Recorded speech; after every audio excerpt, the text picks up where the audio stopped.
Okay, good morning, everyone. It's wonderful to see so many of you here for the 7th Annual Dust and Respiratory Health Forum.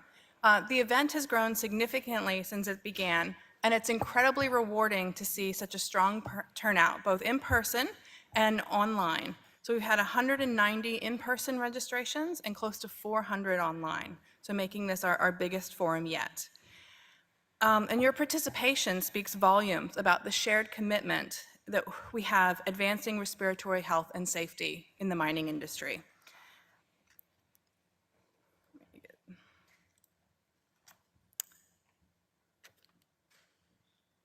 Is it gonna work? No, I can't get to. There we go. Before we dive in, I'd like to cover some of the housekeeping and safety details. So if there's an emergency, you'll hear either the beep beep or the whoop whoop. So the beep beep is stay alert for further instructions. The whoop whoop is to evacuate. And our assembly area is actually across the road. So you'd go out the doors here, around the building and back to the road behind us. The toilets are, there's some out the doors that you would have come in upstairs, as well as the doors down here on this side. So if you didn't grab your name badge this morning from level 3, please pop up at morning tea and do that. But for the catering today, all the food and refreshments will be on level 2. So just head out the doors here for the breaks.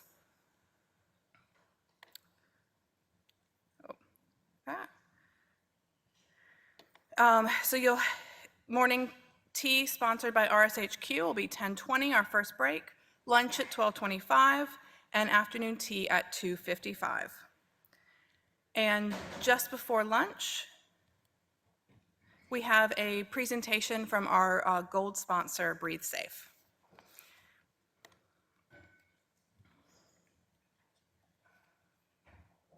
And these slides are very slow.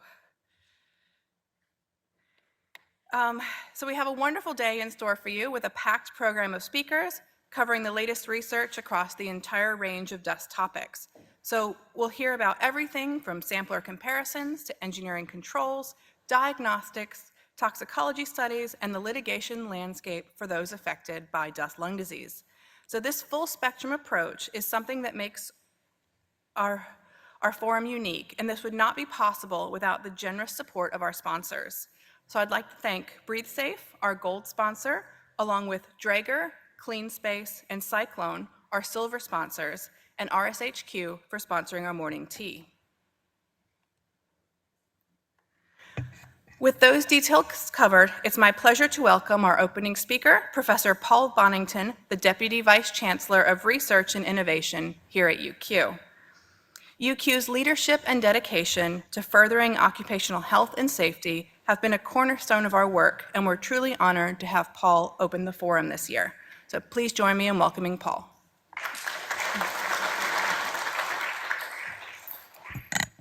Thank you, Nikki. So good morning, everyone, and welcome to the 7th Annual Dust and Respiratory Health Forum. And on behalf of the University of Queensland, I would like to acknowledge the traditional owners of the lands on which we meet today and pay my respects to elders past, present and emerging, and recognising their continued spiritual connections to country.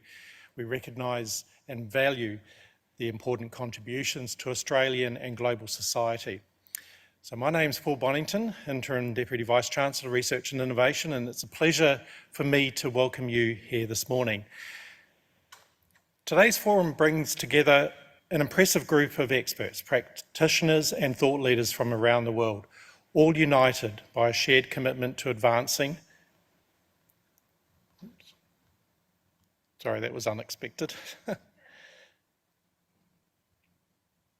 By advancing our understanding and management of dust-related diseases, particularly in the mining industry. This event not only highlights the latest achievements and the research in managing dust and dust-related diseases, but it also provides an opportunity for sharing new approaches, best practices, and for networking. As you know, dust lung diseases such as silicosis remain a significant risk in mining and engineering workers everywhere. These diseases can have devastating long-term effects, not only for workers, but also their families and for communities that depend on the mining industry. Despite this, we still don't have a complete understanding of the complex interactions between the different types of dust and the overall risk they pose to workers' health. There's more work to be done, both in terms of controlling dust exposures and improving the diagnosis and treatment of dust lung diseases. And that's what actually makes forums like this so critical. And throughout the day, as Nikki has highlighted, you'll hear from a diverse array of speakers. Our lineup includes experts in occupational health, engineering and health surveillance, who will present the latest research findings and innovative strategies for monitoring and controlling dust exposure. We'll delve into the emerging analytical techniques, case studies, and the impact of policy changes on worker health.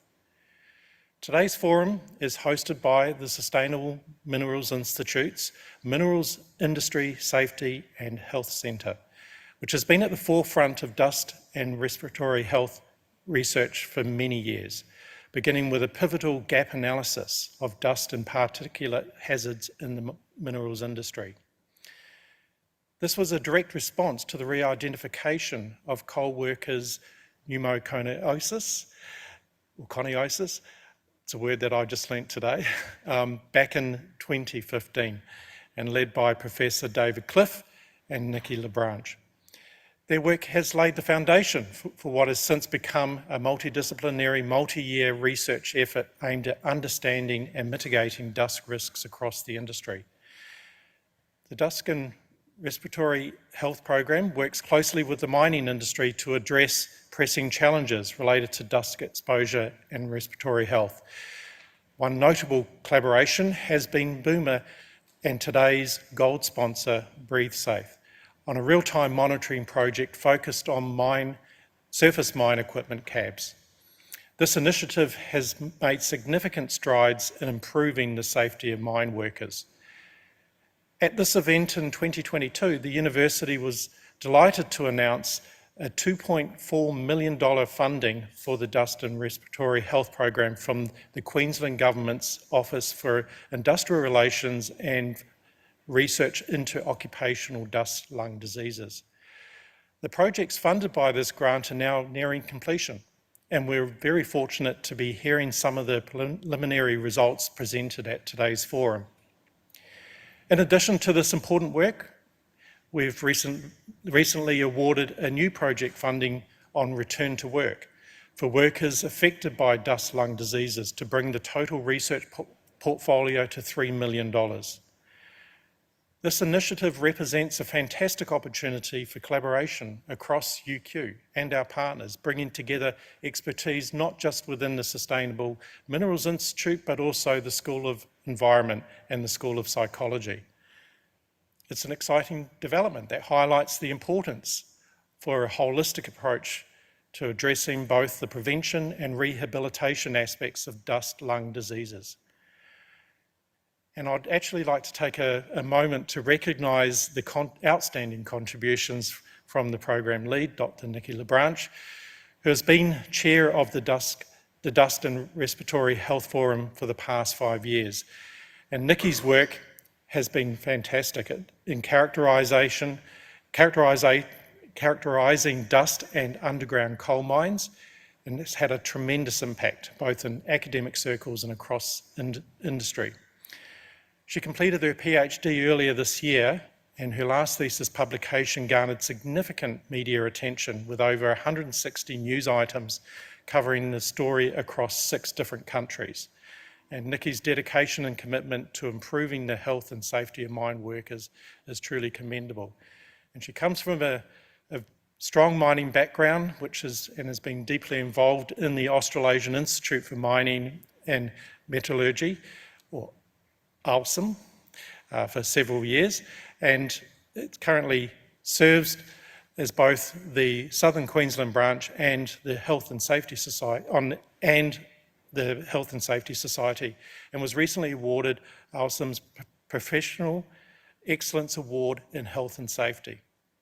And if that's not enough, we're pleased to announce that Nikki has been elected to the ALSM Board of Directors, and it's a well-deserved recognition for her contributions and commitment to the field. So in conclusion, I'd just like to express my gratitude to all of the speakers, the presenters, attendees, both in person and those that are online joining us today. The weather's been a little bit up and down this week, but for those of you who are actually visiting our beautiful campus, I would suggest probably the most photogenic campus in the country. I hope you get a chance to walk around our recently rejuvenated lakes area just across over here. Now, with 190 people here and more than 400 participating online, this forum continues to grow every year, and it speaks to the importance and relevance of this issue.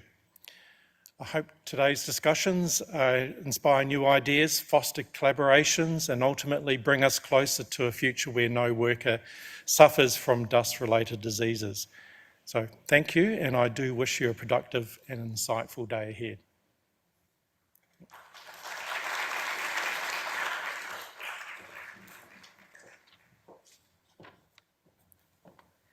Thank you, Paul, and Thank you, Paul, and good morning, everyone. It's my privilege to be chairing the session this morning, and we'll jump straight into our first presentation.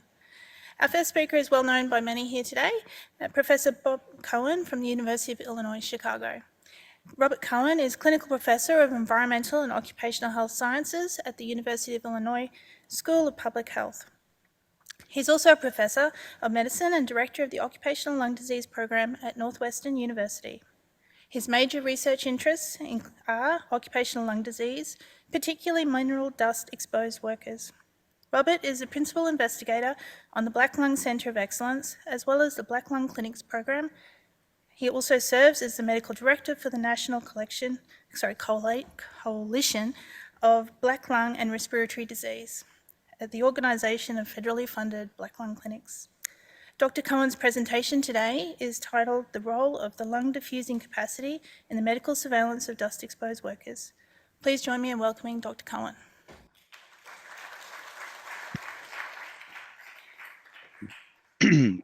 Thank you very much, and it's a pleasure to be here. I think I've actually been to every single one of the UQ Dust conferences since its inaugural session, and it's really an honor to be asked back again.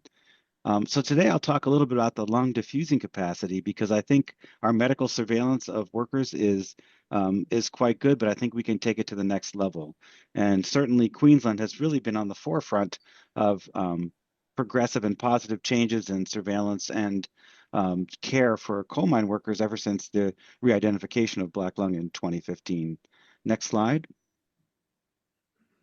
These are the sources of funding. I don't believe I'm conflicted, but I'm very proud also to be an honorary professor of the Sustainable Minerals Institute at UQ, and it's just an honor to keep working with you and also to be collaborating with Nikki and some of our research projects. Next slide.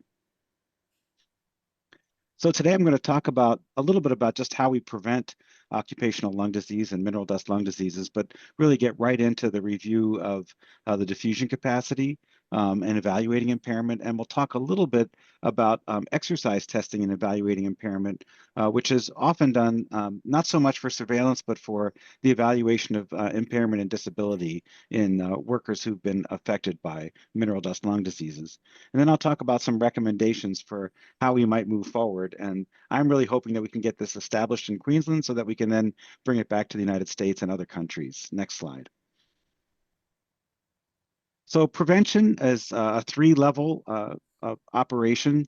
Many of us are going to be talking today about primary prevention, which is reducing overexposure to dust, coal mine dust, and other mineral dusts.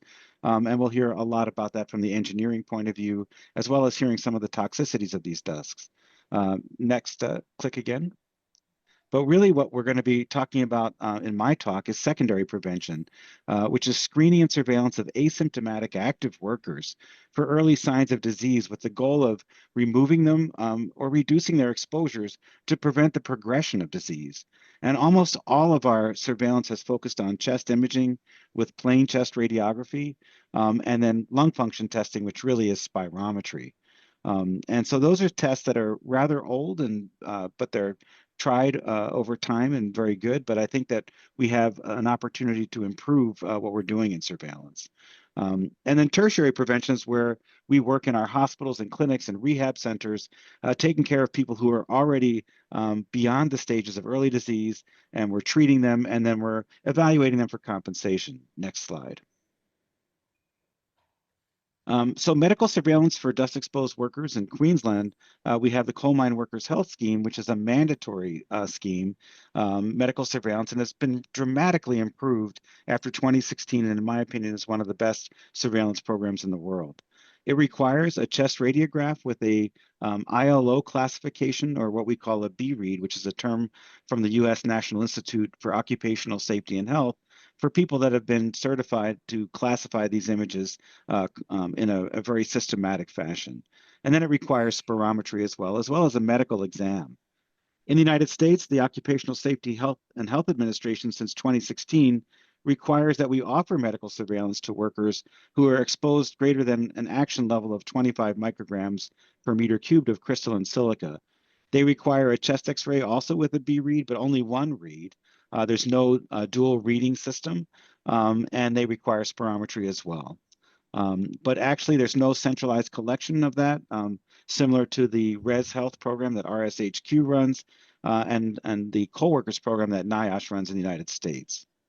The Mine Safety Health Administration in 2014 mandated some improvements in our surveillance of workers for respirable coal mine dust by adding spirometry to a long-standing chest x-ray system. The coal miners do have a dual reading B read system, which is the system that actually we recommended for Queensland, and that's what the system in Queensland now really is based upon, the NIOSH approach.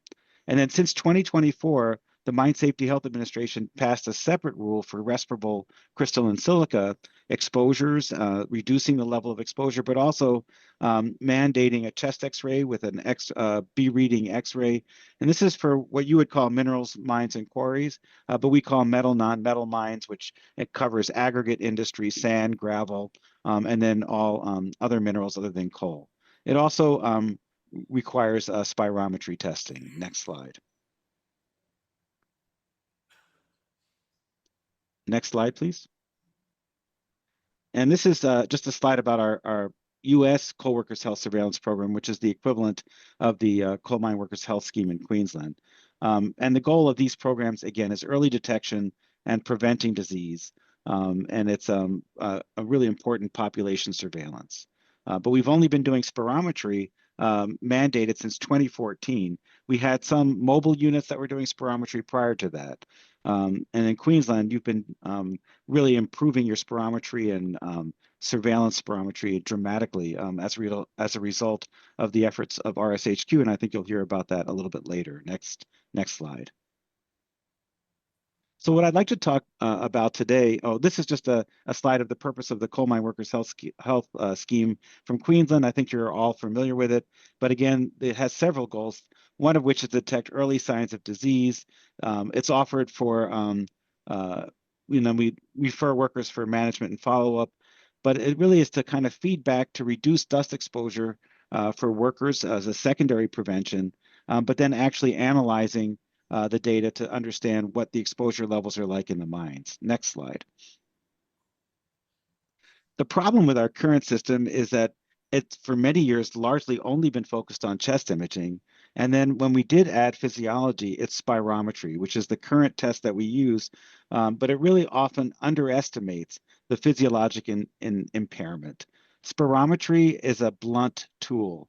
It evaluates the bellows function of the lungs, how big the lungs are, how quickly you can exhale air out of the lungs, but it really doesn't test the primary function of the lungs, which is gas exchange, the ability to take oxygen out of the atmosphere into the bloodstream and then excrete carbon dioxide from the bloodstream back into the atmosphere. So we don't detect early emphysema, we don't detect early interstitial lung disease. And both of these categories of diseases are mine dust lung diseases that are very important.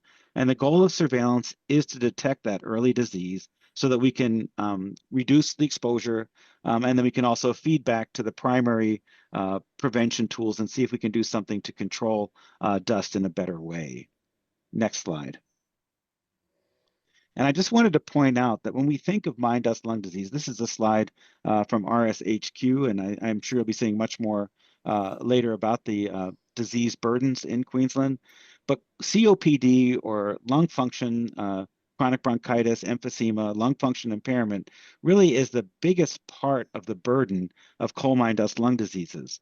The changes that we see on chest imaging, the progressive massive fibrosis, and the scarring of pneumoconiosis are really important. They're very dramatic, but it really is not the main burden of disease, the main morbidity that's associated. And if you look at the slide, you'll see in gray the bar reflecting the numbers of cases that have been reported to to Resources Safety and Health Queensland since 1984.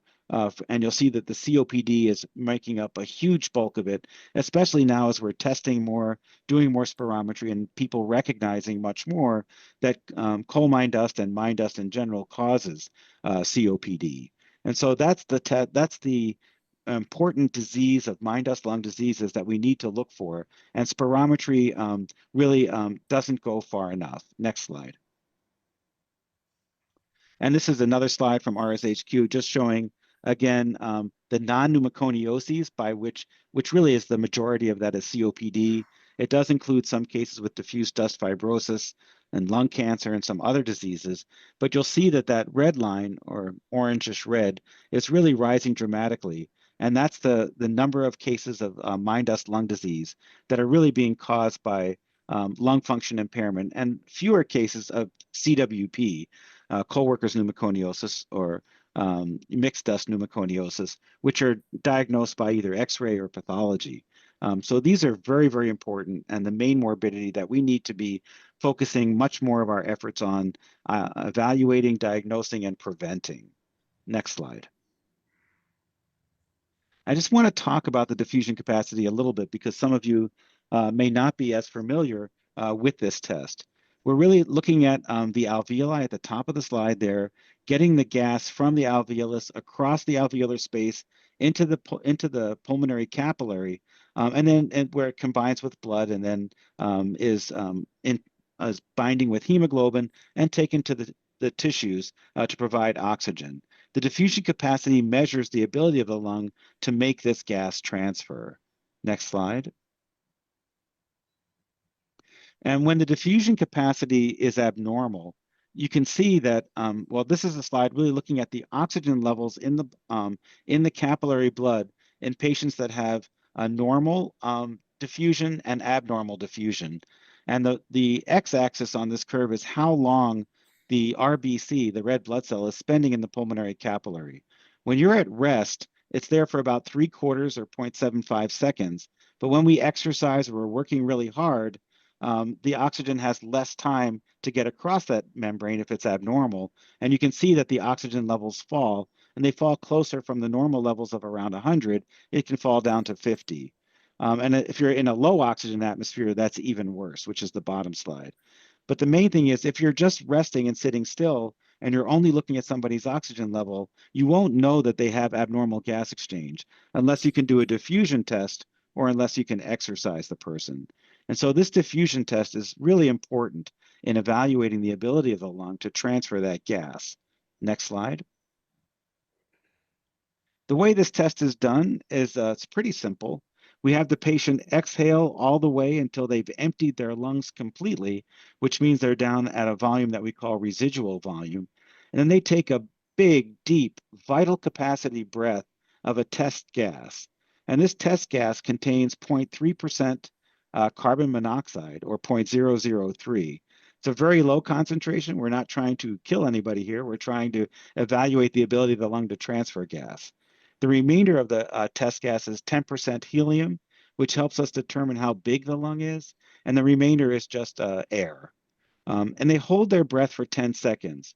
During that time, that carbon monoxide zips across that membrane, that alveolar capillary membrane, and it binds with hemoglobin pretty tightly, which is how carbon monoxide in large doses kills people, but then it's removed from the lung. And if you have a lot of good functioning alveolar capillary units with nice thin normal membranes, you'll be able to transfer a lot of carbon monoxide from the air, from the test gas into the bloodstream, and you'll have a high diffusion capacity, which would be normal. If you have scarred lungs or if you have emphysema where you've lost alveolar capillary units, those air sacs and blood vessels that go with them, you'll have a low diffusion capacity. But this test is really measuring that very, very important function of the lung to participate in gas exchange. And then the equipment will analyze the sample to see how much carbon monoxide was removed from the test gas by the lungs. Next slide. And this is the schematic. You can see that the patient inhales from that large balloon on the left, inhaling the test gas. They hold their breath, and then they exhale. And the first part of the gas is just discarded because that comes from your trachea, your windpipe, and your large airways. And then the second part is the alveolar sample that we measure how much carbon monoxide you were able to transfer, and do you have a good diffusion capacity or not? Next slide. And in the days that I was a medical student in the previous century, the equipment for doing this test was really very large. It was cumbersome, and it was not really portable. You couldn't take it out in the field. You couldn't do it in small occupational medicine physicians' offices.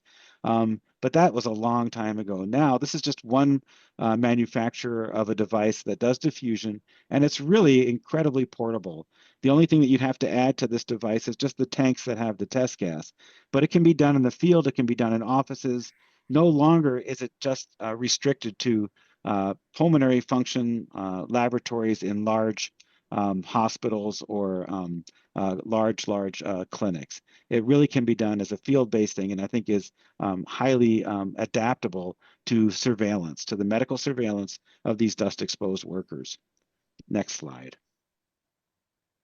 And I just wanted to show, this is the scheme of how we interpret lung function. And the top part, which shows the FEV1 over the vital capacity, whether or not you have obstruction or not, it has, that's all from spirometry. But if we really want to get down to the bottom line, those bottom categories of, do you have emphysema or do you have asthma, you must have a diffusion test to tell the difference. Because people that have emphysema will have a low diffusion, and people that have just chronic bronchitis or asthma will not. If you have a restrictive lung disease from your spirometry, where your lungs are very small in size or much smaller, it could just be from your chest wall or neuromuscular disorders, or your lung is smaller. But if you have a low diffusion, then we know that there's something damaging the gas exchanging surface of your lung, and you're much more likely to have interstitial lung disease, and pneumoconiosis is one example. And then the other thing is that the diffusion capacity, even if you have normal lungs, can tell you if you have pulmonary vascular disease or other disorders. So the diffusion capacity is such an important test in helping us understand why that person has abnormal spirometry, if they have it. Next slide. So that was the real motivation for us to find any data that we could on the diffusing capacity that was used to screen mineral dust exposed workers.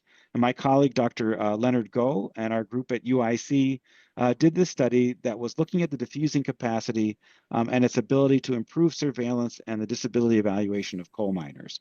And this was just published this past summer in Occupational Environmental Medicine Journal. Next slide. And we were very fortunate to have a huge data set from a West Virginia Black Lung Clinic that took care of US coal miners that had a very systematic approach to evaluating coal miners and looking at their lung function, taking very careful occupational histories on thousands of miners. We had data from actually 8,000 exams on over 5,400 miners who all had diffusion testing done in addition to just spirometry. And this physician added diffusion, this clinic added diffusion really as a kind of pro bono thing because they weren't reimbursed for it by the US Department of Labor. They did this test and they looked at this data, and it's really, because it is not a test that's paid for, in Black lung evaluations in the United States. And it's not a test that's conducted for medical surveillance in the United States. So he just did this, and we had data on enough miners that we could really look at it. And this was really combined with this computerized physiology data that also included some cardiopulmonary exercise testing, which we'll talk about in a little bit. So a large data set that had spirometry, that had diffusion, had occupational histories, also had chest x-rays with their ILO B reading classifications. Next slide. So our goal in this was to characterize abnormalities of diffusion in these former coal miners, but we also wanted to look at the relationship between the diffusion capacity in these workers, their spirometry results, and then we wanted to look at how that related to the abnormalities that we saw in chest X-rays, the profusion, or how severe the opacities of pneumoconiosis were. Did they just have a few scars of pneumoconiosis, a very mild pneumoconiosis on chest X-ray, or do they have more profuse opacities and more severe disease on their chest X-rays? So that's what we were hoping to do with this study. Next slide. So what we did is we had 3,000 people that had full data sets from that data set, and the physician that ran this was an amazing physiologist and pulmonologist in West Virginia. This was data from 2006 through 2015. And we analyzed the occupational history, smoking status, chest radiographs, spirometry, and the diffusion capacity of the lung for carbon monoxide. Now, some people, I think in the UK and in Australia, may talk about transfer factor or TLCO, but that's just a different name for the same test, the diffusing capacity for the lung. And then we evaluated the factors that were associated with the percent of reference, or the percent predicted of their diffusing capacity, to see how far away from normal were they, and what were the factors that predicted abnormal diffusion or were associated with abnormal diffusion. Next slide. This is a photo of Don Rasmussen, who actually passed away in 2017, but whose estate gave us permission to analyze and use all of this data. And he analyzed many, many more thousands of miners during his career, a renowned physician. Next slide.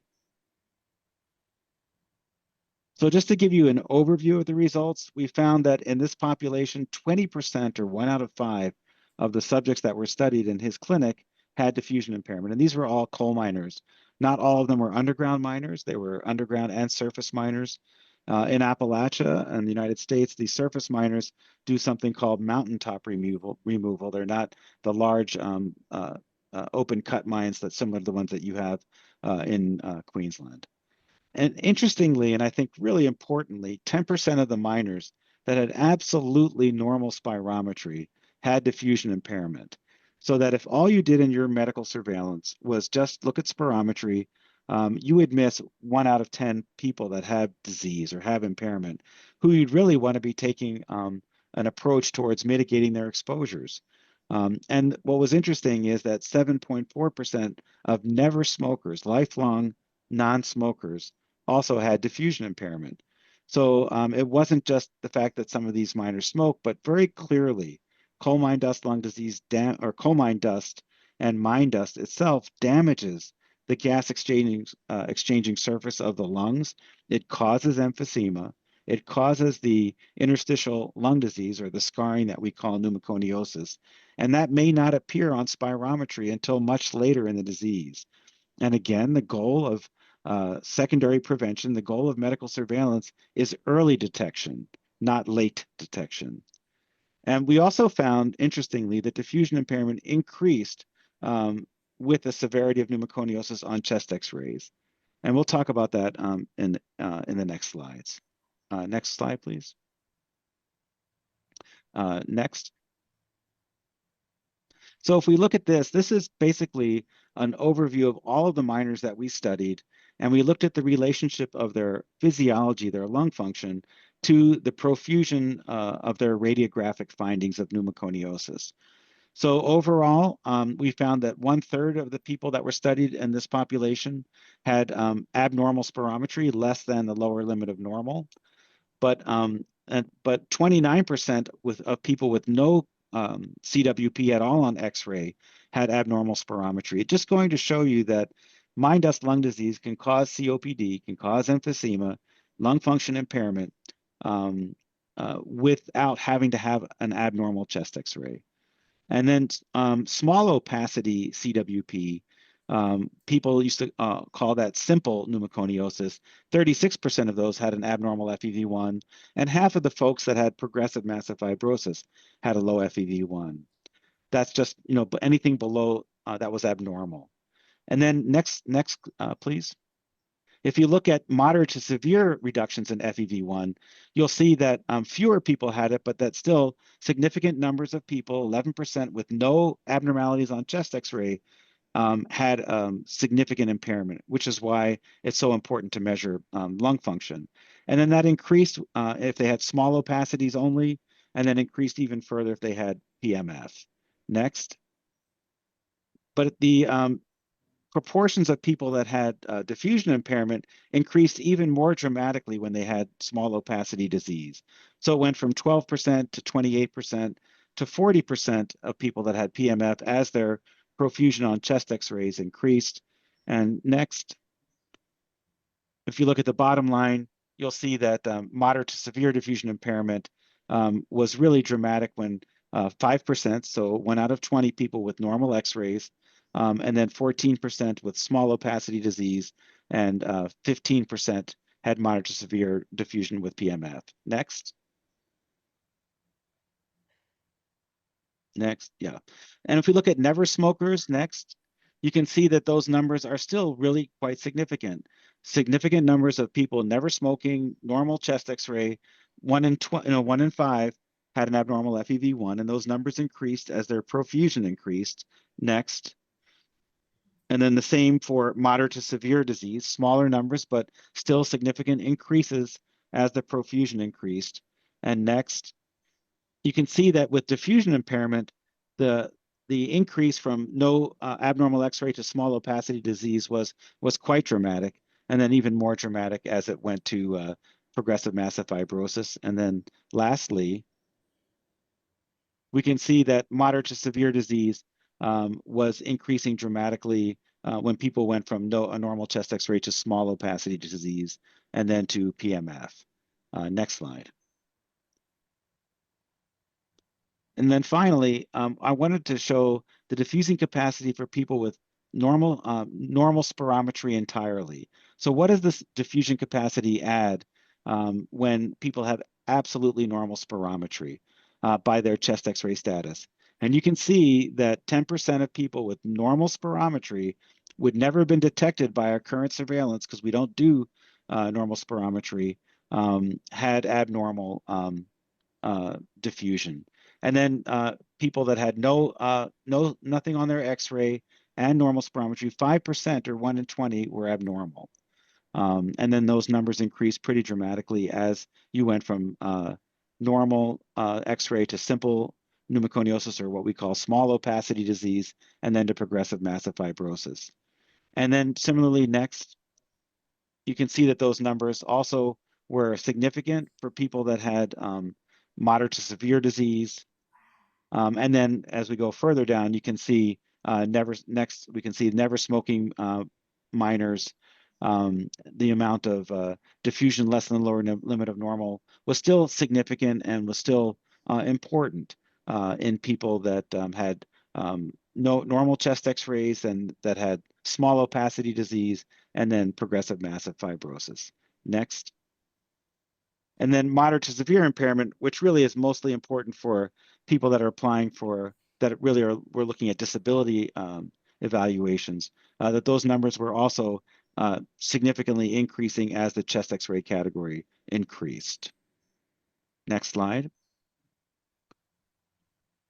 And I think just to look at the small opacity question, if we look at the diffusion percent predicted, going from no small opacities, a normal chest X-ray on the left, or a 0-0 X-ray, all the way down to high profusion, that is small opacities that are category 3/3, there was a nice linear drop, or maybe not so nice if you think about it, in the diffusion capacities percent predicted. So we always use this term in the past of simple pneumoconiosis, but I don't think it's correct because it's not really simple, which implies that it's kind of okay, not a problem, because it is associated with significant lung function declines and impairment. And it's not just PMF that causes that impairment. Next slide. So the results are that the mean diffusion capacity decreased as the small opacity perfusion increased, and even worse with large opacities.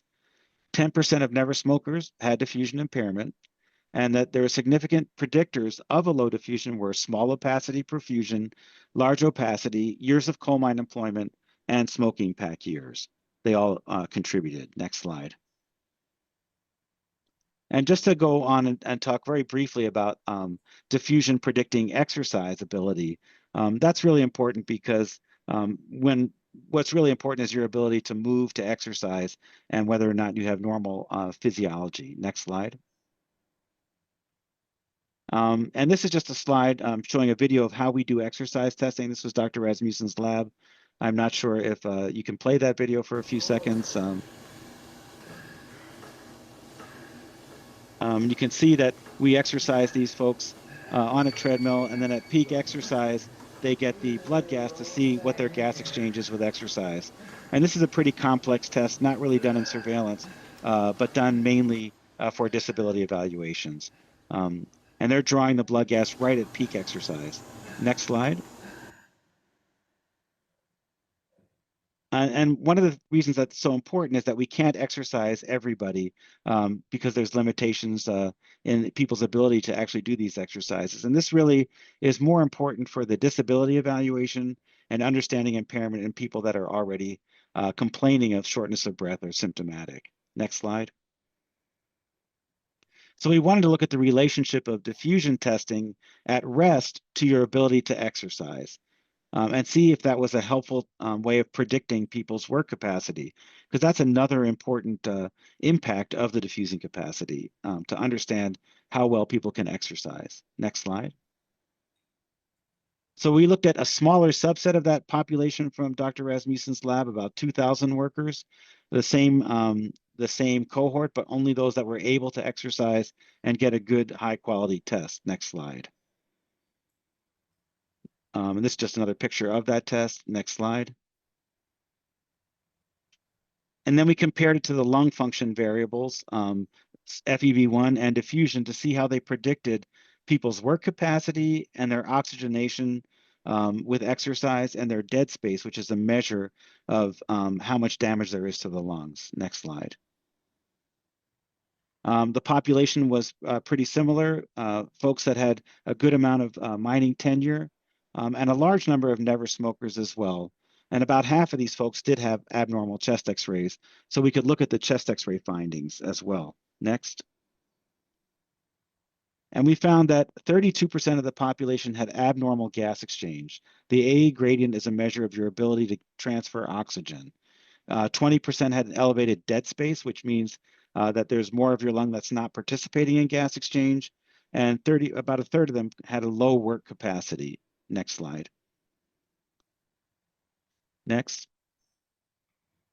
And so you can see that the same pattern that we saw with the diffusion and FEV1 on X-ray occurred with exercise, in that people that had normal X-ray still had large percentages of abnormal findings, 20%, but that as you had small opacity disease, it went up, also doubled in this case, and then even more with PMF.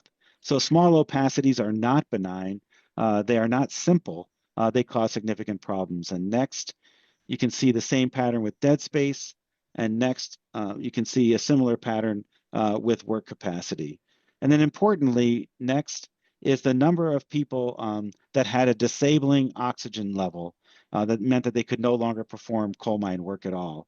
And you could see that a significant number of folks had that as well. So this test is really helpful in understanding that the small opacities add a significant impairment. 10% of people with normal X-rays had disabling PO2s, but the small opacities definitely contributed to that impairment, in that 27.8% had disabling PO2s as well. Next slide. And then next, and we just looked again at never smokers. It showed very similar findings. So people that say that it's only due to smoking are wrong. That coal dust itself causes this type of damage. In the AA gradient, next. In the VD, in the dead space, next. The work capacity didn't change as much. And then finally, the disabling PO2, the most important measure next, did show significant changes when people went from normal to small opacity to PMF. Next slide.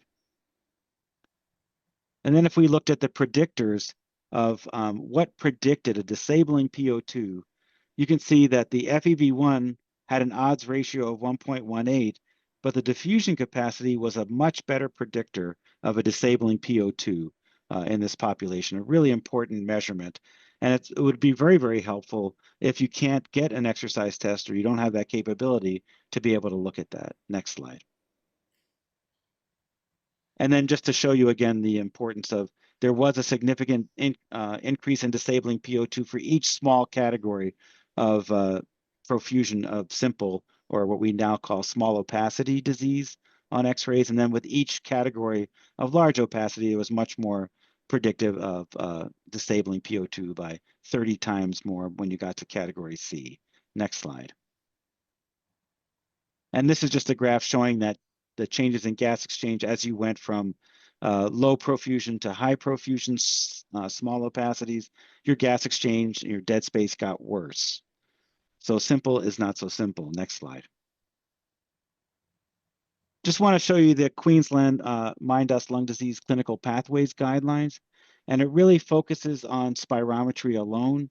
And we look at spirometry, we repeat the spirometry, and if it's abnormal, we send people for complex lung function, which does include diffusion. But we're missing a lot of people that have normal spirometry, but probably might have abnormal diffusion. Next slide. So to conclude, it's common among former miners and miners, even those without a smoking history and with normal x-rays. It provides additional insight into lung function that spirometry alone cannot, and it can detect early chronic lung disease when the radiographs and spirometry are normal.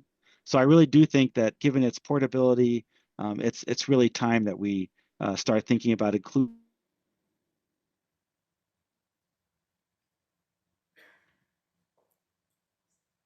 I don't think they've implemented it yet as a general surveillance tool, but I think that's where we should go. And simple CWP is not so simple. We've talked about that quite a bit. And we should use the term small opacity disease.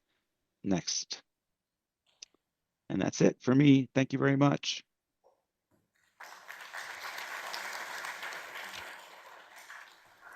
Thank you, Dr. Cohen, for sharing those findings from the two studies with us. Very interesting outcomes with those. We have time for maybe one question, just to keep us on time. I think we've got a microphone. Just bear with us a second, Bob. Sure.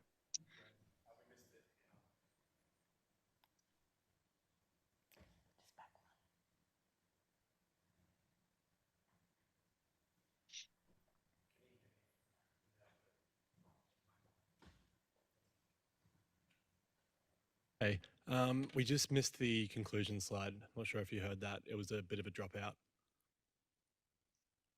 Oh, Yeah. okay. I don't know if they can put that back up there, but I can tell you. It's back up now, yeah. Okay. Let me see if I can see it here. Sorry, I can't see that on my screen yet. 1 second. I just said that diffusion impairment is common among former miners. We saw 33% overall that had diffusion impairment, even those without a smoking history and with normal x-rays. And it does provide this additional insight into gas exchange that spirometry itself does not. And it detects early disease even when spirometry and radiographs may be normal. So we're missing part of the whole complexity of mine dust lung disease if we only do chest x-ray and if we only do spirometry.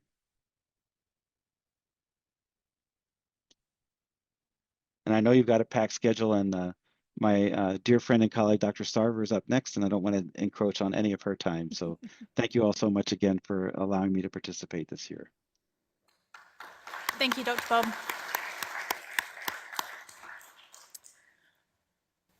All right, so we will jump into our next speaker. So introducing Associate Professor Emily Sava from Virginia Tech. Emily Sava is an Associate Professor in the Department of Mining and Minerals Engineering and adjunct faculty in the Department of Civil and Environmental Engineering at Virginia Tech. Her primary research interests include monitoring, characterization and abatement of respirable dust and diesel particulates. Over the past decade, she has led or contributed to numerous projects in this area, collaborating with industry partners, government and researchers in occupational medicine and health sciences.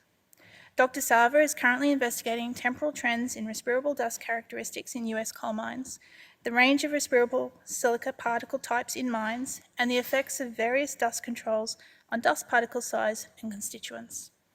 Dr. Sava's presentation today is titled Exploring the Effects of Primary Sources and Engineering Controls on Respirable Dust Characteristics. Please join me in welcoming Dr. Sava.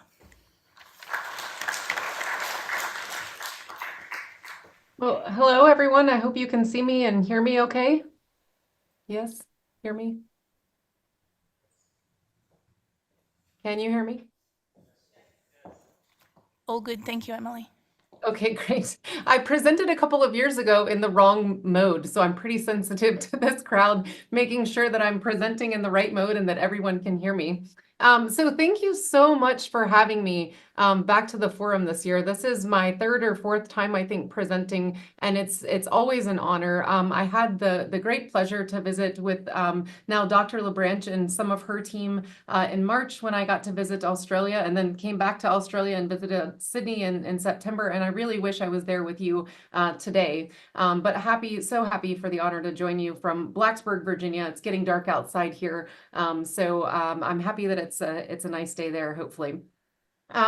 Today, your time, I'm going to talk with you about some of the work that was actually led by one of my recent PhD students, Dr. Festus Anima.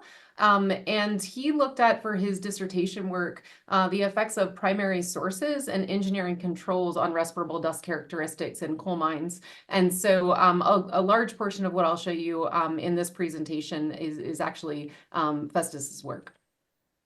So just for some quick acknowledgements, I'd like to say that this work was primarily funded by CDC NIOSH, and I have no other financial disclosures to tell you about.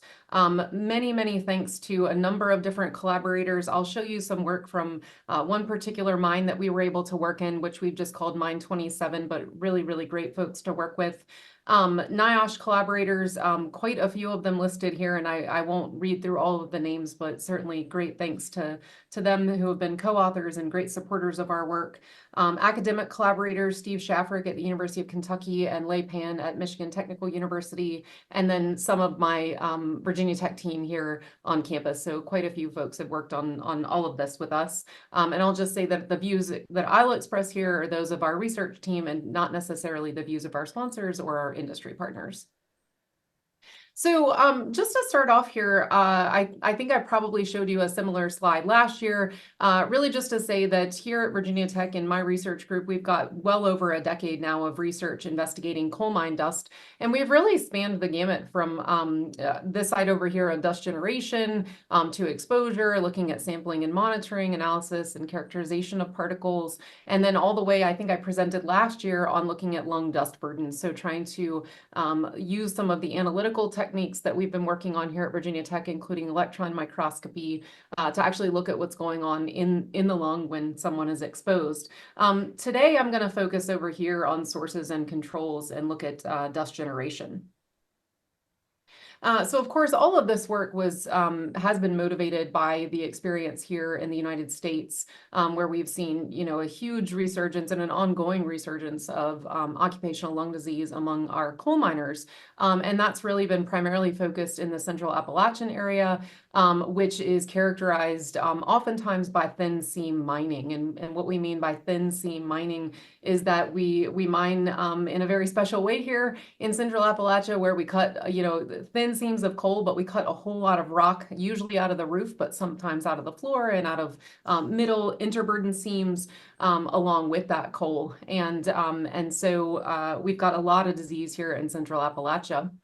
And just this past April, MSHA, our regulatory agency, the federal agency for mine safety and health here in the States, actually published a new rule further limiting silica exposure, crystalline silica exposure, not just in coal mines, but in all mines. And so that is now coming into enforcement, and basically it cut the permissible exposure limit in half. We're down now at 50 microgram per meter cube, like I believe you are in most of Australia. And so there's also an action limit that will be in place now on silica exposures. So all of this is really motivating the work that my team has been doing over the past number of years. I included this slide just to say there's an awful lot of work going on in respirable dust at this point, and really spans a lot of different topics. So you'll hear, I believe, in the rest of your forum today on things like real-time dust monitoring and maybe some silica monitoring, on dust constituents and toxicity. Today I'm going to be looking at dust sources and controls, as I told you specifically. Just to let you know what's going on in terms of silica monitoring and what folks are pretty excited about here in the States is, of course, doing end of shift silica monitoring with portable FTIR. And NIOSH has led an awful lot of that work and has done excellent work to get this ready for use in the field. And it seems to work quite well for coal mines. So it's not part of the regulatory monitoring scheme, but certainly mines could use this to begin gathering more data on silica exposures, looking at silica sources, looking at their engineering controls. There's lots of work that's been done in terms of dust constituents, including some out of Nikki's team there at UQ and some that we've been doing here at Virginia Tech. So lots of work going on in those areas, and then again in dust toxicity. And so I think you'll hear some about that today, which should be great. Just looking at dust sources, of course, my group has been working on this as well as many other groups all over the world. And from our own work, what we have actually seen looking at particle level data, so looking at microscopy data, is that the particles would suggest that we have an inordinate abundance of mineral dust. And so if we look in different regions of the US, what we tend to see is that, my goodness, there's some coal dust in respirable coal mine dust samples, but there's an awful lot of mineral dust, so things like silica and silicates. And my group several years ago tried to follow up on this in just pre-existing samples that we had already collected in a large number of mines. So we had samples from 18 coal mines here in Central Appalachia. And so we said, okay, the particle level data shows one thing, let's do a mass-based analysis, which we did, and try to do some source apportionment work. And it also showed that the mass-based analysis told us pretty much the same story, but it was difficult to say that all of that mineral dust was definitely coming from the rock strata being mined along with the coal. And so the work by Festus Anima really picked up there. So what this plot is really trying to show is that most of the dust, about 70% of the dust up near the production face in these mines on average was silica and silicates, when only about 37% of the total mining height was in the rock. And so that would imply that we're generating at least twice as much respirable dust from the rock strata. Then again, on dust controls, there's tons of research, including recent research, that would show that many of our best engineering controls are really quite good. They're quite efficient at reducing respirable dust mass in terms of the concentration, but there's very little information on how those controls are working with respect to specific particle types and sizes. So the other part of Festus's work that I'll show you today really follows up on that. So I'm going to show you some studies in sort of short form, and I'll show you in 3 parts. The first part is what I'll call exploring dust generated from mining in coal versus rock strata. And so this is a field study that Festus conducted. The study design, just to explain to you sort of what we did, we worked directly with our mine partner and one of the continuous miner operators in that mine. So this is what we would call a thin seam mine. And we worked with the continuous miner operator basically to cut short cut depths with the continuous miner and focus either just on the bottom cut, which was mostly in coal, while we sampled, and then go back and focus mostly on the top cut, which was more in the roof rock. And so we had this operator that just sequentially mined these sort of shortcuts for us while we sampled in each strata. And in the sampling, we sampled in the intake, so the air coming into the section where the miner was working, and then just in the return of the continuous miner. And we analyzed those samples by electron microscopy to look at particle numbers, sizes, and constituents. And then we also used some real-time monitors to estimate mass concentrations. In our study design, we conducted this in 2 phases.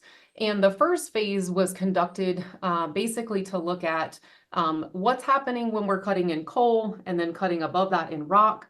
And what's happening specifically if we're using the flooded bed scrubber on the continuous miner or not. And so in a flush cut is basically shown here in this image, if you can see my cursor, but in a flush cut, the miner has really not advanced into the entry yet. So it's right up through a cross cut. And so they're not running the scrubber just due to their ventilation conditions. In phase 2 of the study, everything was done on flush cuts, but we looked at the effect of the continuous miner's water sprays. So the particular mine operator in this case wanted to know if they increased the spray pressure and volume on their continuous miner sprays, would that help reduce respirable dust? So we looked at that for them. This is just to show you the approximate cut heights in each strata as we were sampling. And so what you can see in each test that we had, basically how much of the, how much height was in the bottom cut, which was mostly in coal again, and then in the top cut that directly followed that, how much of the height was in rock. And so you can see in most cases, we're cutting about 3 times more rock, 2.5, 3 times more rock than, coal on the bottom than we are rock on the top. And so that'll become important when we look at the results now. So this is a plot showing us the respirable dust mass concentrations and some key takeaways from this. So what we're seeing is in these first 3 tests here, this was our phase 1. So we go from bottom cut to top cut, scrubber off, and then scrubber on. And then in the next test, we do the same thing. We cut in the bottom and sample, we cut in the top and sample with the scrubber off, and then we turn the scrubber on and do the same thing. So we did that 3 times. When we get over to tests 4 through 6, we're basically cutting in the bottom in the coal, cutting in the rock again at the minimum spray pressure and volume that was written into the ventilation plan for this mine, and then maximizing the spray pressure and volume. And so we did that 3 times as well. So some quick conclusions we can draw from this, right? First of all, the use of the continuous miner scrubber does reduce dust, which we would expect it to do. We hope that is the case. And there might be some effect of increasing the spray pressure and volume, especially on the dust that's coming from those top cuts, mostly in rock. But it's relatively minor. The main thing that we see, of course, looking at this, is that cutting the top rock creates much, much, much more dust than cutting the bottom in coal. So in fact, it's actually somewhere between about 2 and 26 times more dust that's generated from cutting that top rock. And if you think about how much height is actually being cut in each one of these strata, it's really that cutting this top rock per meter of height is creating somewhere between about 5 and 75 times more dust. So I think these results are really important in sort of illustrating, and I think for the first time, we haven't found that anyone has really tried this before, but demonstrating for the very first time just how much more dust can be generated by cutting that rock. When we look at the particle level data by SEM, we're looking at particle morphology, so the size, the shape, and looking at the chemistry to infer what the mineralogy is. And I'll just highlight some quick conclusions here for you, and I can share data if anyone's interested to read a manuscript. But in general, of course, the bottom cuts were in coal. They're generating more coal dust. The top cuts were mostly in rock, and they're generating more mineral dust, but it's still somewhat mixed overall. And we found really no consistent trends with the scrubber or the spray pressure and volume for the water sprays in terms of the mineralogy.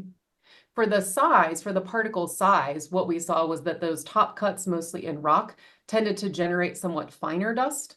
And when the scrubber was on, we saw somewhat finer dust, which probably makes sense with the scrubber being basically a filtration system. So it should really have more impact on larger particles.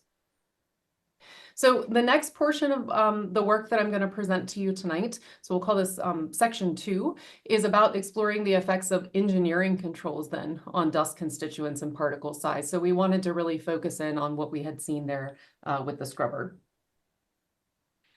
This work comes from a number of field studies which were originally conducted by NIOSH out of their mining research division. And so basically NIOSH had gone into the field on some number of studies. I'm only going to present 3 of these to you here in very short form.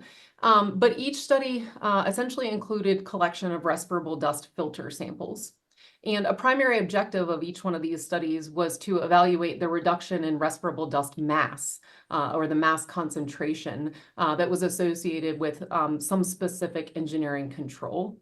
But there was no focus at the time by NIOSH on particle size or dust composition. So that's what our team has looked at. Basically, we used these filter samples that had not been destructed. They were all preserved by NIOSH, and they turned them over to us in order to recover the dust off of the filters and analyze it using electron microscopy. So in this first study, I'm just going to show you 2 slides on each study and keep it really short here for you. The first study was NIOSH looked at an auxiliary scrubber. And so this was a scrubber. It was located in the return airway, downwind a continuous miner, an active continuous miner. And basically NIOSH sampled at several points downwind of that scrubber with the scrubber operating and then with it really not even installed and sort of compared baseline no scrubber to with this auxiliary scrubber installed.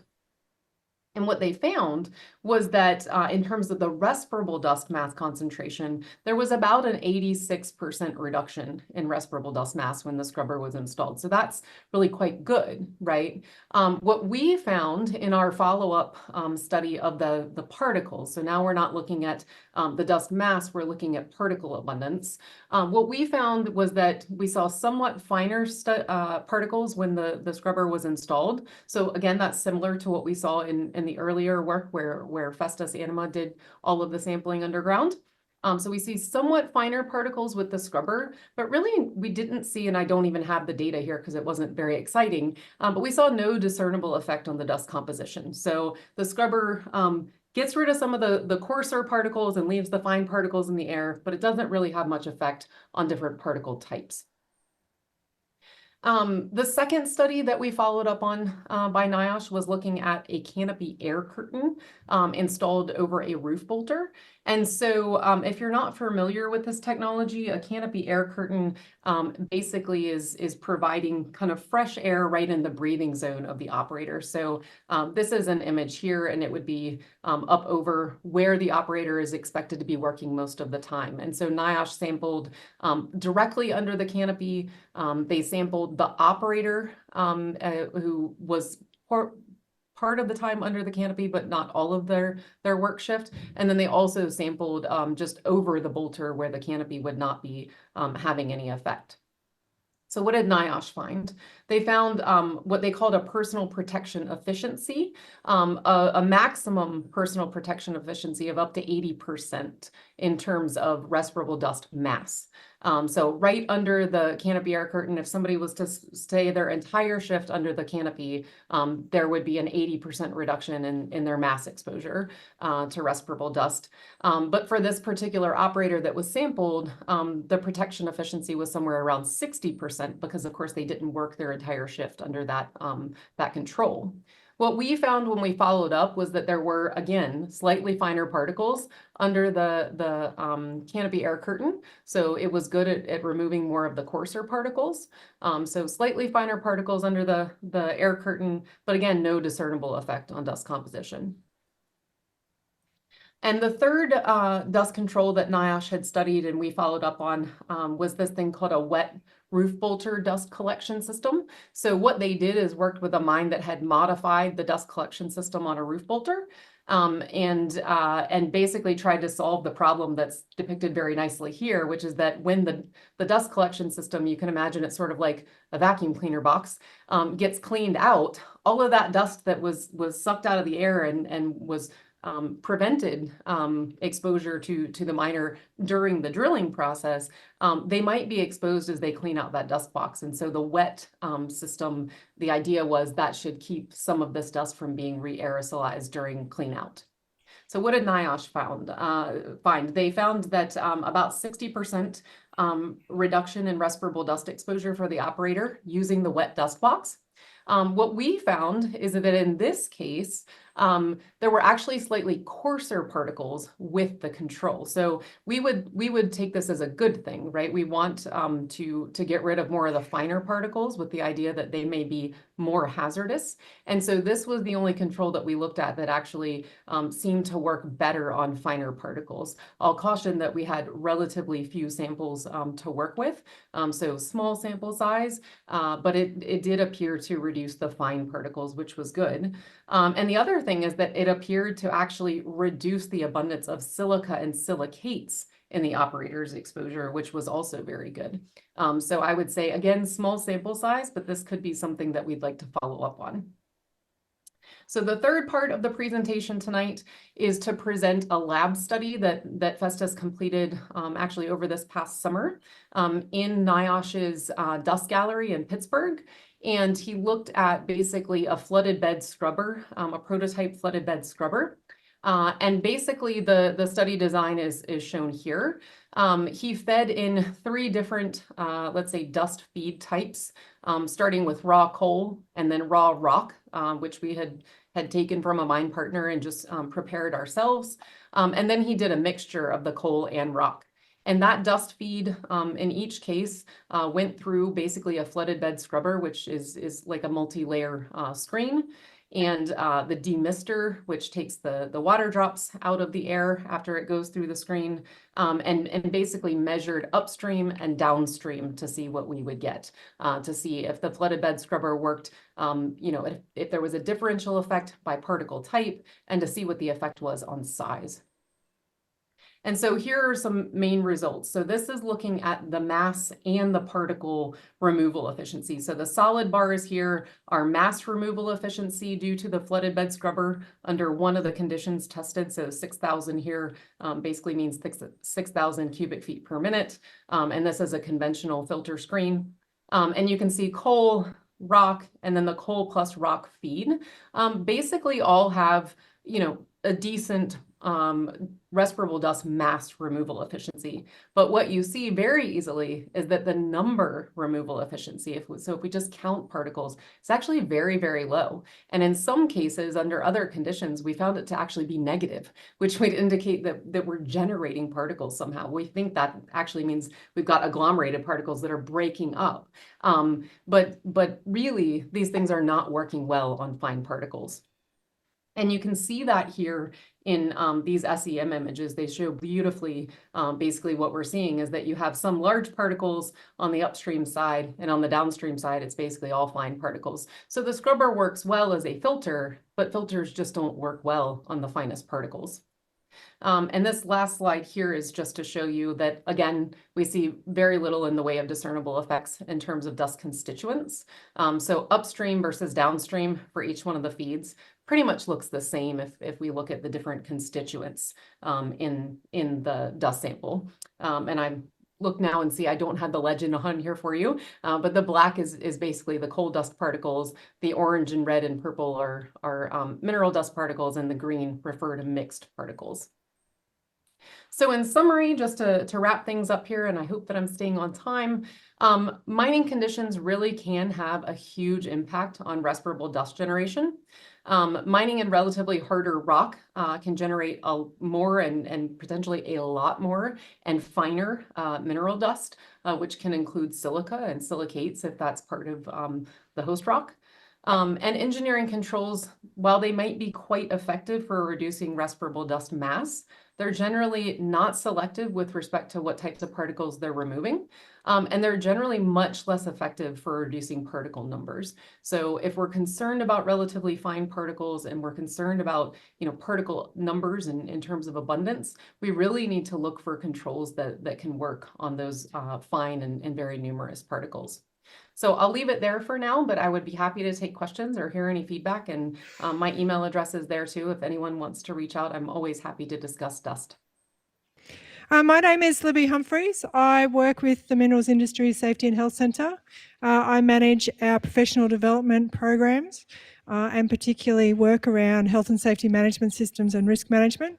So I feel very privileged to be able to stand up here today for the Dust Forum. And I get to announce 3 speakers for the next session before we head off to lunch. And I do feel very privileged to get to introduce Dr. Nikki LaBranch. She is from the University of Queensland, so the Minerals Industry Safety and Health Centre. I think she was given a fantastic introduction this morning, but I will get to repeat that. So she leads our dust and respiratory health program within the Sustainable Minerals Institute at the University of Queensland, where she oversees a $3 million research portfolio focused on dust and respiratory health. She recently completed her PhD. I think we should all give her an applause for that. Which advanced the understanding of respirable dust in underground coal mines, providing critical insights to improve health risk assessments and management for coal mine workers. Nikki's contributions to occupational health were recently recognised with the 2024 AusIMM Professional Excellence Award in Health and Safety. I think that deserves an applause too. She currently serves as chair of the AusIMM Health and Safety Society and was recently elected on the AusIMM Board of Directors with her term beginning in 2025. Nikki will be presenting to us on the latest advancement in the dust and respiratory health program at UQ. Please join me in welcoming Nikki to the stage. Thank you, Libby. Can you hear me? And yes, as you've heard, it's been quite a busy year for me. And I'd like to give you an update on some of our projects this year. So we'll talk about the projects in the respiratory health portfolio, meet some of our new staff as we expand the group, and then I'll talk to you about some of the coal characterization principles and what we're finding, some of it similar to what Emily presented earlier. But then I want to talk about the diesel particulate and the engineered stone and some of our findings in those spaces.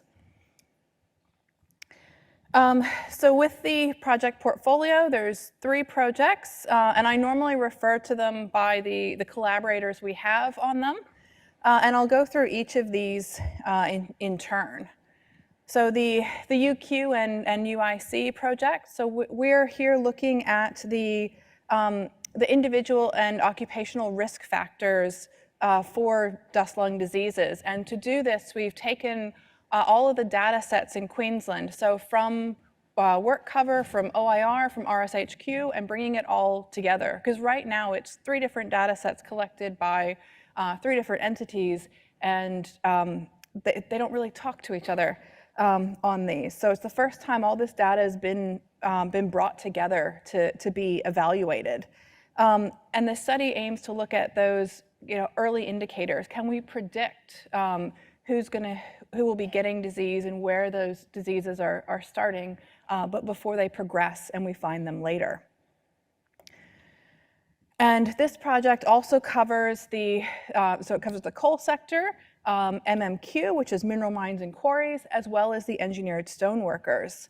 And it includes the characterization of the surface mines and the engineered stone. And we'll be finishing off the data collection for the surface mines by the end of this calendar year. And we're looking at a range of exposures there. So that includes welding fumes, had the opportunity to look at some dragline blowouts, as well as in-cab dust. And it's given me an appreciation for the complexity of exposures across the surface mines. It's not nearly as simple as the system because you have the ventilation in the underground mines. So there's a range of things to do there with the analysis. And helping with that project is our new senior research assistant, Bianca Carmen. So she just started last week, so very new to the project, but say hi. She'll be helping us with the data here, as well as some of the return to work project that I'll talk about later. But she comes to us with a bachelor's in psychology and a master's in environmental health science. And she's been recently working at the PA hospital looking at their respiratory protection safety program there. So the next project is the UQ and UNSW, and we have Andrew and Sheila, here today, and Sheila will be presenting to you later. And this one's I'm very excited about the engineered stonework we're doing here because this is one of the first times we've actually looked at what are the workplace exposures and comparing that to the stones that we're finding. And we've actually had the chance to look at some of the zero silica with this as well. And so this will characterize the particulates we're finding with a number of physiochemical analyses that Sheila will go more into, as well as the dust characterization work that I do. And with the lung tissue studies here, some fascinating work going on. We'll also be looking at the longer-term cell cultures and chronic lung disease, which is different from how most of the studies are conducted, where it's just a simple dosing and a measurement. Because the question is, well, what's happening to people, day after day if they're working 12-hour shifts for, 1 week or 2 weeks on, and is that different than just a single exposure there? The third project that just started earlier this year is the Return to Work project. And I'm actually very excited about this one because this is a fantastic cross-disciplinary group of researchers too. So myself as a mining engineer, David Cliff here as an environmental scientist, Kelly is an occupational hygienist, Margaret, who's up there, has background in ergonomics and occupational therapy. Nick is an AI and data expert. Kirsten's a psychologist. We've got Amy's a psychology background, and as well as Bianca, who I just introduced. And as we're detecting disease earlier in younger miners and looking at these early indicators, we need a plan and a pathway forward for what we do with these workers. That's why this Return to Work project is so important. And in mining, hopefully we can find other ways to keep these miners there and use the skills they have in other ways in the mining industry, because we all know we're very much at a talent shortage in mining. But in engineered stone, that may not be the case in some of these small mom and pop organizations. And we may actually need to look at how we can use their other skills that they may have around the measuring, the home construction, some of the CNC cutting equipment, and how we can transfer them to other industries with lower exposures. And as part of this project, we do want to look at what's going on and how people have been experiencing the system and what people think we can do to make it better. And there'll be a number of interviews being conducted for that. So we're currently working on the interview protocols and ethics approval, but then we'll be conducting interviews with a range of stakeholders like the coal mine workers, the MMQ, metal mines and quarry workers, the engineered stone workers, as well as the people who treat them in the system. So the return to work and rehab coordinators, the occupational physicians, the health practitioners there, as well as the government representatives that these are getting reported to. And we want to use some data analytics on these and apply deep learning models to get the best out of the analysis there. And I'd like you to meet Amy Henderson. She is our new PhD student on the project. She's here with us today. So her background is in psychology, but she has worked in the mining industry with FIFO and DIDO, so drive-in, drive-out mining experience in HR for mining companies. So has been around the industry and has worked on government projects for DMIR. So she's very well placed for this project. And we're very excited to have her on board. Welcome, Amy. If you'd like to get involved, we do have a mailing list for the project where we will be putting out project announcements. So if you want to scan the QR code, you can sign up for that. We would like to get some input into the interview protocols, and when we are opening subject recruitment for the structured interviews, we will announce that there. So I do encourage you to sign up, and of course, with all research, you can unsubscribe, from the study, sorry, not from the mailing list at any time if you'd like to. Right, okay. So first I want to talk about some of the characterization principles.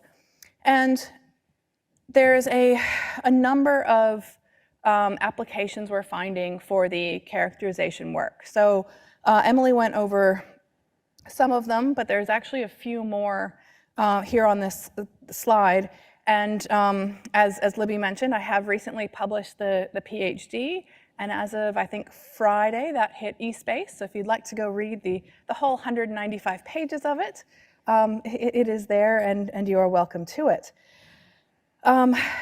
So the characterization I did in the PhD was for the underground coal mines, but I actually today want you to think of these and the next few slides that I present in terms of the principles, not just in terms of the underground coal results that we've got, because we're finding that it's not just an underground coal problem. This is showing up in the metals mines and the smelters, and this is showing up in the engineered stone as well. So getting into these, so similar to what Emily talked about this morning, so I'm calling this the airborne fractionation principle, where what's in the seam or the general body of what you're mining is not necessarily what's in the dust. In fact, they can be quite different. I think in Emily's numbers, it was up to 75 times more stone in there than the carbon content. And so we find this across the board that there is selective breakage in a lot of these rocks. So there are things that will be overrepresented in that respirable fraction of dust, so that 4 microns and less. And we'll talk more about this one when we get to the engineered stone. The other thing I want to talk about is the variability in the fine particles. So in the coal mines in particular, picked 3 of these out, and even with being collected by respirable cyclone, which should cut to the ISO-CEN performance curve, we're actually finding that some of these particles are much smaller than what you'd expect to get with the cyclone. And in this study, they ranged from 1.8 to 4.8 microns. And the difference between 2 and 4 might not seem like it's that big a deal, but those 2 circles are to scale, obviously bigger than a couple microns, but you can see that with the yellow one, you'd actually be able to fit 4, 5, maybe 6 of them inside the larger purple 4.8 microns. But then you have to realize this is not a 2D problem. This is a 3D problem. And there's significantly more small particles for the same mass than there is the larger particles. And I've actually done the math on this. So if you're in coal for a 1.5 milligram per cubic meter level of total dust, I've calculated just how many particles you can have on the filter at those sizes. So for 4.8 microns, that's 10 billion particles in your 8-hour shift. But for 1.8 microns, that's 197 billion particles in your 8-hour shift. So that's almost 20 times the number of particles that you're inhaling for the same amount of dust. 20 times. And of course, with those 20 times the number of particles, many of them are smaller and can actually penetrate deeper into the alveoli and the gas exchange region of the lungs. So for the same mass, the hazard can actually be quite different. So the next thing I want to talk about is the diesel particulate. And I didn't actually set out to study diesel particulate, but because I'm looking at everything that's in the mine, this has come out. So I've moved to the higher powered FEG microscope, which is field electron gun, so I can actually see down to the individual 30 nanometer diesel particles on the filter. And so Heike, who's here, has done a great job running that for me. And what we've been finding here is that we actually do find a number of sub 0.8 micron coal particles in some of the mines that we have.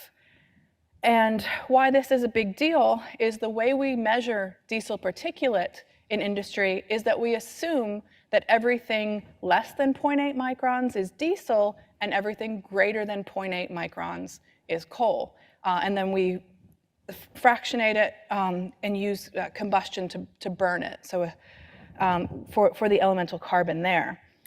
And so this was, the US did that work in the 90s to determine this. But if you look at the US data, so this is from one of Emily's earlier studies, this is the average amount of carbon that's in their mines in the US. So not very much at all. So the dark black is the carbon, so less than 20% on average, and significantly more stone with their mines. So there was a negligible amount of coal dust in that small fraction. However, for our mines, we have a few that have low carbon, like mines 3 and 4, but we have significantly more with high carbon in them. And in those mines, we are finding sub 0.8 micron coal particles that would get counted in the diesel particulate fraction if you're measuring there. So this is a piece of work that we need to do for Australia because this is a Australian high coal full seam mining that isn't appearing in the US data. So there is a piece of work here. And so currently, with the way we do the MLA analysis and all EDS work, we can't actually tell the coal dust from the diesel. It all just shows up as carbon in the automated mineralogy, but we can see it in the on the filter and pick those particles. And I'll go back for just a second. That you can see just the particle morphology, whereas the diesel is the agglomerations of the tiny balls of dust rather than the solid chunks of coal there. So there's possibly a way to look at that with AI and count them and train the model there as a step change in what we're doing for the mines that need it, that are in the higher carbon content, that do have the very small coal. So the other thing I want to talk about today is the engineered stonework, and some of this is very fascinating. But before I show you those, I want to start with a piece of natural marble, so you know what a natural stone looks like when we get to the comparison. And you can see the fracture pattern, the cleavage plane in here, and just how this is going to break. And there's actually another research piece in here to look at, can we predict the breakage and the airborne fractionation, maybe even from the drill core, when we're exploring for these sites. And that would allow for better planning, better feasibility studies. When you design your ventilation, your dust control, your materials handling around site, can we do it with these parameters in mind to get the best system in place to start with? So that's the natural marble. And this is a piece of engineered stone. So this particular one is about 50% silica. And you can see that the particles and the matrix is also very visible. So if you see up here, that the black here, and you can see some down here too of the matrix of the epoxy resin over the particles. And you do see some very large particles in here, but you also see a lot of very small particles there. And the scale bar on this one is 10 microns for reference.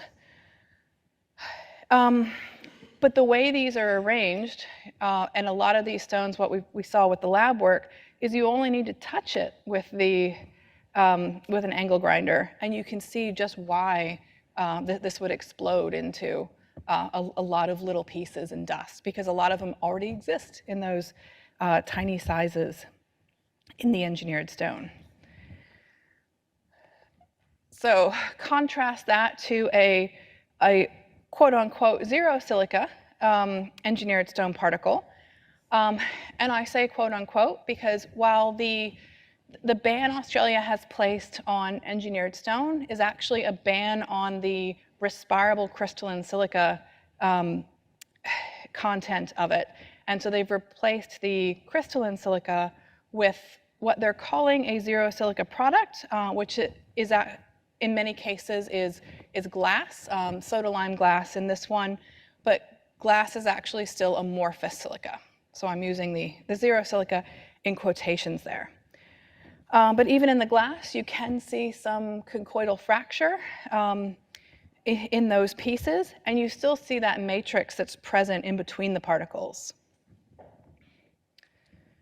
And Nick will talk more later in the day about the composition and the structure of some of these engineered stones here.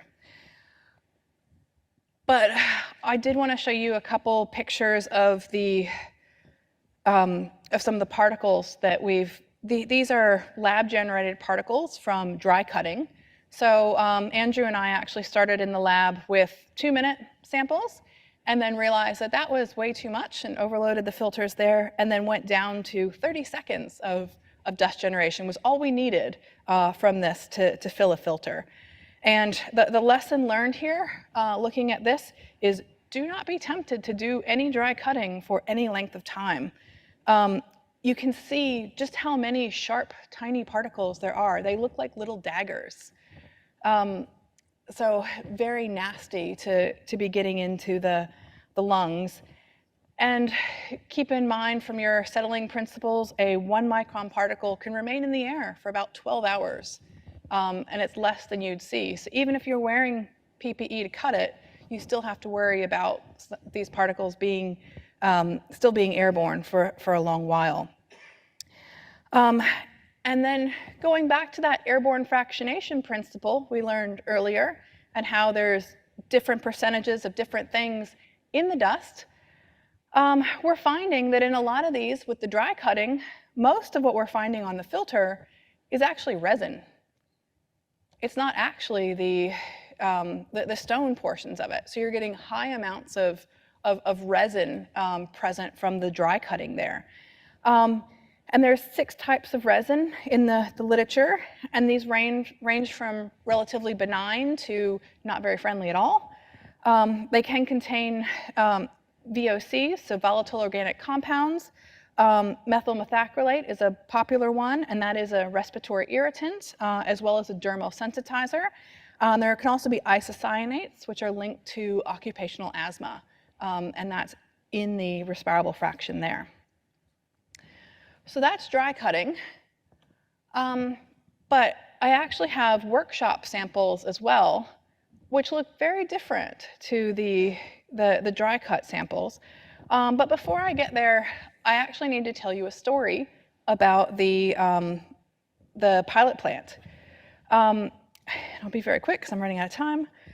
But I was doing some comparison sampling to look at how we did the inhalable sampling. So I just wanted some dusty work, set up my sampling, took my samples. They were processing a zinc ore at the time, got my samples back, and some of them came back with up to 70% zircon, which was odd because there was no zircon in the ore they were working with that day. Come to find out that earlier that week, somebody was processing a zircon ore, and that was actually what I'm seeing in the dust that was present in the environment. And I'm finding some of the same principles are applying to the engineered stone workshops. So their primary controls actually look like they're working fairly well, but there's a background dust across the whole stone workshop that's there. So there's a few things in there. So the silica, whether they're cutting a high silica stone or a zero silica stone, that seems to generally have a background body in the environment, higher carbon as well. I can see halite in there, which is salt coming from the precipitating out and crystallizing from all the water that's in the environment. But then there's a range of other minerals that I'm finding as well as a bunch of metals. So zinc, magnesium oxide, aluminum chloride, that exist in the background that don't exist in some of these particular samples. So very interesting things there. And with that said, stay tuned for publications. So we're finishing up a lot of analysis on a lot of different projects right now. And so I will have to sit down and do some work to write all this up and put it out there in the literature for next year. Thank you. Okay. Do I have time? I'm like right on We have time. time for maybe one question. Are there any questions online, Kelly?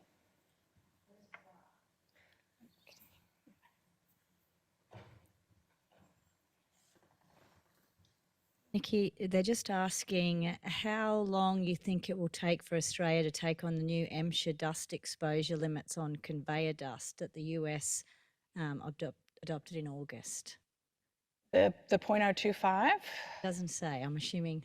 Okay. Yes. I do think our dust situation is a bit different than what the US is going through. And as I showed you with the overall particle sizes of dust, they can be very different from one mine to another. I find the same thing in the silica, where we're actually looking at some mines with very, very small silica particles, some mines with larger particles. And while they might have more mass, they may be less hazardous. So I'd actually advocate for a much more tailored approach to look at what the risk is for the sites, rather than just go to a mass-based approach, which might not be as indicative of what the actual hazard and conditions are. Yeah. Okay. All right. Is there one question in the room? Mike?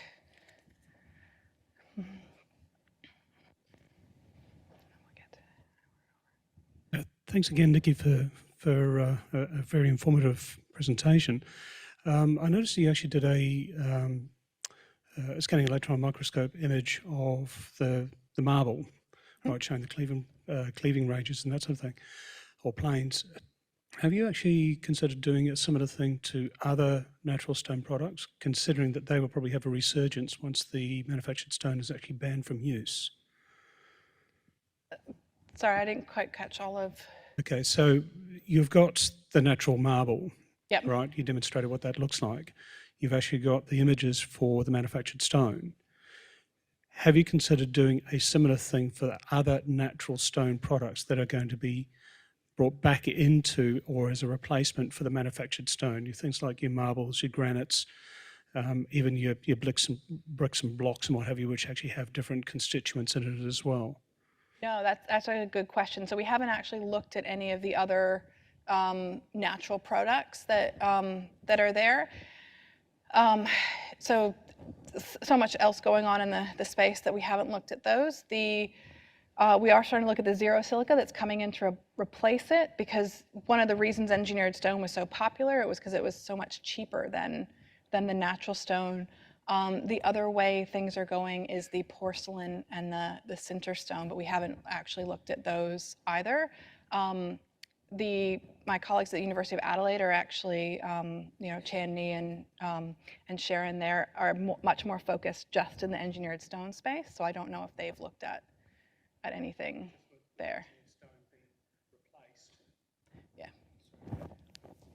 Just with the engineered stone being replaced and the impending ban actually for importation starting the 1st of January next year, there's probably going to be a return back to natural products. Right. Obviously, they're going to need to find something to put on kitchen tops and what have you. It'd be interesting to see what the dust deposition looks like, what the cleavage looks like, what the particles actually demonstrate as, particularly if they're actually doing wet cutting or dry cutting, to follow that characterisation through, because it's going to occur in just about every manufacturing or construction industry across Australia. Yeah, so definitely something of interest to look at those, and I think there is a huge research area to look at some of the other silica exposures that are going on in some construction and some of the other industries too that we just don't have this level of detail on. Okay, all right. Just got one quick question at the back. Yep, we will talk briefly about that this afternoon, Nikki, so I actually do have an image in that space, so yeah, stand by. For people online, if you have any additional questions, you're welcome to put them in the chat and we'll see if we can get back to them either later on today or after the event. Thank you very much. Thank you very much to Nikki. Now I get the privilege to introduce Evan Pengelly, who's from the RSHQ, so Resources, Safety and Health Queensland, the Health Surveillance Unit. So since 2016, Evan has developed and implemented reforms to the regulated health scheme for Queensland coal mine workers in response to coal workers' pneumoconiosis. And I think there was some reference to changes in that program, and they definitely have made a big impact. In his current role as Director of the Health Surveillance Unit, Evan oversees the health assessment process for workers under the scheme. Joining the Queensland Government in 2004, Evan has diverse experience in policy and operational areas, including responding to resources policy challenges, such as balancing land access for resource development. Evan will be presenting to us today on mine dust lung disease among Queensland mine and quarry workers. Can you please join me in welcoming Evan?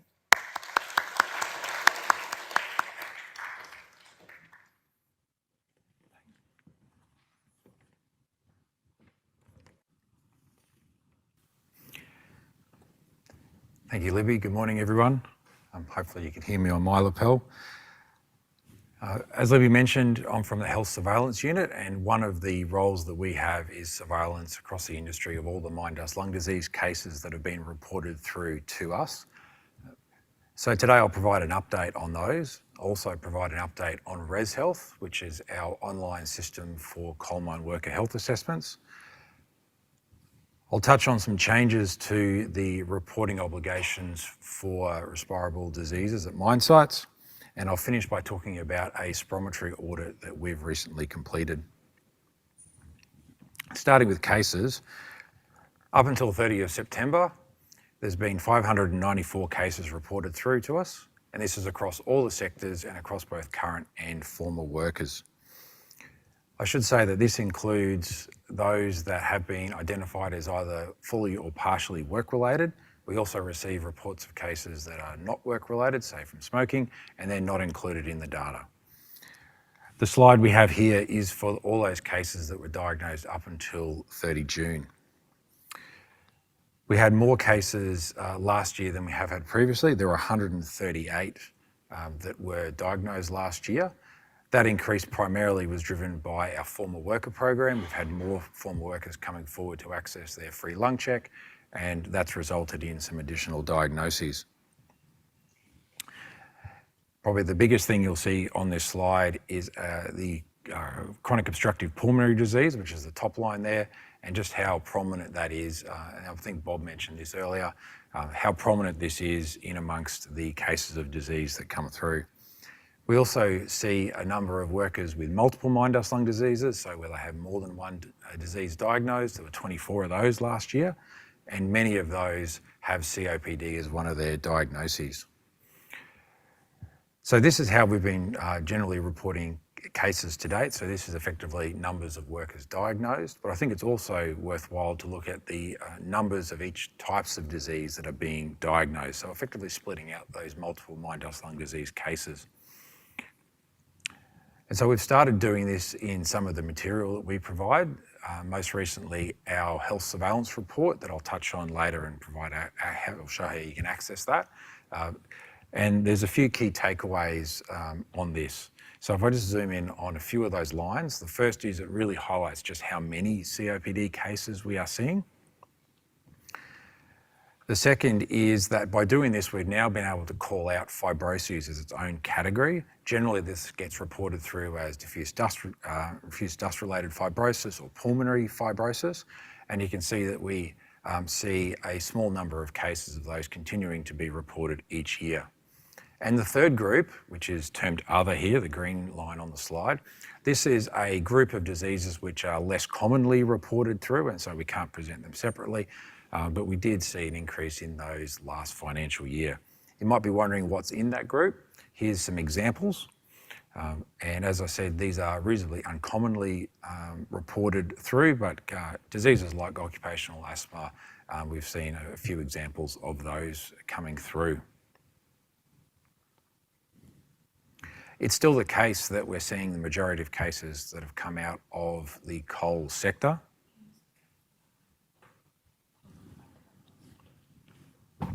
Apparently I need to speak up, just hold a moment. All right, hopefully that's a bit better. Excellent. So yeah, the majority of cases have been coming out of the coal sector, but if you have a look at that blue line, you'll see that increasingly we're seeing cases out of mineral mines and quarries, and that's been continuing for the last few years, reflecting both the mandatory screening program that's now in place, but also an increase in the number of reports we've seen from mine sites into RSHQ. If we have a look at all the cases that have been reported through, so this is across all the sectors, about where those workers are located, you can see initially it was out of underground sites, but over time we've seen that more and more that's been out of surface mines.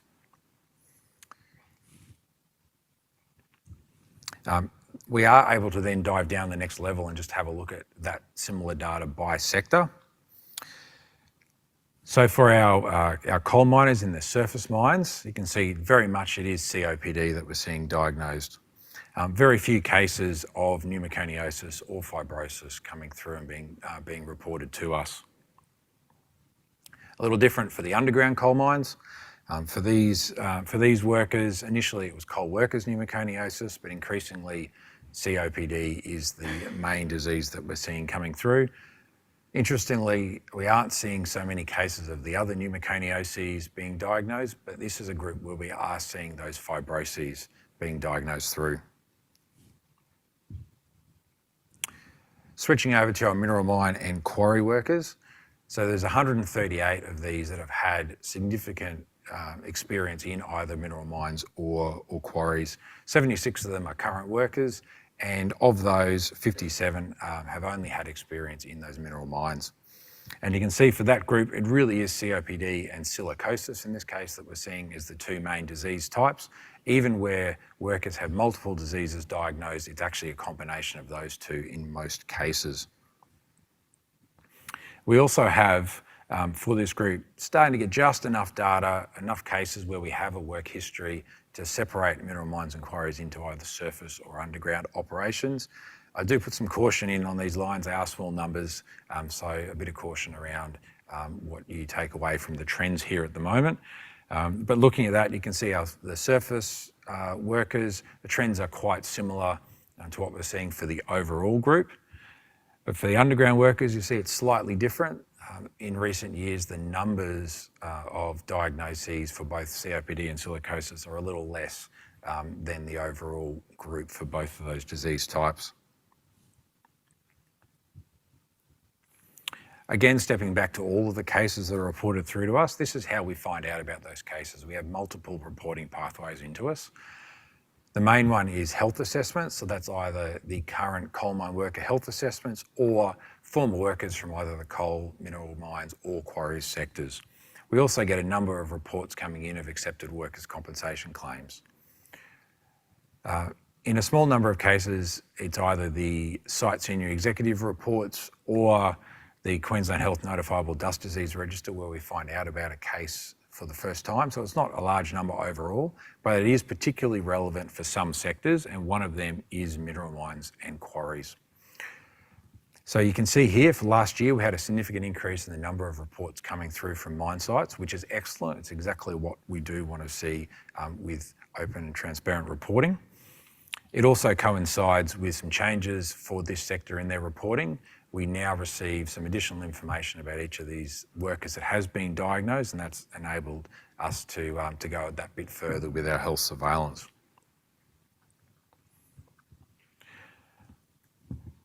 Speaking of site senior executive reporting, there's been some changes that have happened recently in that space. So before those changes, which kicked in September, the reporting obligations looked largely like I've got on the screen here. So they were different for both the sectors.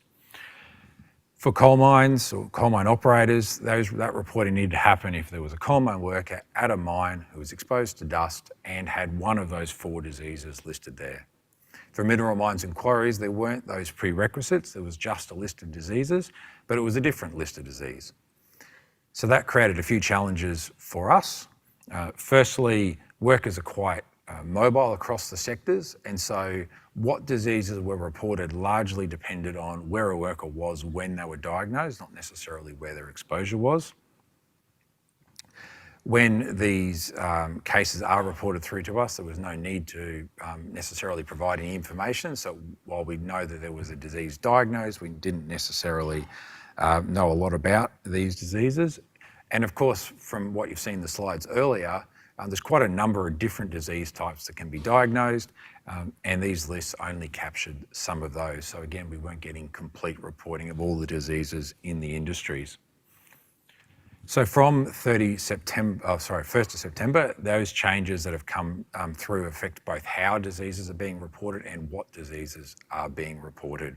So now it's the same reporting process, if you like, across both the sectors. There's an approved form, and that means that we're getting information about those workers, who they are and what their work history is, and that feeds into us. I will say for those on the coal side, if you find out about a case as a result of receiving a health assessment, you don't need to report that to us because we already know about it through Res Health. And also a reminder to the SSEs, please don't provide this approved form through to either the industry safety and health representative or the district worker representative. That's because there's still some privacy provisions that are in place. You can only share that information with those individuals if you have the worker's consent. As you can see from this definition up here, there's no longer just a list of diseases. That's all been replaced by this definition. I'll paraphrase it somewhat here to say that it's about a disease that's been diagnosed and that has been contracted as a result of some exposure to an airborne contaminant at a mine. And there's 2 components I really want to focus on here. One is the word may. I really want to highlight that. It doesn't have to be absolute certainty before you report. And the other is that mine isn't just the mine they're at now or even the sector they're currently in. It applies to any of their previous mining history. Of course, we realise that many people aren't going to know what all those potential diseases could be as a result of an airborne contaminant exposure. So the other thing we've done is put together a list of examples. It's not going to be totally comprehensive, but it's a very wide list and should pick up pretty much all the diseases that you will see. We've updated the health assessment report templates and the respiratory health surveillance templates so that These are now on those, and so if a doctor does diagnose these, they can identify it, and then you'll be aware about whether you need to do that reporting. RSHQ continues to offer free lung checks to all former and retired workers across both mineral mines and quarries and in the coal sector, and that's available every 5 years for life. We've completed around 1,500 of those assessments to date. What you can see here is that over recent years, we've seen more and more former workers take up this offer of a free lung check. What's particularly positive is that we're seeing the blue line at the top of those bar charts increasing. They're our mineral mine and quarry former workers, and it's great that they've been able to start taking part in this program as well. What we're aiming for is to enable anyone who would like one of these free lung checks to be able to access one, either through our local registered clinics or through Heart of Australia's mobile health unit, which I had on the screen there a little earlier. Those line charts, they represent the proportion of screened former workers that have been diagnosed with a mine dust lung disease. Early on, you can see we had fewer people coming forward, and many of those who were coming forward already had concerns about their health, and so the proportion of those diagnosed was higher. Over time, we've seen the number of people getting screened going up. Many of these people are coming forward more in a proactive sense, so they don't have concerns about their health at the moment. And so the proportion of diagnosed workers has been reducing. And again, that's what we want to see, having those people coming forward proactively, because we want to be diagnosing any disease that is out there as early as possible. Within our former workers, the distribution of diseases is such that we're seeing primarily COPD, and proportionally more than we're seeing in current workers. Unsurprisingly, the graph for our former coal miners looks largely the same as the overall group, because they make up such a majority of those being screened at the moment. For the mineral mine and quarry workers, again, COPD is quite prominent, but also silicosis. So we're still seeing, similar to the current workers, we're seeing this being diagnosed. So if you're a former worker, you know one, or you'd like to promote this free lung check option, all the information is available here on this QR code. The other number there, which is the Mine Dust Health Support Service, you can call that number to access that free check and start your process. I also wanted to provide some examples of cases that we've seen, and this is to show not just the breadth of diseases, but also where we're seeing across the sectors the different diagnoses, and also that it's not just dust, there's a range of airborne contaminants that are contributing. And the first one up there, that occupational asthma case, this is someone who was in the industry for quite a while. They're what we have previously put in a maintenance category because of their role as a diesel mechanic. This worker was, as I said, diagnosed with occupational asthma, but interestingly, the doctors identified that this was not just due to dust exposure, but also exposure to diesel and a range of cleaners as well. So really highlighting that it's a range of potential contaminants that can be contributing to the diseases we've seen up here. The second example is someone with silicosis, a slightly shorter work history, a little over 10 years. They were in the quarry industry, generally in open cabs, and reported quite a lot of dust exposure. The interesting point on this one is this worker was actually only diagnosed when they transitioned over into the coal sector, so when they had their health assessment under that scheme. And it really highlights the importance of having that mandatory respiratory health surveillance for mineral mines and quarries, so that these people are getting diagnosed early and while they're in that industry. The third example that we have there, again, quite a long history, 20 years, out of underground mineral mines and quarries, again in maintenance, in this case as a boiler maker.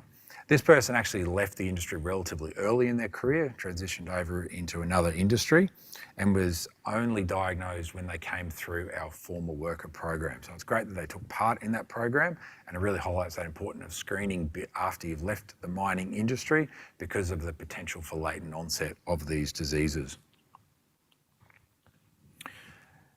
And I've put these three examples up here just to highlight that we're not just seeing disease on operating mine sites that you might be thinking about. All three of these these individuals had their disease as a result of working in the exploration sector. So the first example, someone with COPD, it might be what you're thinking in your mind when you're thinking about this industry, someone with 30 years and they've been operating the drill equipment for that time.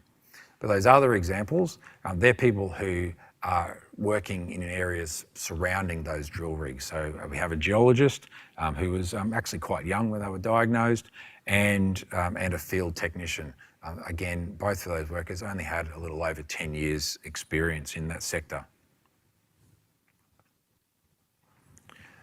I'll change over now and talk, just let you know about what's happening in Res Health. So this is a system, as I said, it's been mandatory for about 18 months now, and it's where all the coal mine workers complete their health assessments. It's also where their doctors and employers complete their sections of each assessment. So we've had 90,000 completed assessments in that system so far. 60,000 are what we would term a full health assessment. So they're the ones where the workers do that at commencement, and then usually every 5 years after that. There's also been another 30,000, and they're termed subsequent assessments or reviews, and that's where the doctor has identified either that there's something to follow up or that they need to monitor that worker more frequently. There's also in the system another 30,000 of those subsequent assessments. So they're ones where the doctor has said we do need to look at those workers, but the time to look at them hasn't quite come around. So they're sitting in the system ready to go. Those numbers cover workers across 4,000 different employers, so it gives you an idea of the breadth of the industry, and around 60,000 individuals have had a health assessment. So all the information about these mine dust lung disease cases and more is available in our health surveillance reports. This QR code will take you to our most recent one, and also the prior reports that we've put up. There's also a link there to some of the research papers that have been done in association with other institutions. We also have case information that's updated on our website every month. Spirometry is one of the tests that is mandatory as part of the screening program for both coal and mineral mines and quarries. And shortly after the re-identification of coal workers' pneumoconiosis, Monash University did a review, and what they found is some systemic issues with the quality of the spirometry that was done for coal miners. Here's a couple of examples of a spirometry curve. The one on the left is quite a good curve, as you can see, nice shape, but also that they are repeatable lines. They're overlapping each other, and that's what you want to see. The one on the right, by extension, therefore, is not a great curve. You can see this person's had a lot of trouble in completing their assessment, lots of dips and flat lines, and also they're not overlapping. So these results haven't been repeatable. Now, both of these are real graphs, they're real spirometries, and they both have been utilised. And as you might understand, trying to determine a worker's lung function from the one on the right is going to be pretty hard. So RSHQ implemented a guideline for spirometry that identified the standard expected, and also introduced a register of spirometry providers who can undertake these spirometry tests. Fast forward a few years, and then we wanted to understand whether the quality of that spirometry has indeed improved. So we undertook a desktop assessment through our respiratory physician, Jared Warner. And that identified that, yes, there certainly had been improvements since 2016 in the quality of the spirometry, which was great. Still seeing, though, 14% with some sort of issue in those reports. So Jared undertook a program of education and communication with doctors and with spirometry providers to look at lifting that rate, and then undertook a range of on-site audits with a whole range of spirometry providers. And that was really good because that meant he could see what was happening on the ground and then provide real-time feedback and guidance to address anything that might have been identified. Following that, we then had a look again from a desktop audit at the spirometry reports that have since been completed. And the good news is that all that program has had a really good impact, reducing that number from 14% right down to 6%. So that's been a really good outcome, and it's really good for our coal miners because it does mean that the quality of that spirometry is getting really good. And my final slide, as I do probably at every one of these, is to really remind everyone about the availability of the Mine Dust Health Support Service. This is a free confidential service that offers workers and their families information on disease, access to screening, access through to compensation pathways, and a whole range of support services, including psychological support services. And I know a number of the representatives of that service are in the room today listening in. So if you do know someone who would benefit from this service, please do provide them with these details. That's it. Thank you.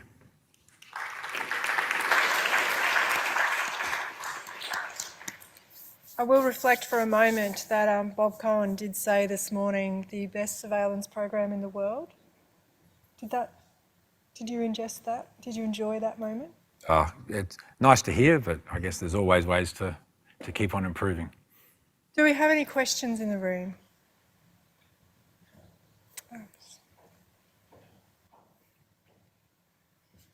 Hey Evan, I just wanted to know, is there any information on the difference in the incident rate of disease between underground coal versus surface coal? Like the cumulative number of cases was greater in surface coal mines, if I'm correct.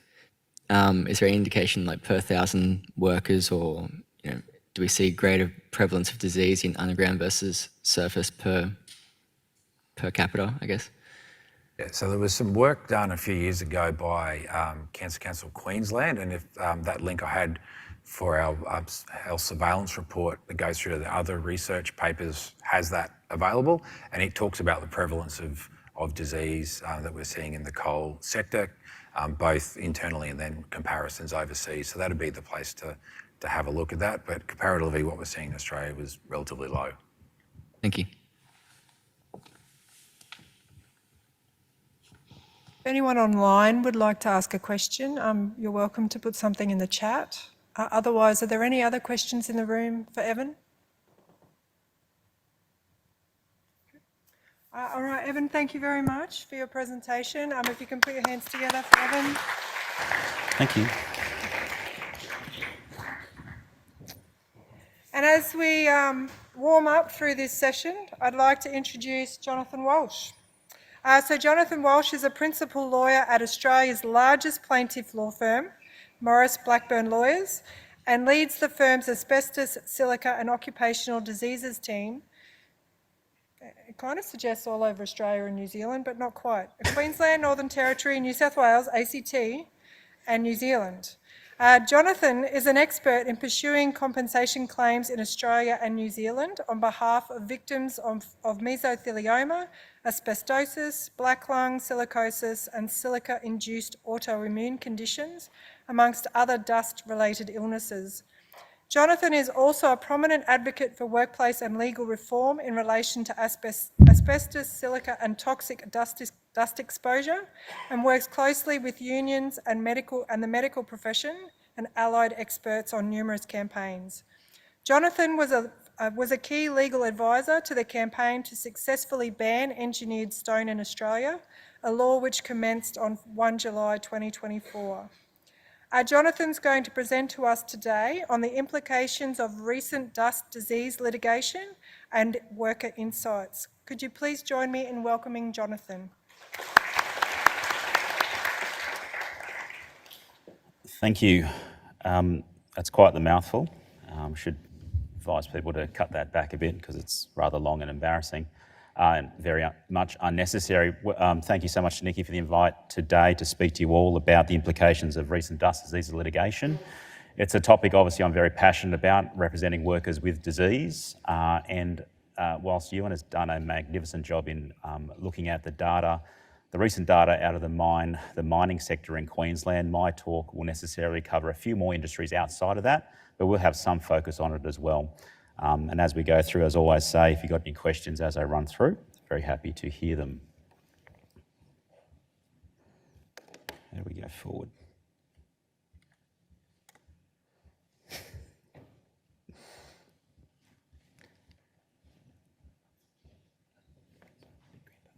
The green button. That means go. So this is what we'll be talking about the next 25 minutes or so. Some of the case trends from the workplaces and diseases point of view. The trends from an Australia-wide point of view, Maurice Blackburn has a national dust diseases specialised team, and so some of these trends and viewpoints will be taken from an Australian-wide point of view, with some focus on the Queensland mining sector in particular. Then I'll go through the very interesting case, the reported case, the first reported coal workers pneumoconiosis case of Keogh, which came and arose out of the court in New South Wales. We'll examine a bit of the facts behind that particular case and some of the conclusions. And then I'll speculate wildly around some of the implications of all this data that we're seeing, the prevalence of disease amongst our workforces across many industries, and what we should probably start to do. Because I think in these types of forums, when we focus heavily on the research components of looking into the dust exposures, we then report on the incidence of workers developing disease. There's a big fat middle bit that we tend to miss out on and don't talk about enough, and that is the workers being affected and what we ought to be doing on the ground today, and probably yesterday, but certainly tomorrow, to prevent these things from continuing to occur. I think we can get to very esoteric levels in reviewing simply data and move on with our day, and we can report 300 cases of COPD in the last 3 years and sort of sleep well at night. My job's a little bit more close to the coalface, so to speak, with these workers and their particular experiences, so I am coloured by that. But some of these cases, particularly in retired workers with advanced disease, where they are on 24/7 oxygen, and it had not been for Heart of Australia getting into Mount Isa to review them, they never would have known that their lung disease, so advanced, was work-related, for which they can claim justifiable compensation. So I hope to give that perspective this morning as we move forward. Turning then to the case trends, workplaces and diseases, I often like to start with this and Australia's context within the world around its experience of lung disease. And this is fairly instructive because, as we'll see in the next slide, Australia mirrors this particular data set fairly nicely, sadly. So between 1990 and 2013, global deaths from CWP and silicosis were on the decline. That's fantastic news. Things were changing for the better for workers. However, things started to plateau between 2013 and 2018, and then we start to see a very sharp spike in 2018 in terms of CWP and silicosis. And it wasn't just the developing world where we're seeing disease, but in the developed world, particularly as Bob and the other experts spoke about in terms of the Virginia coalfields, a sharp spike not only in just CWP, but quite advanced CWP in those particular industries and regions. And we saw that here occurring in Australia. This is the Australian experience with lung disease and how it then reflected in the litigation across the courts and tribunals of Australia. So in the 80s, 90s and 2000s, we know that a lot of asbestos cases and silica-related cases were litigated in the courts of Australia. The first mesothelioma case ran through the Supreme Court of New South Wales in 1985, and effectively litigation since then has only grown and increased, sadly. But then there was a bit of plateau. We sort of thought, well, it's just all about asbestos and we shouldn't really be worrying about much else. But those on the ground, those medical experts, the respiratories who were diagnosing disease in their clinics, and certainly from the lawyer's point of view representing these workers developing these diseases, was obviously a very different perspective that wasn't well known. And that is to say that silica cases started to increase significantly from 2015 onwards. Now, of course, we know, particularly as Queenslanders, 2015 December was the first time apparently black lung was purportedly rediscovered in this state. Of course, we know now, after scratching the surface only slightly on that statement, black lung never disappeared. It was never rediscovered. We just forgot how to look for it. We lost focus on making it a priority to diagnose that condition early and its implications for workers later. But when we started to focus back on it justifiably and reasonably, we started to see a great many workers with this particular disease. It didn't stop there. In the coalfields of Queensland, however, stone masonry silicosis really took off in 2016. The first case was diagnosed by Professor Yates down in Sydney in 2013, but it really took hold in 2016. And we saw that epidemic, that peak, really rise and fall between then and now, though we still will have a long tail problem with it as we go ahead. 2021 earmarked and saw the first road tunnelling case go through the courts of Australia, again through New South Wales, and it really started to shine a light on the very large problem we have in the road and rail tunnelling industry in this country. We know that every major arterial road forevermore on the eastern seaboard will be put underground because there's no more room on surface. But these particular workplaces, unlike a mine, an underground mine in metals or in coal, are not regulated like mines. They're regulated like a civil construction site, and we can't then be surprised that there's a very large problem in that particular workforce that we are seeing on the ground, and workers with very severe disease. We all know this data set, 1 in 4 stonemasons today have disease. The alarming thing about that is that that's disease today. The European studies out of Spain in particular suggest that the simple silicotics who are diagnosed today, 40 to 50% of those will go on to develop PMF. And that was only over a 4-year study period. That particular study is often relied upon in litigation for obvious reasons, but the problem for stonemasons doesn't end with the ban. It ends when they sadly die from their disease, and many of them, up to half of them, will get severe disease. And that's why the ban on engineered stone was obviously very important. But the message here around what we're seeing in terms of trends, it's not just mining, it's not just stonemasonry, but it's across all industries involving dust, whether it's road and rail tunnelling, whether it's quarrying, whether it's the cement manufacturing, foundries, construction, abrasive blasting, et cetera, and the list goes on. That's what we're seeing as a firm of specialised lawyers dealing with these dust diseases on behalf of workers. It sometimes creeps its way into clear data sets, like Evan was able to present to us on in terms of the mining sector, but it is across the board. And it really does identify one of the large problems around many different systems of information gathering, but not being shared across the country in one particular way, so we actually get a handle on how significant and widespread lung disease actually is. In terms of, again, the trends across all industries, Evan again presented on the coal and the metalliferous mining industries, but across the board we are seeing quite a spike in silica-related disease, and not just silicosis. We're seeing across the board CWP, mixed dust fibrosis, diffuse dust fibrosis is certainly on the increase. Emphysema, COPD, absolutely on the increase, particularly out of coal and metal mining, but also to autoimmune conditions. It's not just a condition related or specifically connected to stonemasons. As we're certainly seeing that across the board, particularly out of our road tunnelling client cohort. There is a very high proportion of autoimmune conditions, principally scleroderma and rheumatoid arthritis. And in fact, in one particular case of a natural stonemason working in that industry for 4 decades, at the age of 62, he's developed simple silicosis, but very severe rheumatoid arthritis and now scleroderma. So he's had the trifecta, sadly.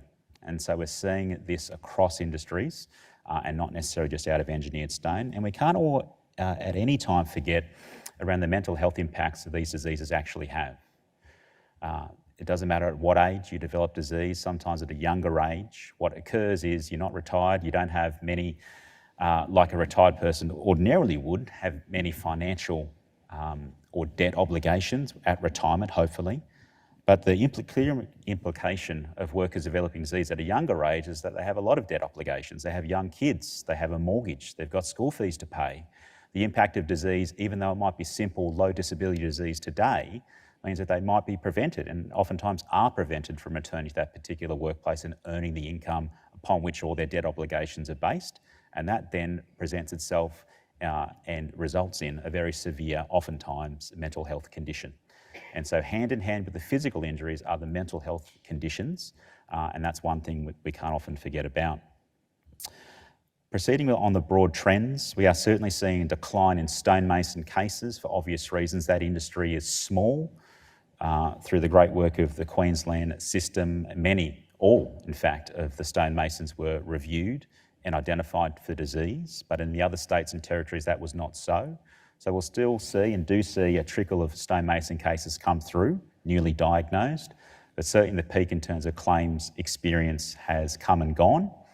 But what we'll probably see is those stonemasons who were in the industry or have remained in the industry and using now these alternate products go on still to develop more advanced disease in time, but that's a process of years as opposed to a few months.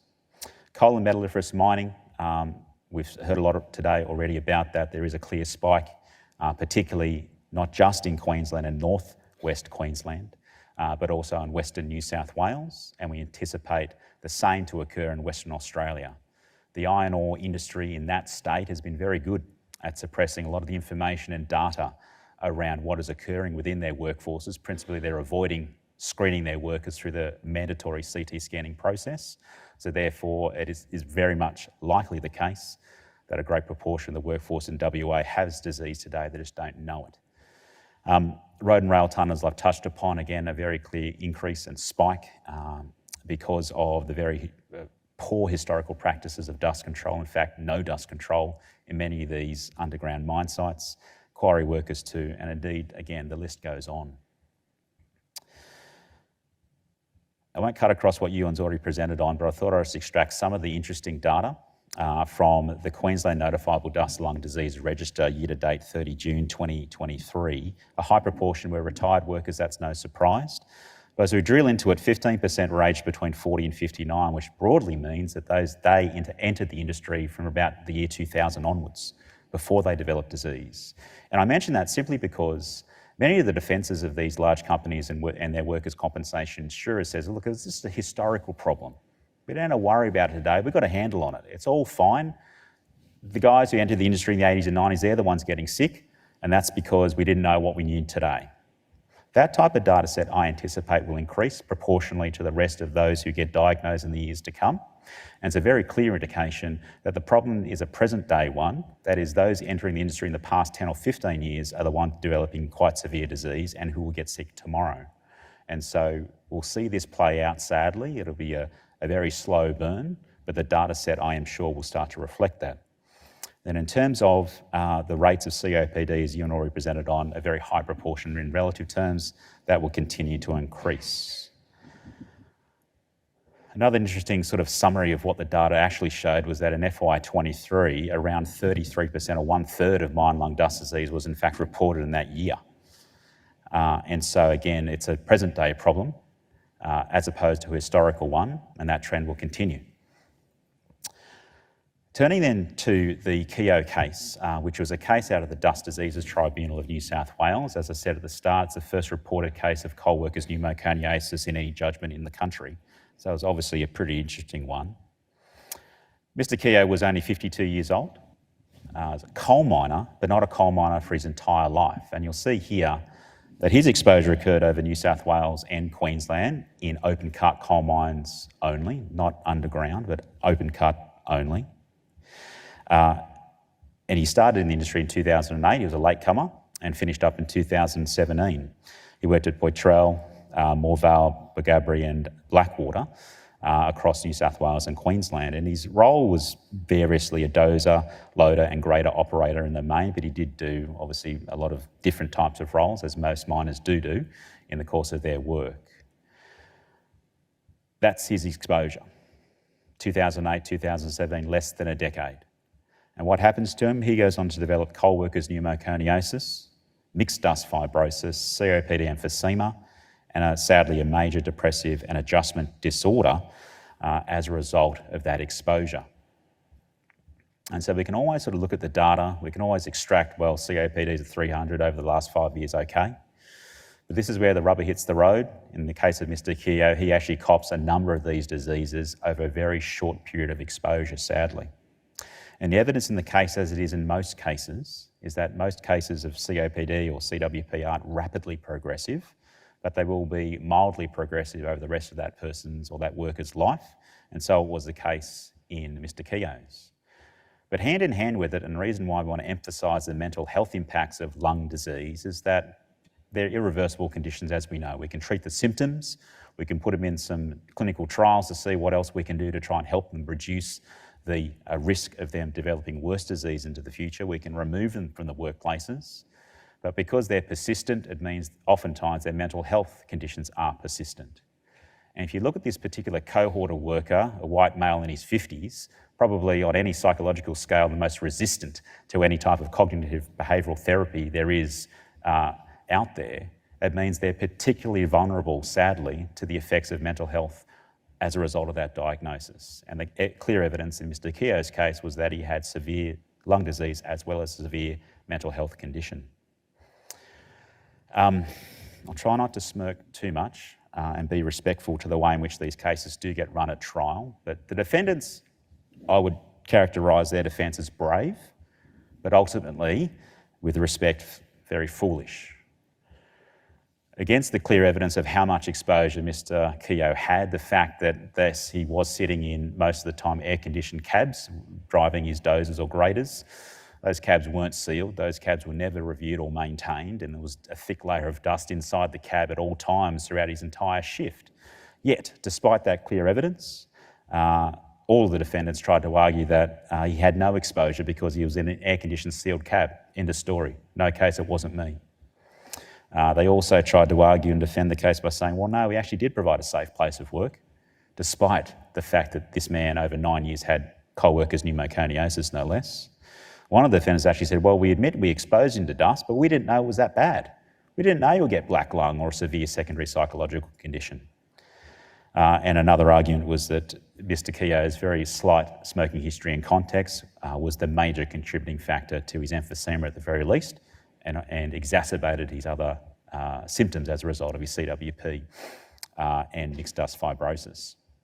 All of those arguments fell by the wayside because the clear evidence was fairly clear.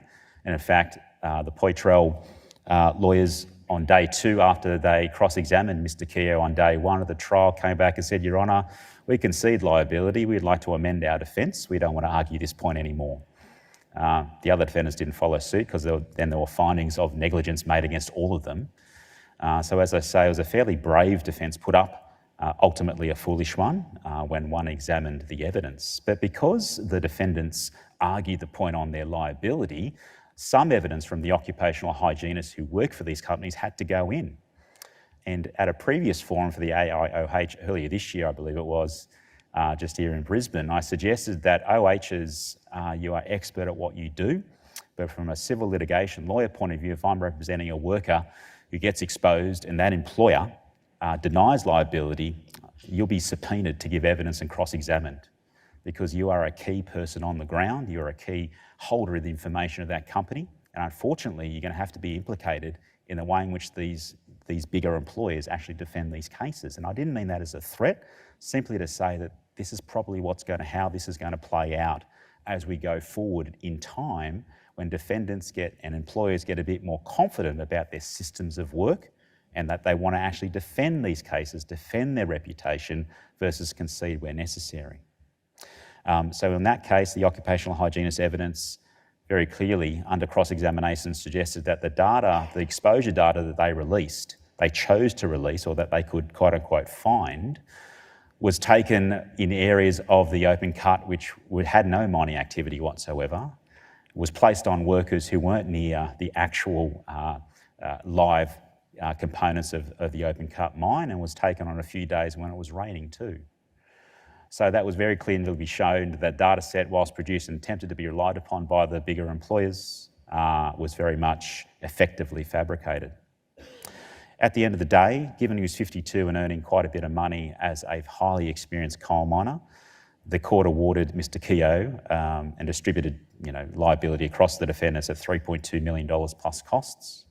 That's a fairly reflective of the economic loss. In this particular case, Mr. Keogh won't return to work, not just because of his lung disease, but because of his psychological conditions.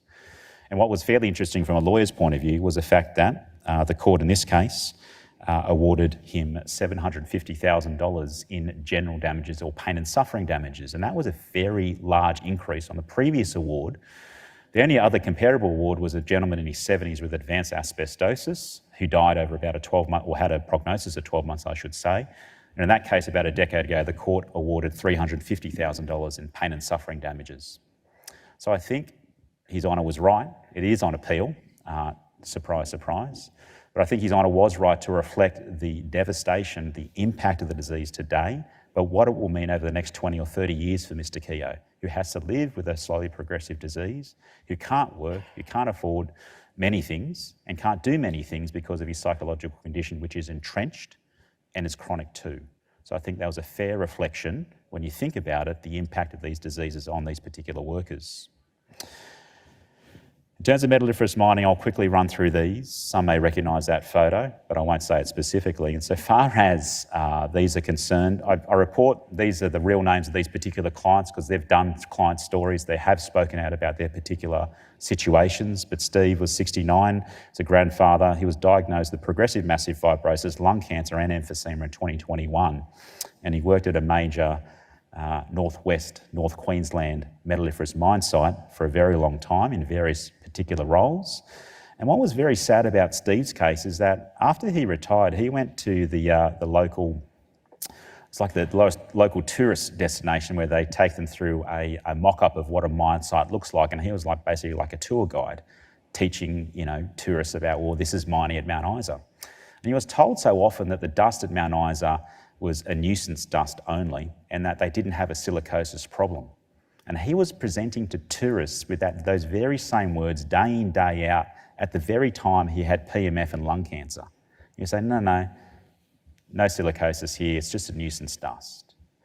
And you can see how that culture gets entrenched, particularly in the older workers within these particular work sites, and starts to spread. And this is the way, it's a very clinical, targeted way employers suppress information. They do this day in, day out, but we know about it. Tony is another case, 2016 diagnosed with simple silicosis, but sadly a very severe psychological injury adjustment disorder and depression. Tony was dyslexic and couldn't read or write, and he only could use his hands. At the age of 50, he gets silicosis and can't work. And Tony's case was interesting for a whole bunch of reasons, largely because he was a gold miner, not in the major gold mining companies or regions, but worked for very small operators, particularly in Queensland, around the Gympie region, but also in different parts of the country too, some in Victoria, WA. And before he got diagnosed in Africa, he started to earn a lot of money over there. Again, he wasn't told, he never saw anyone from the regulator come into any of the mines his entire career in Queensland to check on what was going on. He was never told about the dangers of silica dust at any point in time, and for most of that time he didn't even have a mask. But when he was provided with the mask, he wasn't told why he needed it, but only to wear it just in case, or have it with him in case there's an inspection. That was his evidence. So yes, that is a historical problem. You wouldn't see that in the major mining companies or regions today, I dare say. But there are so many exploration mines, so many tiny mining operators all over the country. You have pockets of 10, 20, 30 employees where this is happening still today and will continue to happen.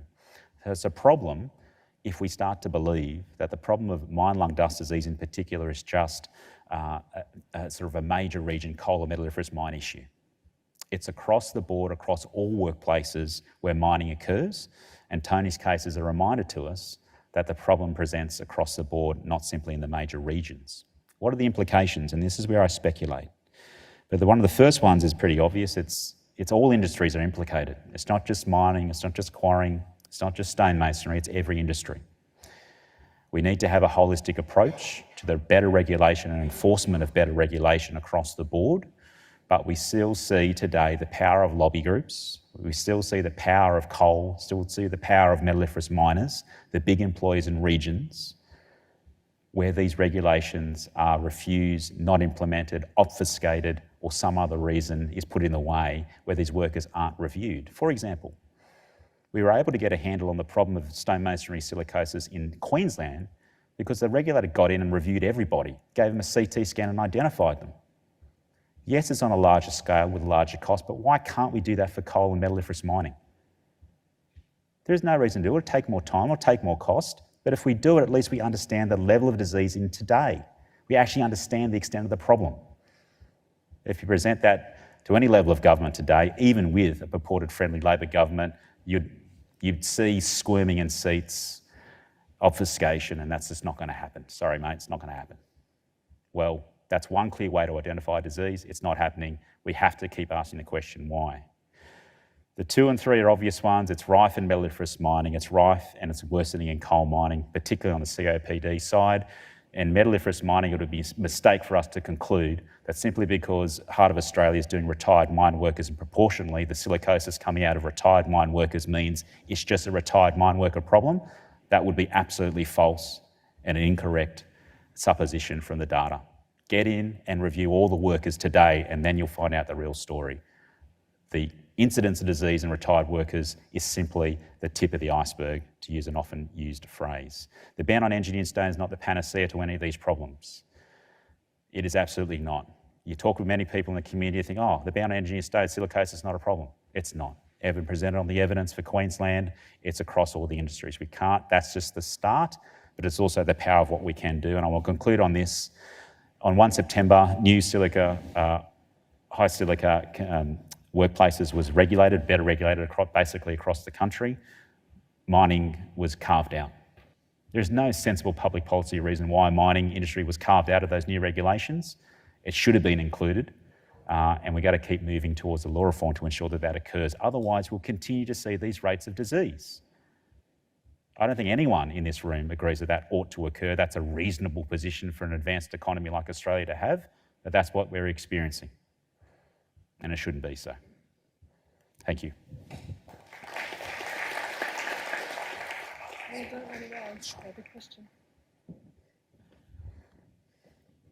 Jonathan, thank you very much. I did really appreciate, and it's something I had been reflecting on throughout the morning, that each of these cases is a real person, not a number on a page.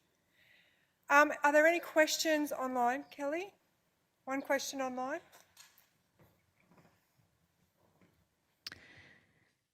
Jonathan, I'm not sure this is directly a question for you, but you might be able to answer it. So Mr. Richard White is asking that if the Australian Senate inquiry that was held in May 2006, known as the White Inquiry into toxic dust and airborne particulate along with nanoparticles, which was passed without dissension, he's wanting to know whether the findings from this inquiry are still relevant today and if those findings could be used to help towards total eradication of dust disease. I'll have to re-familiarise myself with that 2006 report, but look, any of the historical information around the problems to do with dust exposure absolutely will help in today's discussion around what ought to happen to better regulate and better enforce what's going on. What I would simply say by way of addendum is that we got better laws now around silica dust control, not for mining though. We had a set of regulations previously, but we still had massive problems. So the problem is not necessarily better regulation, or that will always help. It's about enforcement. How do we get the regulators to get greater resources to actually enforce these laws? How do we avoid the incidents of big employers getting away with exposing their workers to excessive quantities of dust and producing this level of disease in the workforce? That's the actual proper question to ask today. And what are we going to do about it for tomorrow? Do we have any questions in the room? Thank you.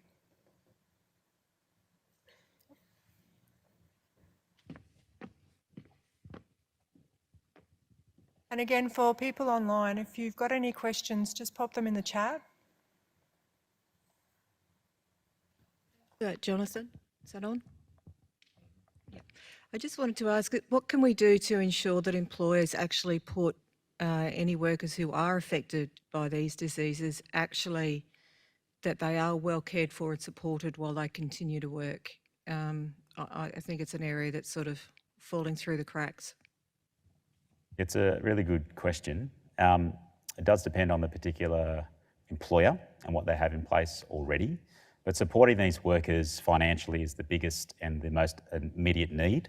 They have their debt obligations, that's what worries them from their diagnosis, and often why in smaller employers and situations they often suppress that information. They don't want to tell anybody because they don't want to lose their job.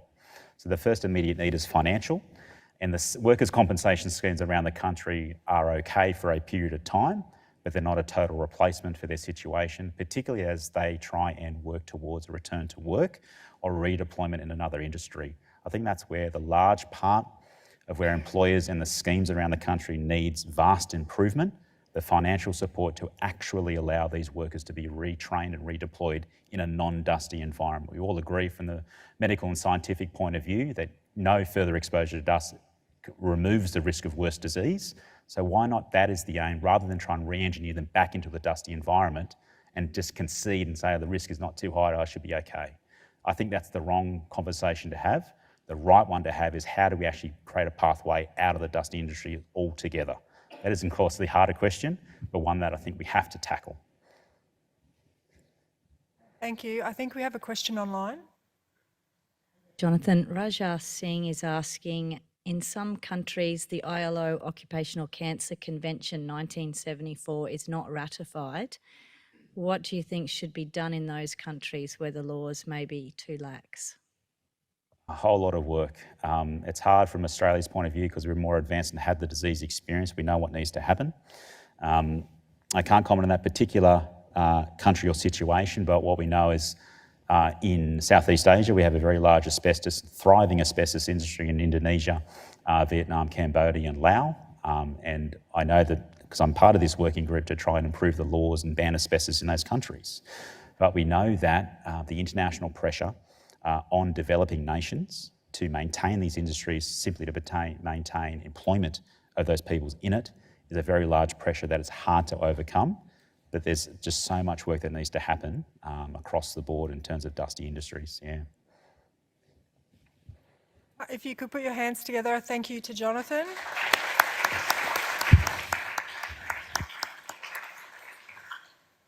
Now I should have Ian. Ian? There we go. So as we head into lunch, we'll just have a short presentation from Ian, who's from Breathe Safe.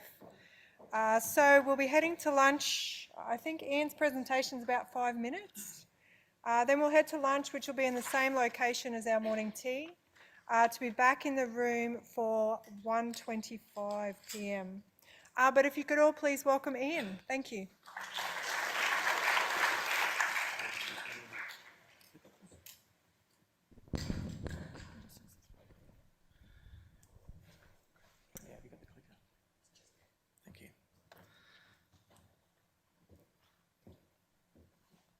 Okay, thank you very much for the invitation to attend today. I'd just like to now go through a little bit of an overview, and if I can get this to advance, I'll do it on here.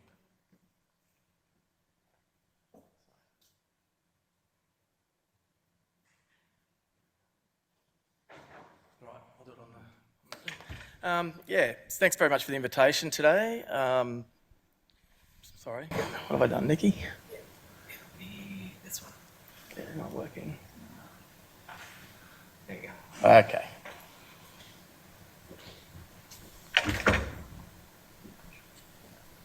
Okay, so just to introduce the concept of respirable dust, I guess the dust that we see every day is what I've worked with most of my life. It's visible dust that's protected by PPE.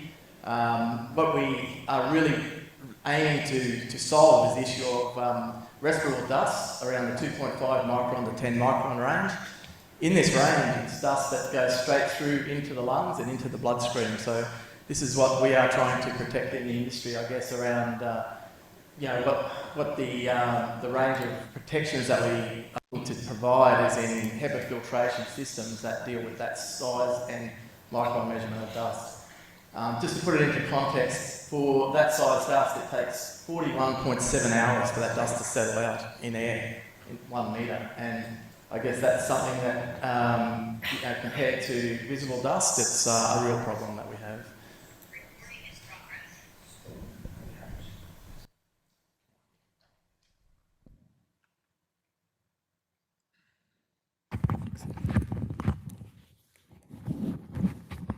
Okay. So I guess the question that I'd like to ask is, does positive pressure alone equal air quality? And the answer to that is no. We have to have other considerations such as dual HEPA for recirculation air, CO2 saturation and dilution for fresh air, particulate size and count, temperature control based on air conditioning efficiency, and air conditioning effectiveness. A clean evaporator coil, for example, provides not only a reliable system for operation of your aircon, but it also prevents respirable dust being captured in the evaporator and circulated through the cabin. time-weighted average measurements for particle count for the entire shift, and that's something, again, that MSure is supporting through the ISO 23875, and decay time. So all these factors are a contributing factor to clean air. So pressure alone is certainly not enough to deal with that. What we're creating with these factors is a clean operator breathing zone. So return air is going to be also cleaned using HEPA filtration systems and complementing the external air to create what we call dual HEPA filtration. Now this is really creating the area where it's capturing dust that's inside the cabin on the shoes and clothing of the operator, and it's combining that with filtration of the harmful dust that we talked about in Jonathan's presentation, and capturing that in HEPA filters before it enters the cabin and the controlled area. So those things combined create a cleaner air zone, but a pressurised zone as well. The other option that we need to look at is how we measure and manage data around 23875. So it's important that we're measuring all those factors of CO2 and dust and particulate, but also to monitor those in real time and to be able to create data that we can analyse and manage. So one of the features that we've looked at is to be able to create a traffic light system inside the cabin for the operator, which can be also communicated through mobile phones and devices, which shows the traffic lights of green operation is safe to enter, and the graphical data in detail provides the background support behind that. So that's really what the point of difference is, I guess, in terms of complying with ISO and creating data that helps manage that. What we're seeing here is decay testing. So without the Breathe Safe system, it's very hard to get the full decay time up to 120 seconds in line with the standards. But with it, it provides that internal secondary HEPA filtration. So what that does is creates a zone inside that's also filtered, and that air is being forced through the aircon evaporator system and back out with a much improved decay time using that type of system. So what we're getting is a much cleaner air environment. It's clean for dust, but it's also the respirable dust that we talked about with that very fine size that's being cleaned and taken out of it. And that's really in line with the standards in terms of the 25 micrograms per cubic metre. I guess pressure is important though. It's not to dissuade what pressure means. So positive pressure inside a cabin or working area is also important when you've got a travelling machine. If you've got a truck or a machine that's travelling at speed like a loader, at 0 miles per hour, you're able to keep pressure in the cabin using just a very low nominal pressure. But as that speed increases, you start to see that there's a requirement for cabin pressure in the green zone to provide that internal pressure to offset the wind speed. In that case, you're really looking at providing that level of pressure inside as a prevention method for clean air. So in summary, we've got 4 things that have got to be considered around the clean air environment. Positive pressure is one of them, but then there is the cab ceiling aspect, trying to maintain the pressure inside the cabin and operation area, equally important as creating it. The dual HEPA filtration is designed to scrub the air from the outside as well as the return air and provide HEPA filtration to prevent that from entering into the clean air blower zone in the air conditioner system. And monitoring. With data, you have the ability to provide really consistent measurement of it in real time, but also historical data that can be measured over 7 or 8 years for review and consideration. And I think what we've really looked at is data is the key in terms of providing solutions when you understand what the problems are. So that's really 4 key factors, not only pressure, but to provide clean air operating environments to deal with respirable dust. So it's equally important to consider other environments. I've worked in mobile plant and OEM environments, also in the fixed plant environments. And in that case, we have to consider any work zone where a risk exists around harmful dust exposure, and it can be monitored. When that's there, it's innovation with the support of industry and professionals and research data to develop solutions. So one factor is understanding the type of dust that you're dealing with. And in this case, the dust is from a drill and blast site. You can see in the right hand that wind builds up that dust and blows it across the whole site. One of the problems is it's hard to know when an operator can go back into that zone and do work. So using that traffic light system, what we can provide is a solution whereby that you're giving safe zone and the green light for operators to enter back into environments which may have dust and harmful items in there. So a portable dust monitoring system can further enhance worker safety in high-risk areas. Examples of that might be in a dragline blowout environment where there's air being used, in drill and blast zones, high dust areas, work control rooms, and in fixed plant environments. All of those still have the same risks of dust, but in many cases are not protected by the internal cabin design systems that are in place. So we have to think of ways and means that those sort of solutions can be provided to cover all environments where workers are in dusty and harmful environments. Thank you very much. I appreciate your time to listen, and if there's any questions, I'm happy to have them. So just to wrap up as we head off to lunch, I'd like to end with a thank you to our three speakers. So Dr. Nikki LaBranche, Evan Pengelly and Jonathan Welsh. Walsh. If we can please put our hands together for our speakers and for Ian at the end. Thank you. I'm sure they'll be staying through lunch, so if you have any questions, please don't hesitate to go and have a chat with them. Okay, good afternoon. We're about to start the session. Our first speaker this afternoon is Catherine Jones, Professor Catherine Jones, I apologise. She's a consultant radiologist with subspecialist qualifications in thoracic radiology.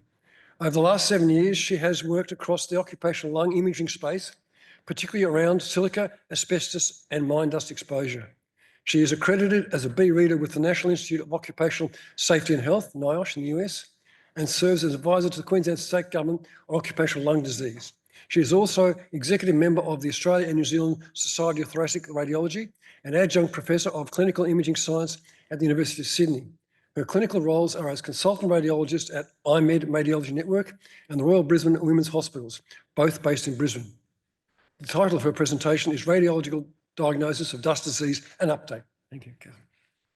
All right, thank you, everybody. I'm assuming you can hear me okay through the lapel. Great. I also have laryngitis because apparently I don't stop talking. And at some point I will have to stop talking, but not today. So those of you who've heard me speak before may see some of these slides looking familiar. But essentially for everybody else, we're going to go on a little bit of a journey about what is radiology and why is it important for dust disease, because it really has changed the landscape of what we can do in terms of diagnosing disease at an earlier stage. These are my disclosures and positions. So when we talk about occupational lung disease, really we're talking about a whole heap of different diseases, some of which are more common than others. And some of these we can detect very easily on imaging, and some of them we can't. So patients that come in with symptoms of asthma or bronchitis, really difficult for us to confirm that on imaging. Now, some of these diseases, and we'll go through some of these, like pneumoconiosis and asbestos diseases, imaging is the mainstay of that diagnosis. And that's where I'll focus my attention today.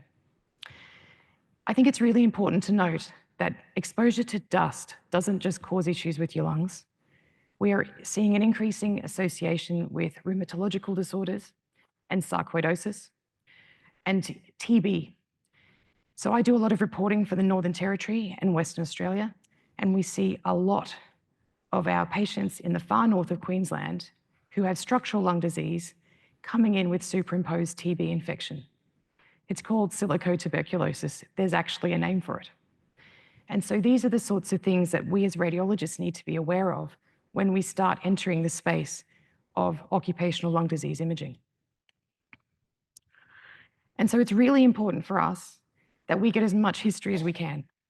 I know I don't have that many clinicians in the room, but for those of you who are here, please do give as much of this information as you can. And the reason is it gives us more certainty in our final conclusions. I can be more certain that some of these things are present or not present. So the more information like this we get, the better. And really the smoking history. And I'll go through why that's important later on, but in a nutshell, If someone's also a smoker, you have to distinguish smoking-related changes in the lungs from dust-related changes. So what do we do in radiology when it comes to occupational dust disease? Well, we should always be doing this in conjunction with the history and, if possible, a knowledge of the patient's lung function. It allows us to give a baseline assessment of people when they enter a dusty environment for the first time. And it also allows us to detect some of these more feared complications of dust disease, like mesothelioma from asbestos exposure, like lung cancer. It also allows us to pick up some of the non-pneumoconiosis diseases, like emphysema. Okay, so all of these additional findings, as well as lots of additional findings that have nothing to do with dust disease, like those other things like, pesky coronary artery disease, for example. And so in order to get a good quality result, having a radiologist who knows this background, knows the space, and has some experience in this is really important. And so for that reason, as all of us in Queensland will know, Queensland State Government has embarked on having B-readers, being the radiologists accredited to do this work. We'll talk a little bit about that in a minute. But before we get to the mine dust disease, I wanted to talk about asbestos because this is, again, something that we've known about for decades, causes a lot of disease. But I think because it got overshadowed by dust, silica, mine dust, mixed mine dust, over the last, say, 7 or 8 years, we sort of took our eye off the ball a little bit with asbestos. But there is a lot happening in the space. The mesothelioma national guidelines for detection and treatment are currently being updated. They hadn't been updated since 2013, okay, because everyone's attention got diverted to other types of dust. So this is where we're at. We need to remember not to forget this. Now, when we talk about asbestos, it is still the most common type of dust-related disease we see, even amongst people who work in mines. Because remember that asbestos occurs naturally in mine sites. So being in a mine site actually usually gives you some degree of asbestos exposure as well. And then certain roles within the mining industry really enhances that exposure. And so we get lots of changes in the lungs and then around the lungs as well, all the way through to having different types of cancer. So why is it important for me to talk about it when I talk about radiology? It's because radiology is how we make that diagnosis. Okay, it's very difficult to make the diagnosis of pleural plaques or any of the other diseases without having imaging evidence. Okay, so again, radiologists, we're trained to know what to look for, but because we see these plaques so commonly, particularly in older men in Australia, there's a tendency to ignore it and say, oh, it's fine. Well, what it is, it's a marker that this person has been heavily exposed to dust in an occupational way. And that in and of itself is a red flag to say, if they've been exposed to asbestos, what else have they been exposed to? Let's look more carefully for the other things that we'll talk about next. So really important as well about the indications for why they've come in. And just even things like how long ago were they exposed to the things that they've got. So if it's asbestos, we can see changes 30, 40, 50 years after the exposure. And sometimes the worker can't remember what happened that long ago because it was a long time ago. But the reality is it's causing their disease that's injuring them right now.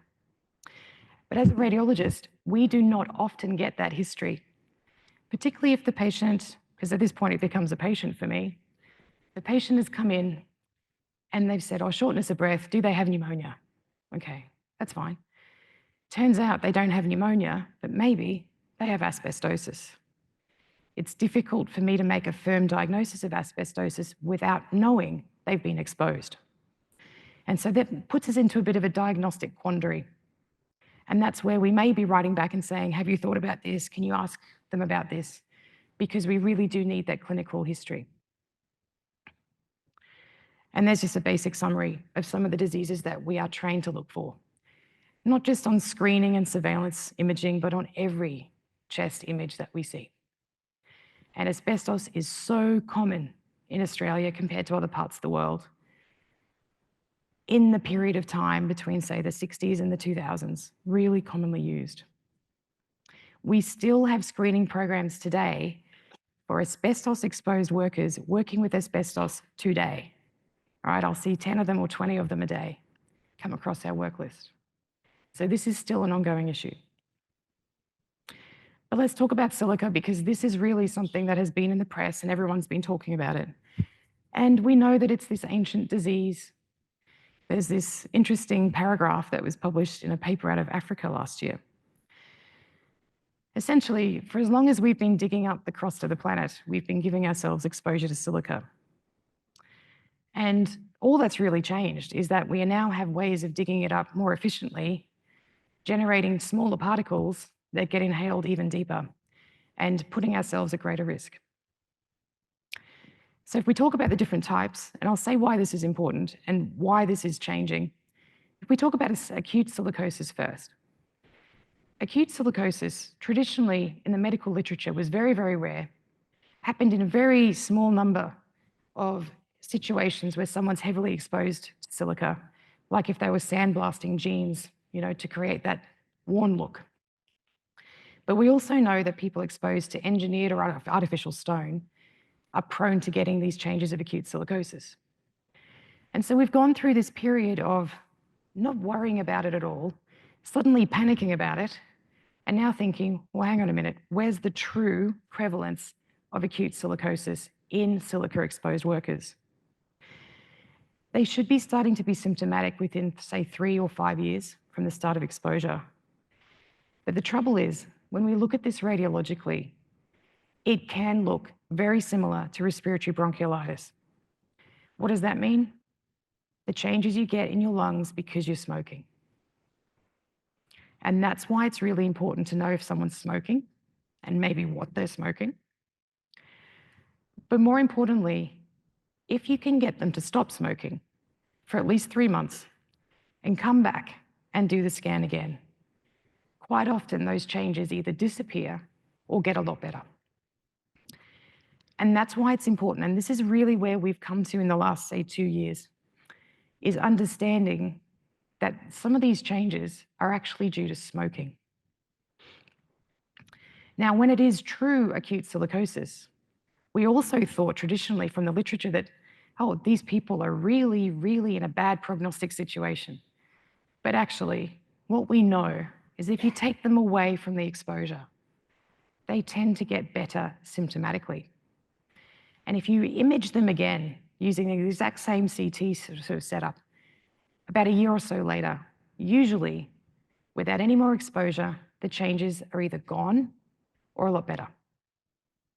Now, for some people who are so heavily exposed to silica that their lungs are just chock full of this fluid full of silica particles, they can benefit from this whole lung lavage. But you need to be very selective about who's going to get that procedure because it's not going to work for everybody.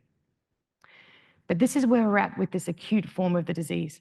And that's really representing a change in our understanding of exposure versus radiology findings in the last few years.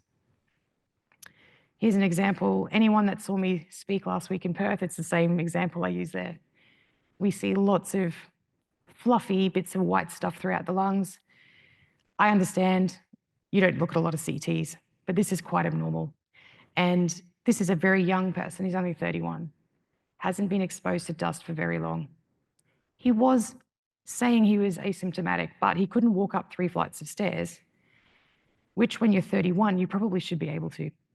So he got removed from the workplace, and about 11 months later, his CT was completely normal, and he wasn't smoking. Now that's the acute form, and I think we've come a long way in the last few years in being able to distinguish true silicosis from possible silicosis in that space. But the simple silicosis, I think we've been pretty good at now for a fair while because it's very well defined. So the definition is lots of nodules, more than you should have, in the upper parts of the lungs. they aren't actually starting to form little conglomerates together. And so they're not distorting the lungs. And so the lungs still kind of look the right size and shape, but all these little dots everywhere representing the body's attempt to either wall them off, little bits of silica, and so they're little tiny scars all the way through the lungs. Sometimes they can start to be absorbed to the edges of the lungs, and it can look like plaques from asbestos. But at this point, most of these people, again, will say that they don't have any symptoms. But, and this is again a real change in our understanding in the last 5 years, people who have simple silicotic changes are at much higher risk of these other diseases. And there's again all of these postulated mechanisms for how the dust gets absorbed systemically into the body and raises the risk of these other things. So increasingly, we are seeing patients coming into us, referred to us from rheumatology. Okay, so this is an understanding that this is now a major public health risk. What does it look like? Well, I'm a radiologist, I'm going to keep showing you some pictures. Lots of tiny dots throughout the lungs, way more than there should be. We normally see airways, we normally see blood vessels. We don't normally see these dots everywhere. This is classic distribution of simple silicosis. That's a little zoomed in version of anyone who didn't see it the first time. But you can see here that it's the top half of the lungs that are really affected. Okay, because when you breathe in, you breathe it up, okay, up and into the top of the lungs. But the lungs still look like the right kind of shape. Okay, so this is somebody who has simple silicosis. Well, actually, it's pneumoconiosis, but we know it's silica because of the type of exposure, because we have the history. Now, when the silica or the other types of mineral dust tries to get absorbed by the body, it can go into the lymphatics. So just like you can get, enlarged nodes in your neck or in your armpits when you're sick, the same sort of thing can happen here. The nodes in the central part of your chest can get quite big because they start to absorb the silica and the rest of the particles to try to get rid of it. And so these nodes get quite big and chunky. And these white little blobs in there, that's the mineral. It's another really good sign for us as radiologists that the patient or the worker has been exposed to high levels of dust. Here's another example again, very much in the upper zones, not quite as florid as the first one, but you're starting to see some of the nodules, that we call them, starting to be pulled out to the edge. Again, a different way the body's trying to absorb the dust. And again, lots of these nodes with little white specks in them. It tells me as a doctor, this is someone who's been exposed to a lot of dust in their life. Now, the next part of the spectrum is complicated disease. Now, as you can see, it goes from simple to complicated. It doesn't sound like a good progression, and it's not. We again have had a pretty decent understanding of this, unfortunately now for many decades, and that hasn't really changed. And these nodules then are starting to come together, and they're starting to twist the lung and distort it, which means that it's not functioning as well as it should. So even if you take them away from the dust, generally speaking, the changes continue to progress.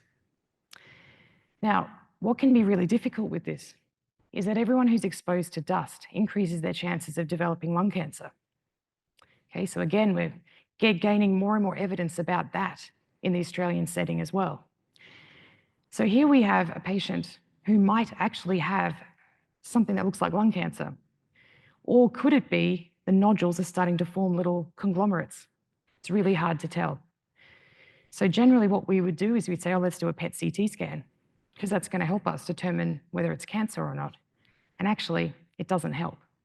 And so that's, again, one of the other areas of research that we are heavily investing our time and energy into, to try to get a better handle for determining people with lung cancer versus people who have this complicated disease. This is kind of what it looks like, again, very much in the upper half of the lungs, but now it's starting to pull the lungs together. Okay, so he's only 34, but he's been exposed to engineered stone for 12 years with very high levels of silica. Here's another example. He's a little bit older. He's been exposed to natural stone for a couple of decades. And you can see all of the changes are right up in the top of the lungs, and everything's being pulled and distorted in. So his lung function will get progressively worse. And then there's the accelerated form of the disease, which again, it doesn't sound like a good next step, and it's not, but accelerated disease means it's just happening faster. That's literally what it means. And so instead of waiting the 10 or 20 years that you might normally have to wait after you've been exposed to natural stone dust, when the engineered stone workers started, being screened, we saw a lot of them had this accelerated form where they had lots of different types of radiological change all at the same time. Now, I wrote a paper about this, I think, in 2020 and published what we see in the engineered stone workers. But what we didn't know then was what happens to them over time when we take them out of that environment. And so what we know now is that a lot of these workers, some of the changes get better. So those acute sort of changes, the fluffy stuff, it often gets a bit better. And as long as we get them before they have that really progressive distortion kind of change in the lungs, they usually stay stable. Not all of them, but usually stay stable. But the important thing is that once they start to get this established disease, is to not let them go back to those same sort of dusty environments, because the ongoing exposure will make sure, increases their risk of progression. And that's really where our respiratory and occupational medicine physician colleagues, that's really where their expertise lies. We have some examples here of very young people. He's only 27. There's lots of little dots there that shouldn't be. He's got, again, mostly in the upper zones, and he's got quite a few nodes there that are showing signs of absorbing mineral at age 27. So this is a very early onset of that sort of disease. Here's another one, very similar again, he's only 29. Very similar changes in those nodes, demonstrating the body's attempt to get rid of the mineral. But you can see that his lungs are starting to show a lot more distortion, like all of those lines through the lungs, they shouldn't be there. And then when you look at it from the front, you see that the upper parts of his lungs are really starting to collapse down. Okay, so this is someone who has functionally significant disease already, and they're only 29. And we were seeing dozens of these, probably per week or per fortnight, a few years ago, when we were in the height of screening these workers. And so these workers are continuing to get screened now, and we will have another research paper out in the next probably 6 months, talking about what happens to them over time. And you can see that some of these workers, it almost looks like asbestos plaques because of how much disease they've got up there at the top of the lungs. And he's starting to get PMF, but equally, maybe he's got lung cancer. It's something we need to just keep an eye on. And he's a 24-year-old. He's probably one of the youngest ones I've seen come through. But one of the other things I wanted to mention today was just how bad the chest X-ray is at picking up some of these findings.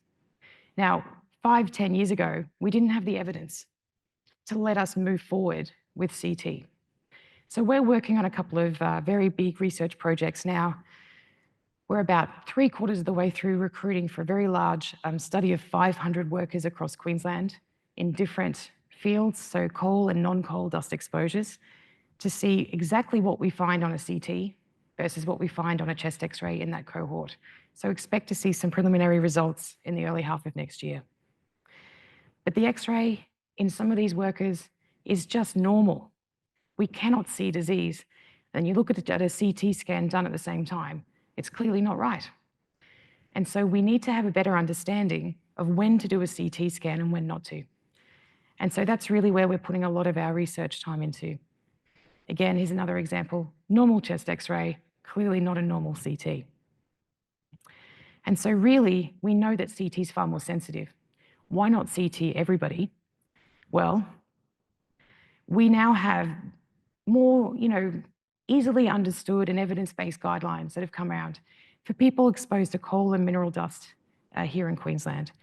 And so because we understand that CT is difficult to read, as a radiologist without expertise, we get them read twice by two people who know what they're doing, who've shown that they have extra qualifications in it, to a special standard called ICOERD. And that's really come in about a year ago. And that's, I think, made a massive improvement to the diagnostic accuracy of the CTs that we're doing on our patients. If you have abnormal lung function or abnormal chest X-ray, or if the examination or the symptoms are concerning, you can move forward to doing the CT. And it's a very low radiation dose protocol. So we've worked hard in the last 5 to 10 years to get to the point in our industry that we can offer this as a low dose service. And it's available to both current workers and former workers. And that's really a big change in our practice that's come about because of advancements in our CT technology, but also the better evidence that we've been able to generate. This is a paper that's just come out a few months ago from the group that I'm involved in at Monash. And this was looking at artificial or engineered stone workers, saying what happens when we compare the chest X-ray and the CT done at the same time. So this is a summary, if you like. We had a fairly enriched cohort where we knew that we'd included people who were positive as well as people who were negative.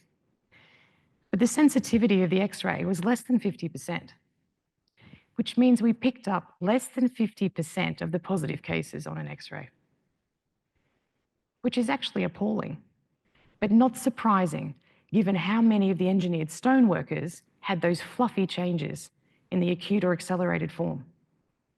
So whilst we cannot extrapolate this directly into coal and mineral mine workers, this is a very clear indication that chest X-ray really underperforms compared to the CT. And so the summary, the take home of this from our group at Monash was that we really do not advocate chest X-rays for people exposed to artificial stone at all. So even if they've only had a small amount of artificial stone exposure, don't use a chest X-ray, we should be moving to CT. Which is lovely, actually, because we wrote this from the College of Radiologists 5 years ago, saying, with no evidence, but just common sense approach, we should use an ILO classification if you're going to do a chest X-ray, but please do a CT instead if you're going to screen people exposed to engineered stone. So it's nice that the evidence, now that it's available, backs that up. And we should, of course, use low radiation doses where we can. And if anybody would like to read that, it's freely downloadable. It's not the most interesting document, but it's at least short. And it's actually, I think, a very good summary, still, 5 years later, about where we're at with imaging in this country for occupational lung disease. Now, just very briefly at the end, I wanted to talk quickly about emphysema and lung cancer. We are heading into a world where we are able to do lung cancer screening of patients starting in the middle of next year, but it's based on age and smoking history. We do not yet have enough evidence to say the benefits of screening people exposed to heavy amounts of dust. So, no prizes for guessing where we're applying a lot of our research time and money into that space. So all of these epidemiological studies to say patients who present with lung cancer, we should be asking them an occupational history for dust. Because you can have emphysema and you can have lung cancer, never having smoked in your life, but having heavy dust exposure. So if you're exposed to dust and you're a smoker, we estimate, yet to be determined properly, about 5 times the risk of lung cancer compared to the rest of the population. Add to that what I was saying at the very beginning about asbestos. It's about 25 times the prevalence. Add to that that lung cancer is the 5th most common type of cancer in this country, but is the highest cause of death, and in fact is the 4th most common cause of death overall in this country. That is an astonishing number of people, and an astonishing number of people walking around out there with dust, asbestos, and smoking history as risk factors that we are not yet targeting. And so we are applying a lot of energy through the Lung Foundation Australia and the Asbestos and Dust Diseases Research Institute and Monash to get that evidence. So watch this space. Hopefully in 2 years' time, I'll be able to tell you that we've made a change. Here's an example of someone who's a non-smoker but has holes in his lungs consistent with emphysema. Here's another guy. I use this case quite a bit because what it shows is progression. 2014 on the left, 2019 on the right. Okay, I'll give you a pass because it's not easy to see on the screen, but he's now got emphysema. Okay, that's pretty clear in that period of time. He's also got these little calcified plaques, which were not reported because no one really thought that asbestos plaques were that important in him. Except then you do the CT, and there's all the big holes in his lungs from the emphysema. There's tiny dots everywhere, and there's pleural plaques. So he's got the whole shebang. He's got emphysema, he's got pneumoconiosis, and he's got asbestos-related lung disease as well. Okay, and unfortunately, because of the transient nature of the work that we see in this working population, different sites, different jobs, and actually just exposed to more than one type of dust, we often see this mixed disease. And that is why we are seeing more and more diagnoses through up to RSHQ around the mixed dust lung disease. Okay, so that's another advance in the last 5 years, the understanding of just how common that type of disease is. Now, here's one last example. We have someone who's been diagnosed with silica 20 years ago. He used to be a miner. He's got lots of distortion around his lungs. His upper zones are completely collapsed. You can hardly even see them anymore. But it's no wonder that he's now developing a lung cancer, which is there. So this is why these patients, even if their silica-related disease or their asbestos-related disease seems to be stable, they remain at very high risk of developing lung cancer, and in the case of asbestos patients, mesothelioma. So we need to bear that in mind as well, that these patients really probably should be on some sort of surveillance program. Now, what's happening in the future? Well, let's be honest, we've got enough on our plate because we've got lung cancer screening coming, we've got all these dust disease things happening, but we've also got AI. So AI is helping us already to detect disease. We use this all the time at IMED in all of our chest x-rays, and what it does is a bit of a safety net that we don't miss things. So if you decide not to put it into your report, it's not because you didn't know about it, okay? Now, we've also got an educational program coming out early next year for radiologists around the country about silica, asbestos, and other dust diseases that will be available through our radiology college. The screening program for lung cancer, that's going to game change everything when it comes into play middle of next year. We're going to find a lot of occupational lung disease in that patient population, okay, a lot. And this ongoing research into occupational causes of lung cancer. It is Lung Foundation Australia's biggest priority for research this year. So there's a lot happening in this space. And then outside of imaging, which I know radiologists shouldn't even mention other things, but there are lots of other things that we can look at as alternative ways of screening people who are at risk of these sorts of diseases. Because ultimately, we cannot go around putting everyone through a CT scanner. We have to find other ways of doing this as well. So just to sort of summarize up at the end, a CT is more sensitive than X-ray, but we've been able to start generating the evidence to demonstrate just how more sensitive it is, and more importantly, how best to utilize that resource. Asbestos is still really common as a cause of lung disease, so we can't continue to focus on silica alone. We have to consider them together. Silicosis is common in people exposed to silica. We know that now. But we also know it's not always a death sentence. And so really that's in this multidisciplinary team where we have occupational physicians, respiratory physicians, being able to work with them to decide what's best for the patient. It's not always remove them from work, and it's not always counsel them about, writing a will. There's lots of things that make a big difference here. And so we're starting to get more information about that. If you have an option, please ask for an experienced radiologist in this space to do the reporting. It does make a huge difference. And I get asked to second read a lot of additional cases, including from WorkCover and various other groups from around the country, because we cannot cover everything. I certainly do not consider myself an expert on brain imaging, for example.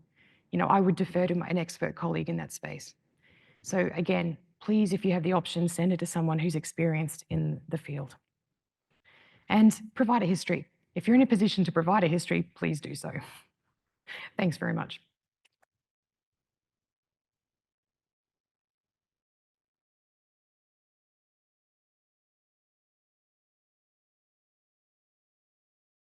Thank you, Professor Jones. I think we have time for one question. If anyone has a question from in the House.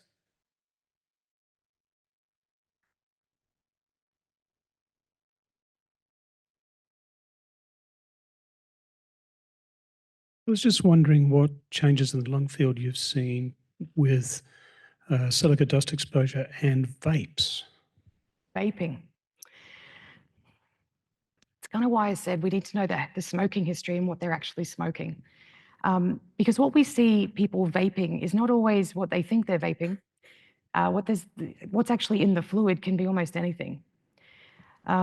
We do see an increasing number of patients coming in through our CTs and our lung meetings at the hospitals that just have this unexplained, fluffy, inflammatory stuff all the way through the lungs. And it takes a long time for it to disappear. And what I wasn't aware of until probably the last year is how many times a week or a day or an hour some people puff on a vape. I'm not joking. Sometimes when I get a great history, which I love, give me the history. But sometimes they say current vapor, 10,000 puffs every 2 days.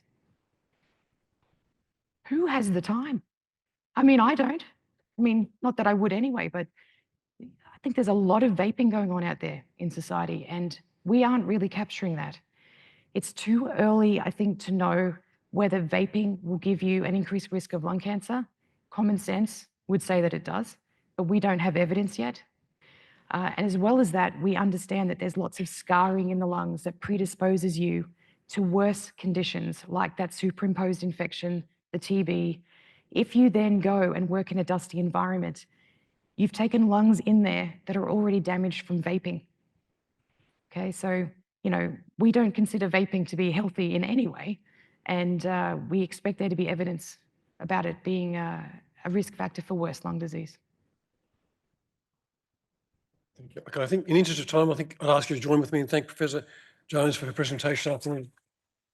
Thank you. I'm sure she'll be available during afternoon tea to answer any other questions. Our next speaker is Sheila Sun. She's a graduate from the University of New South Wales, Sydney, yes, with a bachelor's degree in environmental engineering, first-class honours, and is currently a PhD candidate at the School of Civil and Environmental Engineering at the University of New South Wales. Her research centres on environmental health and occupational safety, with a focus on the toxicological effects of dust generated during the fabrication of engineered stone bench tops and in coal mining on respiratory health.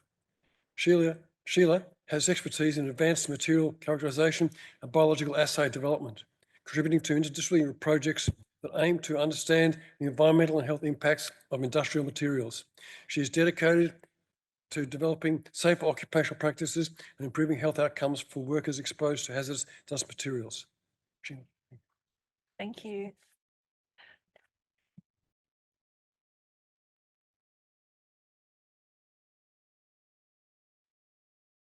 Okay, good afternoon, everyone. My name is Sichi, aka Sheila. I'm a PhD candidate from the University of New South Wales School of Civil and Environmental Engineering. Today, I'll be briefly sharing some of our recent research on the characterization and toxicity assessment of the dust generated from the cutting process of benchtop materials. And as mentioned earlier by Dr. Nikki, this research is a collaborative effort between teams from USW and UQ, led by Professor David Wade, Dr. Andu Kasila, Dr. Ying Sun from USW, and Dr. Nikki LeBranche and Professor David Cliff from UQ.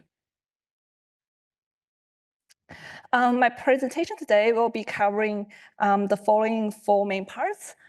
Firstly, I will briefly introduce some context and background of our research, followed by talking about the physical chemical characteristics of the dust and the responses of lung cells to dust exposure. And finally, I will conclude my talk by introducing some future work. So just to provide some context and background of our research, first of all, we'd like to acknowledge that this project is funded and supported by the Queensland Government's Office of Industrial Relations. To provide more context, this project was initiated well before the national ban on the use of engineered stone products.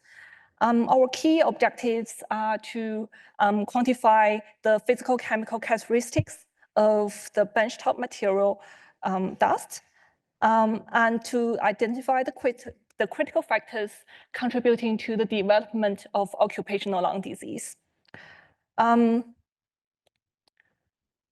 Moving on to the physical chemical characteristics of the dust.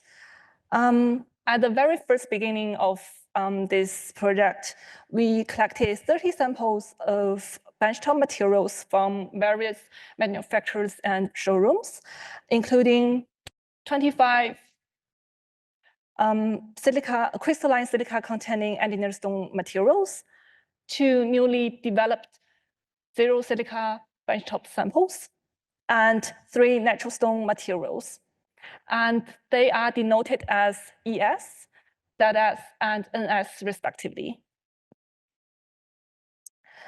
And after that, we stimulated the cutting activity in a laboratory environment. And the dust generation setup is shown on the right-hand side. Briefly, the dust samples were generated using an angle grinder, which is a common practice in the benchtop installation and fabrication industries. The dust generated during this process was both collected in bulk without any size fractionation, as well as via vacuum to a cascade impactor, which is shown here. They are multiple nozzle stages in series in the cascade impactor so that it can fractionate the airborne particles by size.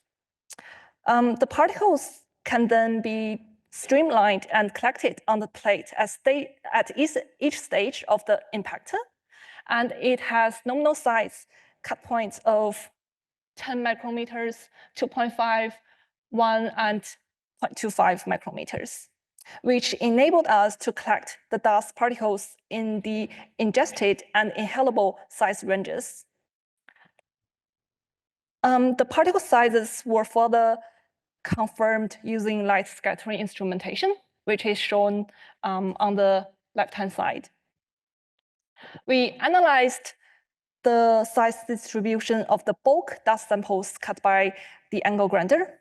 And we can see from the figure on the right-hand side, at least 90% of the particles of bulk samples were smaller than 100 micrometers.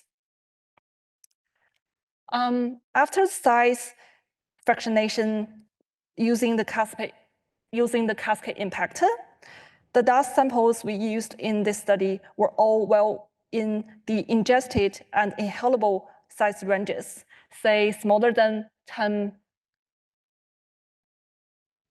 micrometers. And the sizes were shown on our right-hand side in this table. Although there were minor variations between samples, the size distributions were quite identical and comparable to hopefully mitigate the effect of size on cellular toxicity that we'll be discussing later. Moving on to the physical chemical properties, the weight percentage of crystalline silica is shown in the pink here. And crystal silica was the dominant mineral found in engineered stone products, with weight percentages ranging from 24% to 97%. Other minerals like albite, rutile, anorthite, and calcite were also commonly present. And interestingly, in zero silica samples, gibbsite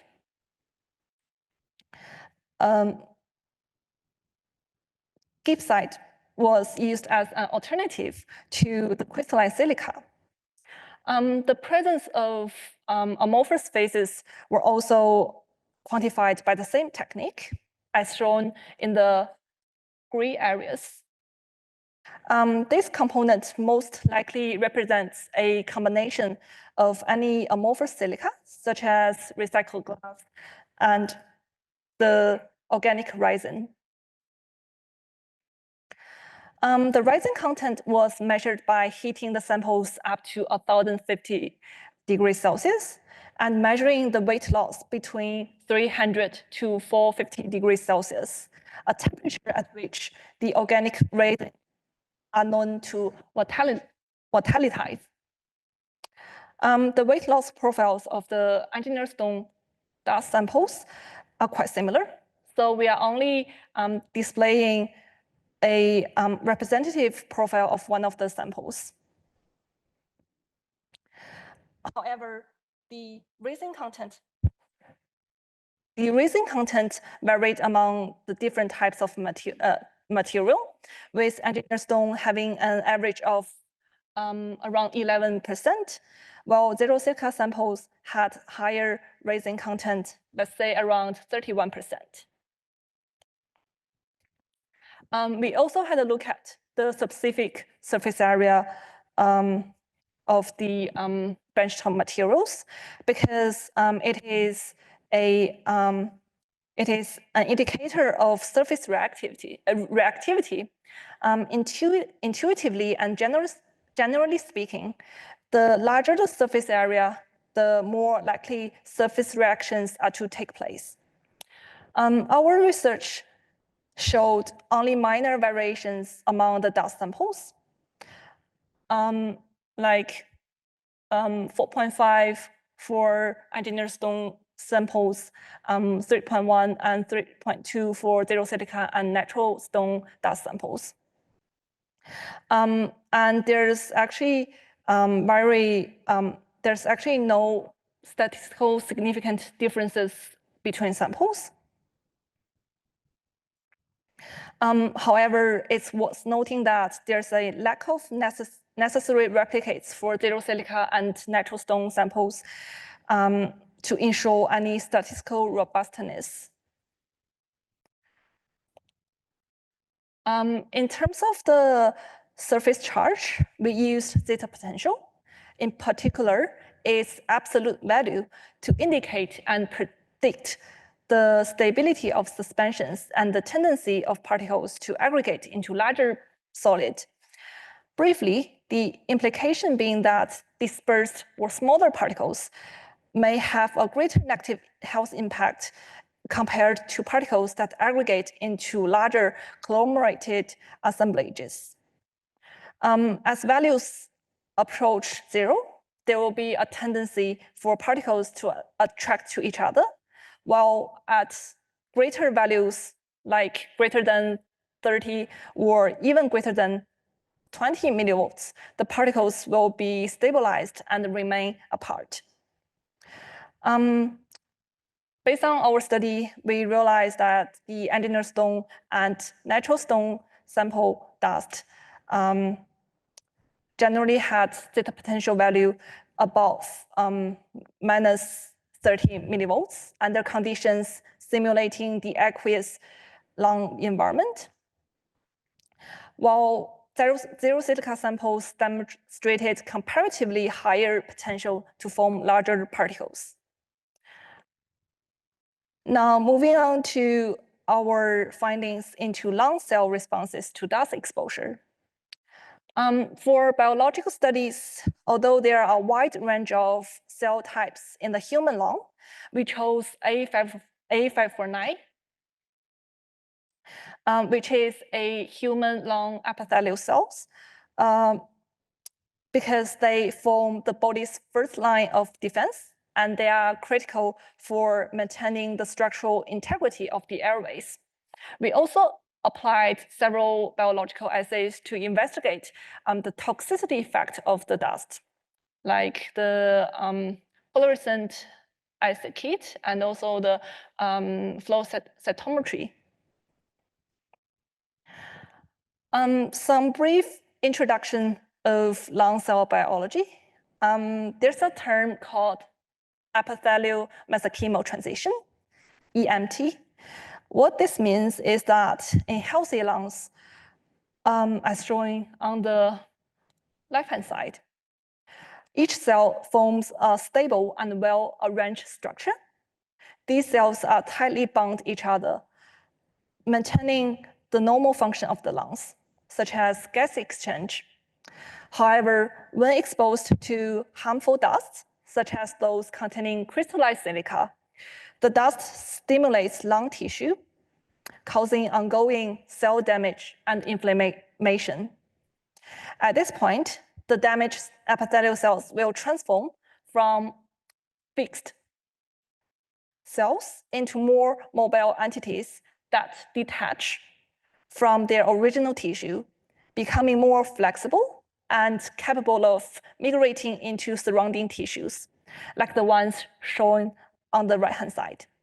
And this process is called EMT. In the context of silicosis, these EMT-affected cells lose their original function and take on fibrotic characteristics. As a result, the lung tissue becomes stiff and heavy and loses its elasticity and function. This process eventually makes it difficult for patients to breathe.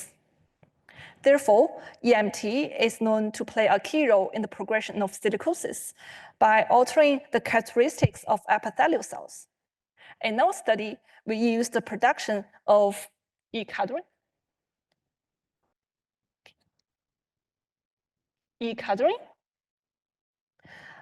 as the indicator of healthy lung cells, and the production of vimentin and alpha SMA as indicators of lung fibrosis. Our initial experiments investigated how many of the A549 cells survived after 24 hours when exposed to the different dust samples. The toxicity assessment revealed that in terms of the elemental composition, crystalline silica and aluminum content in the dust samples had the strongest correlation with A549 cell viability over a 24-hour period, suggesting that these components may be involved with cytotoxicity. Although there's a lack of data points which limited the interpretation potential, it still provided us a foundation for the future study. Also, we cannot conclude the cytotoxicity or the lung fibrosis potential by only examining cell viability, so we explored the EMT potential. And based on these findings, when investigating the potential for EMT, we grouped the samples into high silica and low silica samples, or high aluminum and low aluminum samples. And just a recap, as mentioned earlier, the production of E-cadherin is an indicator of healthy lung cells, whereas vimentin and alpha SMA production indicates the tendency of lung fibrosis.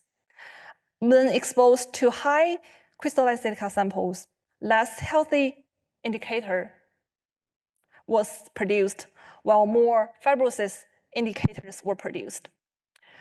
Crystallized silica was thus found to significantly correlate with EMT, leading to the more severe fibrotic characteristics in A549 cells. In contrast, aluminum, which is in the form of gibbsite, showed the opposite trend to crystalline silica. We observed an increase in the production of healthy cell indicator, and a decrease in fibrosis indicators when comparing gibbsite-rich samples to those without gibbsite. Gibbsite showed a correlation with EMT, but not as strong as crystalline silica, suggesting that the absence of crystalline silica may lead to reduced fibrosis effects in lung cells. However, further research is needed to fully understand the toxicity of gibbsite, including the need for greater numbers of samples to be analyzed. Which also brings us to the final part of the talk. Future work. Looking ahead, it's very important to recognize that the lung environment is a very complex and interconnected system. And at this stage of our research, we have investigated the toxic effect of benchtop materials on epithelial cells only.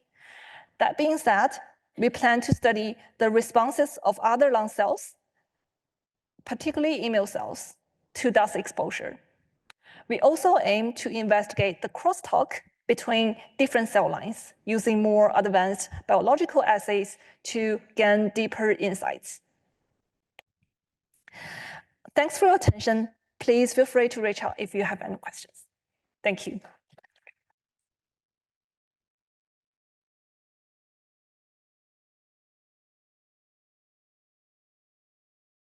I think we have time for a question or two if anyone wishes to ask a question of Sheila or Sikri.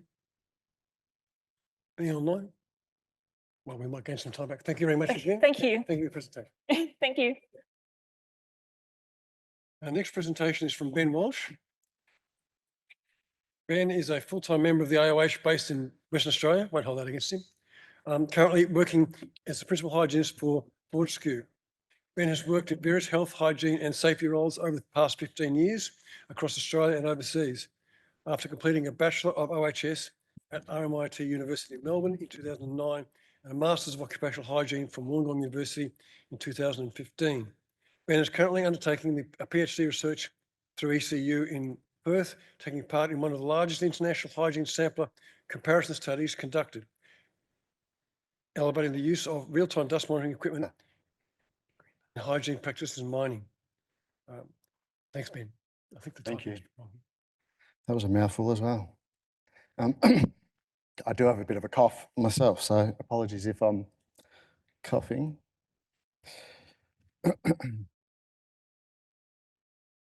That's the clicker. Cool. Yes, good afternoon. So my name is Ben. I'm the principal hygienist for Fortescue, which is primarily an iron ore mining company based over Western Australia. Now got operations in Gabon, West Africa. Also moving into the green hydrogen, green energy space. So while I was over here on my travels, I was able to go up to Gladstone and check out a new electrolyser manufacturing facility, which is going to be a bit of a green hydrogen hub for us as well. So super interesting and a lot going on in that space at Fortescue. I'm also a PhD candidate undertaking a research project through Edith Cowan University in Western Australia, which is an occupational hygiene dust sampler comparison study in Western Australian mining operations. So this study as well is part of a global research project. So the International Sampler Comparison Group is also conducting similar studies, which I'm a part of. So there's studies happening in British Columbia and in Europe and in the US as well. So we're hoping, over the next sort of year or two, we can start getting some papers out and published so occupational hygienists can use this data.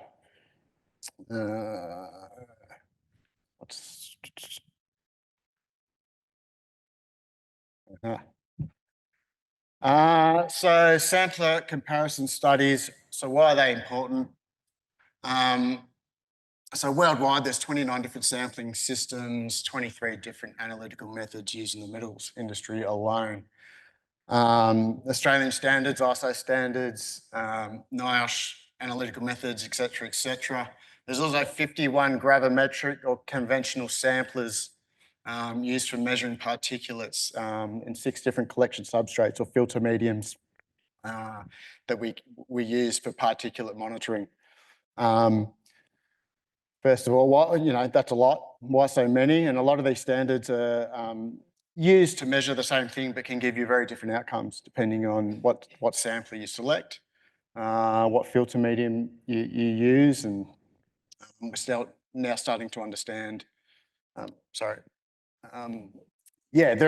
suppose the real impacts of these, and I think with the global trends of workspace exposure limits getting lower and lower, these established sampling methods and analytical methods are starting to get tested in terms of their their applicability to some of these lower exposure limits. So we're reducing exposure standards, and the equipment and our methods need to keep up with these changes.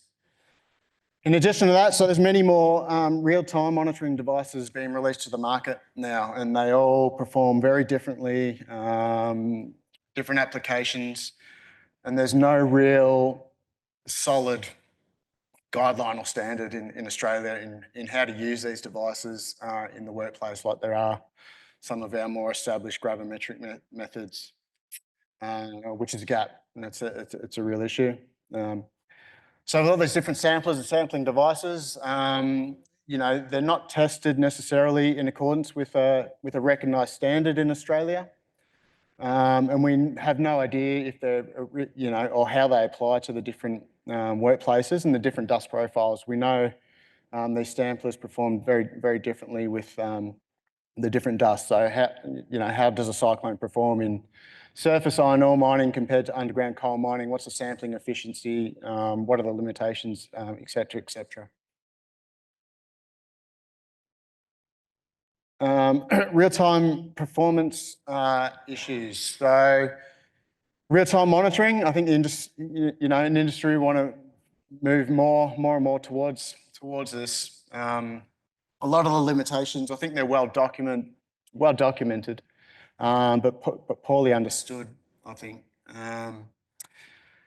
You know, just some of the key ones is, you know, there's no system of validation in Australia workplaces for the sensor type and sensor drift, how to calibrate these in the workplace. The current sensors don't cover the full range of health size ranges from ultra fine, less than 1 micron, up to the inhalable size range. You know, 100 microns, about the size, you know, grain of sand type size. You know, these monitors generally cut off at around the 15 to 20 micron range, but some manufacturers claim they can measure up to 100 micron. You know, so you've just got to be careful. There's no speciation of particulate, and I think that's one of the big ones. So, you know, these real-time monitors will measure an aerosol, which could and should be dust, but they also measure other things like, you know, mists and stuff like that. But also you won't have an understanding of what's in that dust. It's really just measuring a particle. Some manufacturers, again, are claiming, you know, they can measure silica in real time and things like that. So, you know, just need to be careful. And once again, may or may not be true, but I think we need standards and systems to like evaluate these methods rather than just relying on manufactured data before they're rolled out into industry. We need some sort of a process and standard to test these in various workplaces. So with the limitations of real-time monitoring, you know, dust profiling, field calibration is really critical, and it's actually really quite difficult and tricky to do. There's no real established process or standard to calibrate the real-time monitors to each particular dust profile. There's guidance out there. Some as simple as just, you know, collect a couple of samples and average it out with your reference sample, and that's your correction factor. But I think we're moving more and more to like statistical analysis and make sure there is a statistically valid relationship between the samplers when we're developing correction factors. And because of these limitations, you know, you can't really grab a real-time monitor off the shelf, not understand the dust profile, start waving it around and comparing to exposure limits. There's probably, you know, there's a lot more that will need to go into it. And, you know, if you want to move into this space, highly recommend you get someone with, you know, skills and experience in using real-time monitors and implementation of those in the work site. I said there's no industry guidelines or standards. I mean there are a couple of international documents available to assist real-time setup, but not to the level of Australian standard. There's a NIOSH manual for respirable aerosol measurement. ICMM have got a good document which is more considerations and limitations for adopting real-time. And there's a European standard as well. And there are some standards out there now for sensor validation for the various manufacturers. You know, encourage them to make sure they're validating their sensors in accordance with the standard.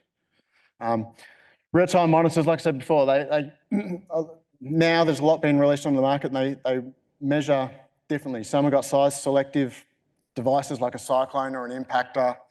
Some now calling them more in the wearable space. They work more as a passive sampler. There's no flow rate check before and after. Yeah, so there's really room for some sort of recognised standard. Sampler comparison. So there is a European standard for assessment of sampler performance and measurement of airborne particle concentration. So this European standard is used to validate new novel samplers, also existing samplers, and validate them for the workplace that you're using. So my research, or the research we're doing as part of the International Sampler Group is looking at part 5 of that aerosol sampler performance test and sampler comparison carried out in the workplaces, and we're trying to follow that as much as possible. Like I said earlier, there's no Australian equivalent to do this, to test samplers in the workplace, so that's a gap and something that I think we need to address. I don't know if that's going to play or if I'm going to go backwards, but so sampler comparison in Western Australian mining industry. So the International Sampler Comparison Group, but we're all using a similar method. This is a workplace atmospheric multi-sampler, or WAM, that was first developed by, or first validated by Parley and Jurek in 2013, looking at various respirable dust sampling methods. Basically, the WAM has got a crown, and we can attach up to 12 different samplers onto the crown. And basically, we deploy it in a workplace. Rotates about 3 revolutions a minute, and we can test the various samplers. We look at 2 main things. Intra-sampler variance between, so we're using match pairs. So we're looking at the variation between the 2 identical samplers and see how they compare. And then we're testing against, we've got a reference sampler using the Australian standards, whether it's an inhalable or respirable sampling method. And we've got candidate samplers and different methods not typically used in Australia that we're comparing against those reference samplers. Also testing the samplers at various concentrations, trying to understand where their sampling efficiency tapers off, what's more effective at higher concentrations, lower concentrations, also looking at the effects of heat and humidity and all those sorts of things on sampler performance. It is spinning. So that's it, up in an iron ore mining operation in Western Australia. So we've just about finished our first study, and I've got some data on that. It's not published yet. I'll go through what we've found so far. Yeah, we've kicked off our first study in an iron ore hematite mining operation. For our reference samplers, we've used the IOM for inhalable dust in accordance with Australian standard. And we've used the Casella respirable cyclone as our respirable reference sampler. We've used a IOM dual sampler method, so not commonly used in Australia, but essentially it's a foam plug that inserts into a standard IOM, and it's a dual size fraction sampler, so it measures both inhalable and respirable at once. So like, the advantages of that is obviously, well, getting both size fractions, but could potentially half your sampling costs or get twice as much data, or whatever way you want to look at it. We also looked at the Zephon disposable respirable sampler. So it's a disposable sampling head. Zephon's another manufacturer. I haven't seen them used a lot in Australia, but they're out there. We also compared their dual sampler method as a disposable sampler against the SKC method. Some of the real-time instruments we've used there, UPAS is ultrasonic personal air sampler.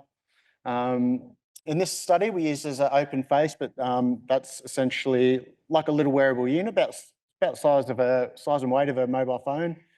It's an integrated unit, so it's got a pump, an integrated pump. It takes a gravimetric sample as well as being a real-time monitor, which is pretty cool. We used a HAZ dust with an IOM attachment to look at real-time monitoring of inhalable dust.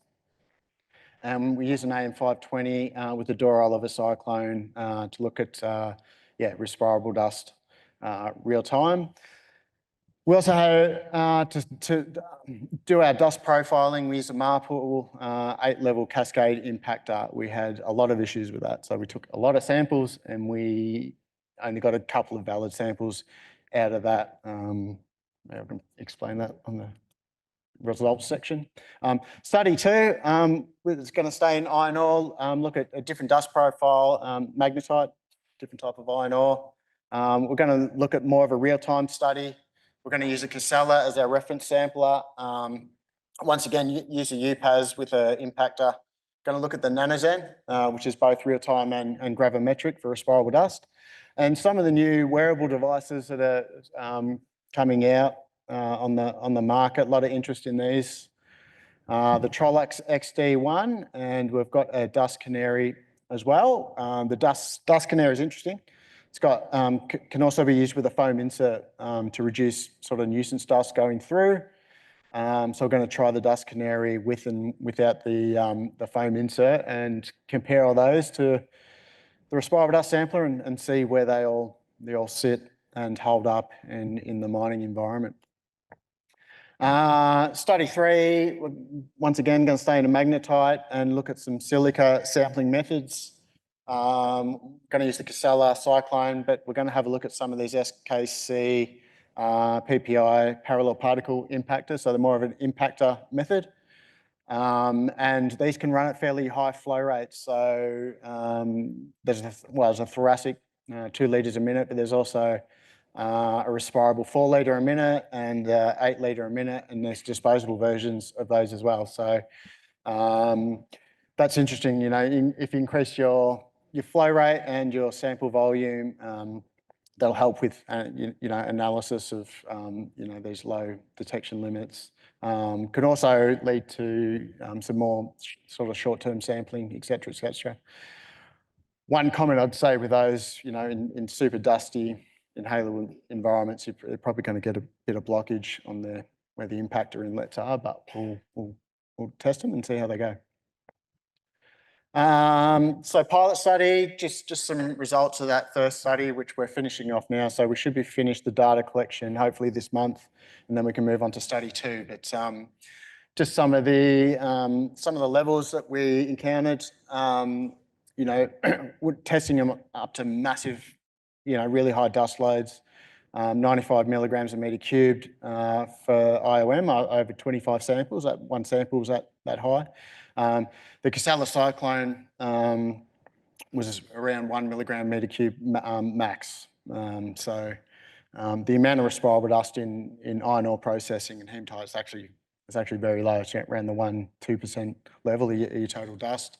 Even lower silica levels there in hematite is typically pretty low, less than 0.1% respirable. Some of the environmental parameters, 20 to 46 degrees, humidity 12 to 66%, typical Pilbara iron ore, typical Pilbara mining temperatures. The dust profile was hematite, mass median aerodynamic diameter of 10 to 14, but like I said, with the issues we had with the impactor, that's probably an underestimation of the actual size. I would say it's probably closer to 20. Just some findings initially. Like I said, it's not published, and we still haven't finished the study, but these are interim findings. The first thing we looked at was the interclass correlation. So the correlation between the 2 matched pairs. This is for the inhalable dust samples that we looked at. Obviously, one's a perfect correlation between the matched pairs over the study. 0.9 is sort of as high as we got, and is a really good correlation. The HAZ dust there was probably the lowest performing. The HAZ dust itself, it's actually quite a complicated unit. It's got a IOM reference sample at the back, and the sensor actually slides onto the front of the IOM, and that's where it gets the real-time data. So the real-time, so the dust goes through the sensor, gets a real-time measurement, and then back up onto the filter. What we found is at times, if not everything's not fitted right, there's a lot of extra O-rings and a lot of extra attachments. You know, there's potential for dust loss there. So with those types of devices, just got to be careful. Everything's got to be double checked and fitting correctly, because if you're not using match pairs, you wouldn't know where the dust loss is happening. The next thing we looked at was the estimate, which is essentially the correction factor. So that column there is basically telling us that the IOM oversampled compared to all these methods. So for the SKC foam plug, to compare against a standard IOM, it sampled like 50% less. You'd have to apply a 1.5 correction factor to be similar to the IOM. DRS performed really well, almost 1-to-1. The HAZ dust undersamples by about 40%, which is similar to previous studies that we've seen.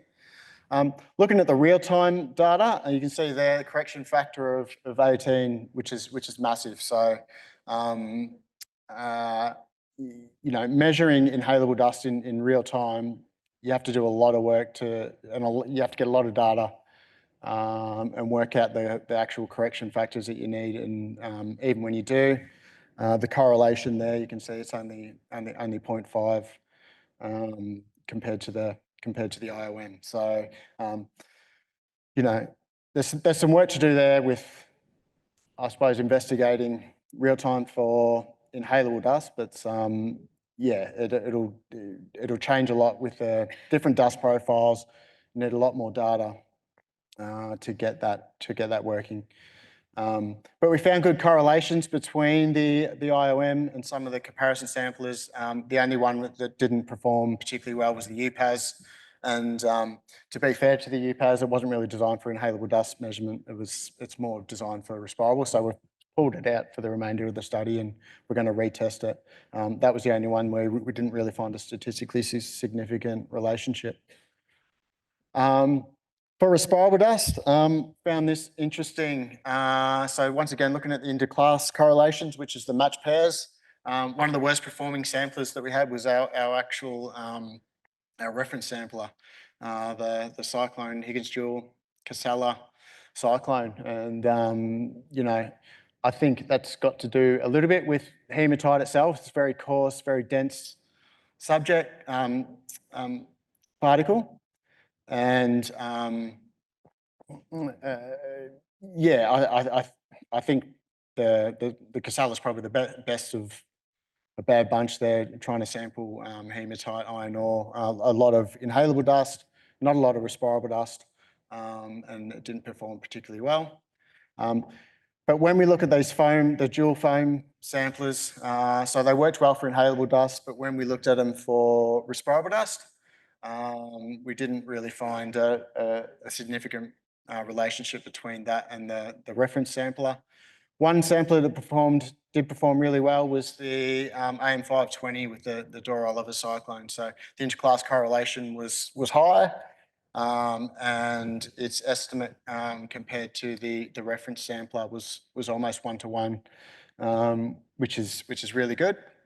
And we got that by averaging the two samples and compared, yeah, to the reference sampler. That's that. So future research.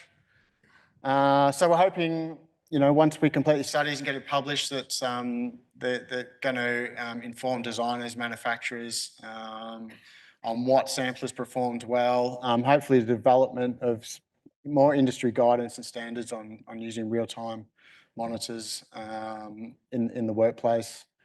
We want to continue on testing a wider range of samplers, respirable dust samplers, looking at silica dust in the mining environment, evaluate low-cost wearable sensors, and hopefully using lead to using real-time data for regulatory reporting, et cetera, et cetera. That's me. Shout out to our project sponsors. Had a lot of assistance.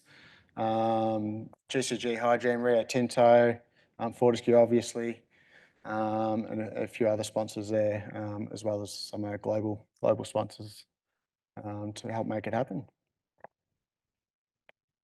That's me. Thank you. Any questions? Yeah. Cheers. Actually, I've got a question because I'm confused now, because if we set occupational exposure standards based upon measured exposure and observed health effects, and now you're telling me that the measured exposures are not uniform, how good are our exposure standards? Yeah, it's an issue. So, the new exposure standards that we're proposing for silica, they're not actually adopted in WA mining, but we can't really effectively measure it at 0.02, 0.025 silica. Even the welding fume's just been reduced to 1. You're going to have so much sampling variability in that, and then it's got to go to a lab for analysis. So we're compounding the sampling error, which is compounding the analytical error as well. So it's an issue. Any questions for the floor? Up the back there.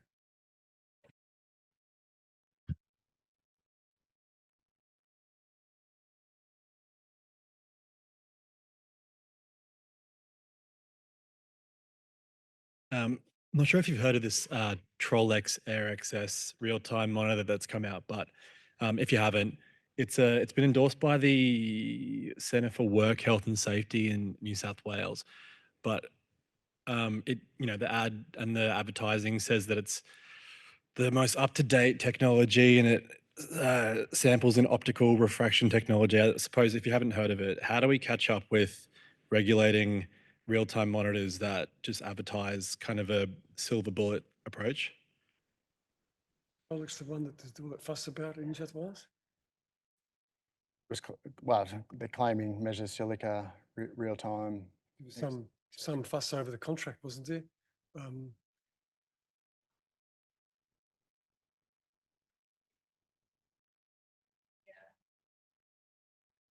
think he's the Greg Pages is very positive about it, but there's a real stink over this thing. Yeah. Yes, so have heard of that one in New South Wales. So yes, contract issues, and that got referred to, I think it's called ICAC, the Crime and Corruption Commission down there. So that one uses birefringence actually to do the silica monitoring. So it's looking for particles at certain wavelengths to reflect those back. So they were having issues with how well it was doing with the versus the dust that they were giving it and measuring it against. They weren't getting quite the level of reliability that they thought they should get from it. I haven't been able to test it myself, but I think it's actually a really interesting potential issue there that could be related to some of the agglomeration we see in particles and what else is with it. In some of the research that I've been doing, because I'm using the mineral liberation analyzer, I can look at how liberated or not minerals are. So it tells me what else is locked in those minerals. So what's in the same particles as the quartz there. And so some of those could be causing interference, potentially something to test that I think might be part of the issue, but haven't looked at that yet. You have anything else to add on that? Yeah, I think you said, what can we do to not get around it, but hold manufacturers accountable a little bit. The Europeans got a standard for testing and validation of samplers. That's not real-time samplers. That just applies to the gravimetric conventional samplers. But we need some sort of a standard, really, that we can use to test before they're released onto the market. and we've got some systematic way of testing them, and we're comparing apples to apples. And so users understand those limitations before they're just purchasing them and rolling them out and using them, finding out 6 months later that the data's a little bit all over the place. I think that will improve. It'll be good for the manufacturers as well, because they're getting that initial feedback, and then they're not just rolling them out and getting poor response and yeah, poor reviews. So we need a standard to test. Have you had a chance to talk to Simtas about their dust chamber? I haven't, no, yeah. Because they're building like a nice chamber. Oh yeah, yeah. Which would be like at least a standard reference, Yeah. testing. Yeah. Can I ask you another question? So you mentioned you were having issues with the cascade impactor. Can you elaborate on that? Yeah. And have you considered particle shape, and what shape are the iron ore particles? Yeah, so we use the Marple 8-stage impactor, and I think this is to do more with being such a high inhalable dust profile. So it's an 8-stage impactor. So I don't know what all the stages are, but it's got a 21 micron cutoff and goes down to whatever, 10, 8, 5. No, they're different stages. We're finding that some of the stages on the impactor, we're just not getting enough dust, because there's probably a gap in the dust profile of dust at that size range. We're probably also getting a lot of blockage at the first stage due to the larger particulate. So I think we're underestimating our actual dust profile for that. But if we weren't getting dust on all the stages, we can do the calculations to get the mass median aerodynamic diameter. Yeah. Yep. Any other questions? Or it's time for afternoon tea. Online? Sorry, one Oh, more. one extremely quick question online, which I think I know the answer to, but we'll ask it anyway. Is there a preferred or best real-time monitor that you would recommend? Like, I don't think there's a preferred or best. Like, I suppose, and the point as well. Like, I don't want to trash anything as well. I think they all kind of have their place, and I think we just need to understand what all the limitations are of the different methods, and say nanoxene's really good for underground gold mining. Maybe it doesn't work as well in surface iron ore mining, because it's so much inhalable dust and not a lot of respirable dust, and vice versa. These passive Trilax wearable type sensors probably have their place. You know, what are they? Where do they perform well? What dust levels do they start to taper off and become inefficient? And I just think we need more research and understanding of those. The AM520 performs really well. That's just a real time, so it doesn't have like a reference sampler to go with it. So that just measures respirable dust in real time. And some of the more commonly used respirable dust samplers, like I think they're always going to be pretty close to that, like, respirable dust level. Depends how accurate and exact you need to be in terms of calibrating it to a reference sampler, and then it's how do you actually do that? Because there's no standard method to actually calibrate to a reference sampler. That's tricky in itself. Having two samplers together, then getting that data, and what do you do with it? How much data do you need? Do you do stats? Do you just average them? All those. Yeah. One last one. Ben Simon from BreedSafe here. How often are you having to send the monitoring equipment away for calibration, and what's the typical sort of turnaround time you see on that?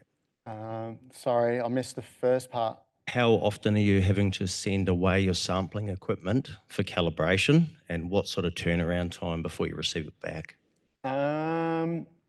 Like, everything was calibrated obviously before we set up and went to site. So this is dragged out a little bit because I had issues in between for this first study, just finding a technician and to collect the data. So we just make sure before we do each study period that everything is calibrated.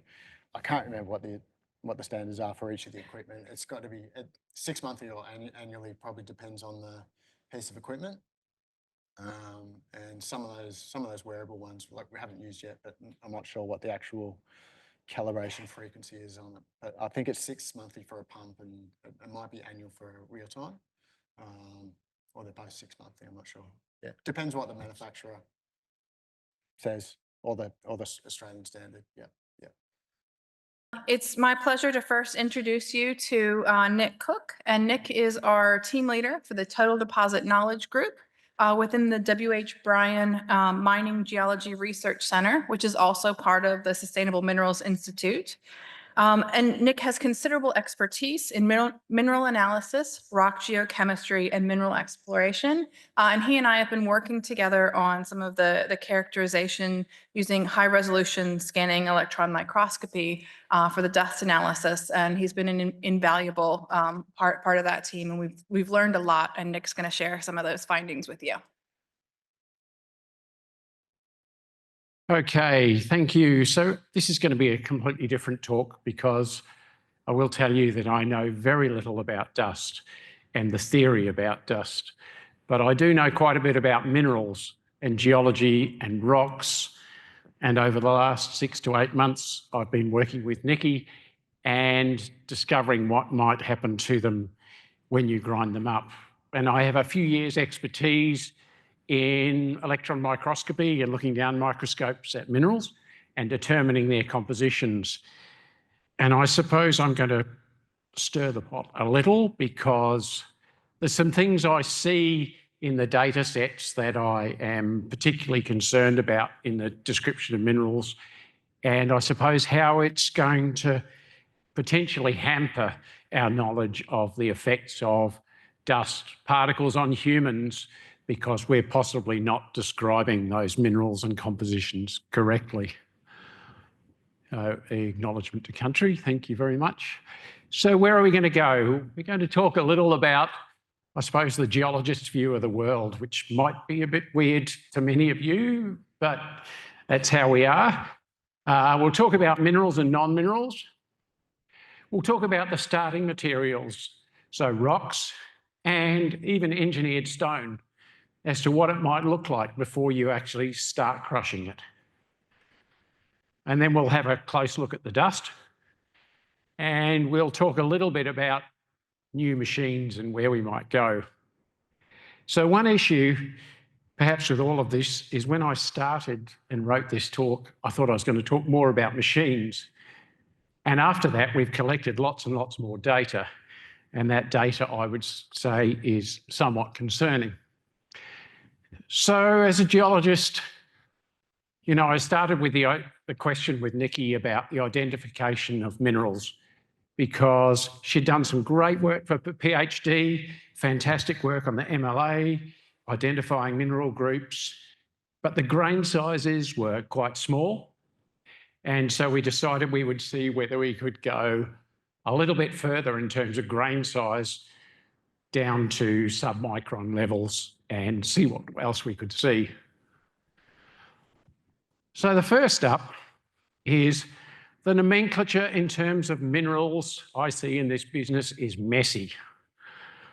I see a world of silicates, mineral definitions, shapes and sizes, non-minerals, and whether or not they be silicate minerals or metallic minerals, oxide minerals.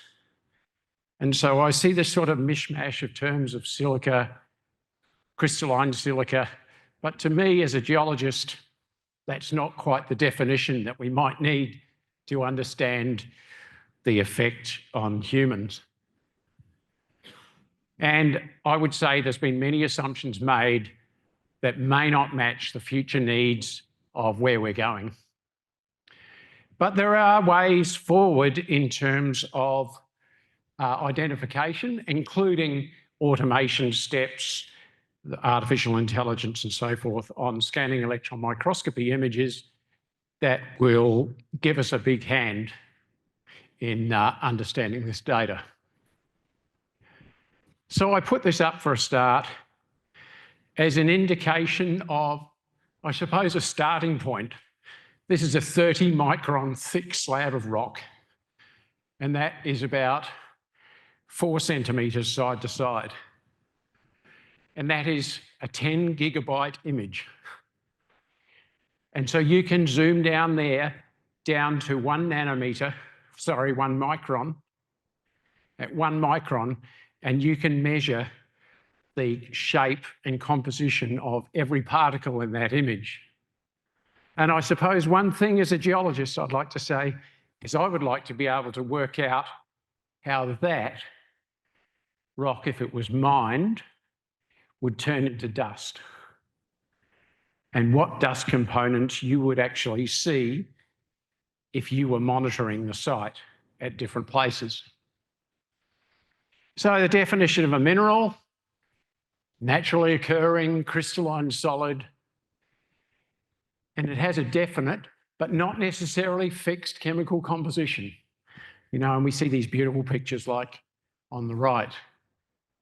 So because it's a crystalline solid, it has an internal crystal structure, and we should remember that. But we may actually have non-minerals that are naturally occurring, and some of those, for geologists or mineralogists, may be amorphous or without internal structure. And so some of those amorphous substances will still have a definable chemical composition, and they may be natural or human-made. So here's a couple of pictures of interesting amorphous substances. The one on the left here is obsidian, essentially supercooled liquid. It is volcanic glass. Now, the first issue is that here it has 55 to 70 weight % SiO2.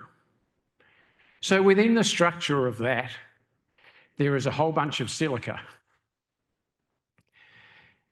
Now, when I say silica, I usually mean weight % SiO2. Across here on the right is another variety of silica, hydrated silica, or opal. And that is a very famous low temperature form of silica. So my point about these is they're both amorphous. One has a simple composition, and one has the composition that if you actually slowly cooled that, it would produce something that was the equivalent of a granite. So you would have feldspars and quartz and other minerals in there if you slowly cooled it. So for a start, a granite benchtop and that are almost the same composition, and they have completely different character. So just store that away as we continue on. Now, geologists don't often show things like this, but being a mineralogist, I want to show you this diagram here. And this is the SiO2 phase diagram. Those are all the different structural states that you would get under different temperatures and pressures of SiO2. And then the very normal one on the planet is quartz. And yet in our business, especially if you look at engineered stone, you keep on finding cristobalite, beta cristobalite. Now, I have to thank our colleagues in New South Wales who pointed out to me why this might be happening. But bizarrely, if you read this, there is an issue, for a start, that opaline silica can be misidentified as cristobalite during X-ray diffraction analysis. They actually look the same in terms of X-ray diffraction. There are other methods you actually have to use. And so there are people who have said in Chinese clay deposits, for example, that the cristobalite in the clay deposits are high risk. The issue we have is it turned out it wasn't cristobalite at all. It was actually opaline silica, low temperature silica. And yet they said in those clay deposits, the cristobalite was the thing that was going to do you damage, except there was none in there. And that is partly because people didn't really consider what sort of rock types that sort of cristobalite came from. It's exceedingly rare on the planet. You get it in high temperature volcanic rocks. So why on earth would we be getting cristobalite in bench tops? So cristobalite or opaline silica, do we really see it in rock materials used for the production of engineered stone? Well, it turns out yes, because people actually manufacture cristobalite. They heat it to 1500 degrees and make it into ultra pure, fine materials that they load up the engineered stone with, and it makes them beautiful and white. And this is still going on today. Now, I'm not sure how we're actually allowed to continue with that process, because I haven't quite got my head about how this low silica business actually works in engineered stone yet. But this is supposedly still an additive, and it is unbelievably fine. It is crystalline and probably has really nasty shapes. And what's more, it's actually metastable. I don't know what the stability sort of duration is, but it will actually preferentially change to something else. And that may or may not be in your body. And so our friends, a couple of people make this stuff, and you can buy, we would like to go and test it, but we have to spend about, 500 euros or something rather to buy a big bag of it to put under the scanning electron microscope to see what it is. But this stuff is added into the matrix in engineered stone. In order to work out whether it's there or not, you actually need a combination of probably 3 methods to try and find out whether cristobalite's actually in your rocks or not. So when people start talking to me about crystalline silica, it's sort of a messy field, and we really need to be quite specific as to what minerals, not just a crystalline silica is a term, garbage term in some ways, if you're a nasty geologist, saying we don't actually know what the mineral is. And we should know what the mineral is, and we should be defining what they are. So, geologist, rocks. This is our sort of fun space. We go out in the field, we look at rocks, we cut them into drill core, we make really thin bits of them, 30 microns thick, and we analyse them to see what minerals are in there. Now, it's really easy in the dust world to predict some things, whether they'd be bad for you. Like this mineral here, uraninite, full of uranium. In fact, where this sample comes from, it runs 60,000 counts per second. So highly radioactive.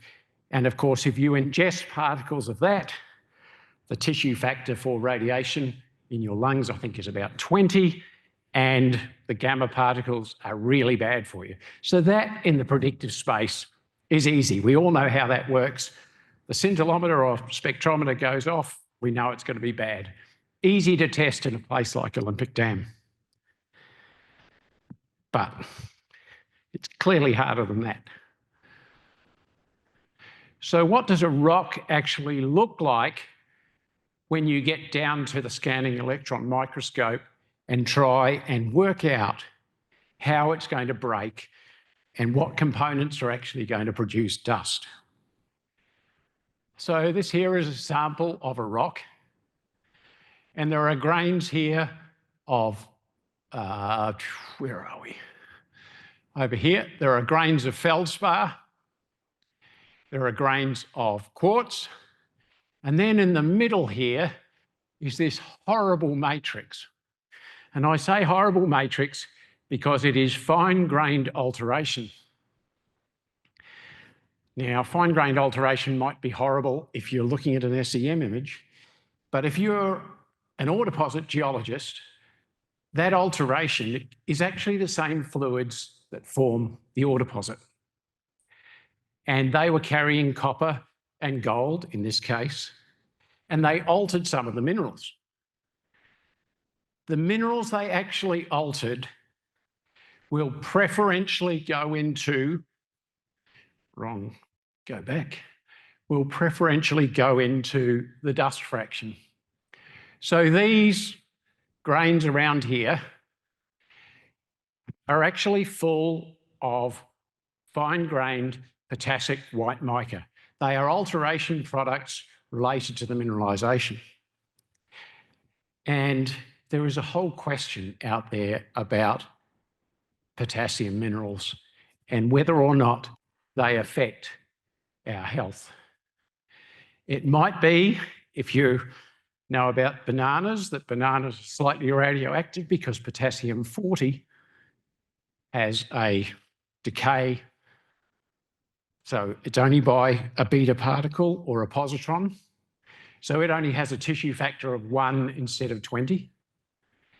But if you have a gram of potassium inside your lungs, that will be 37 counts per second additional to your radiation load from the normal potassium in your body. We don't know. But my point is that until we actually know what the minerals are that are going inside us, and I was talking to, sorry, I've forgotten the name of the professor who talked before about the scans. Is that silicosis or is that just silicate load inside your lungs? We don't actually know till we start analysing, and it's sort of horrible for a geologist, the thought that I would have to do this, analysing the particles that have been inside people to see what's happening to them. You might think it's bizarre, but we actually use microbiology to dissolve minerals to help make ore deposits. So you can actually put a set of bugs on a copper mineral and start dissolving them. So you are actually using biological materials to make metals available. We do not know if that process is going on inside our lungs. So that's the chemical side. So if we look at something like engineered stone, here is engineered stone where we broke a fragment of it. And these are the particles that you would see as the nice grains. And in between is all of this fine matrix. That's 10 microns. That's 10 microns. I want you to consider that matrix again in the same way that we thought about the matrix in the rock. And we're going to move on. And you can see all of these particles here in between the grains.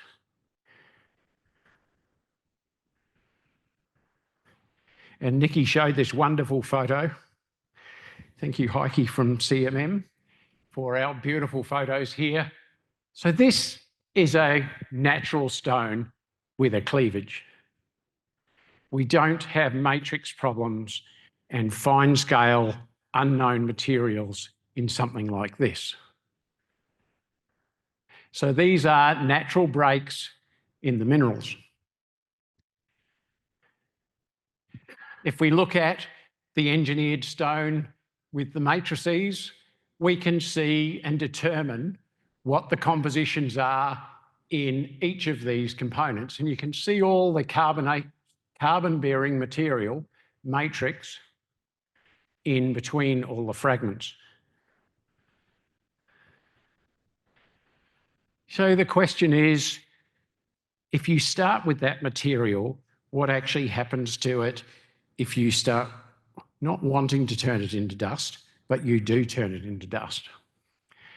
First up, these are polycarbonate filters with 400 nanometer holes. These are the little halite crystals that we discussed before. And these are grains or aggregates of minerals.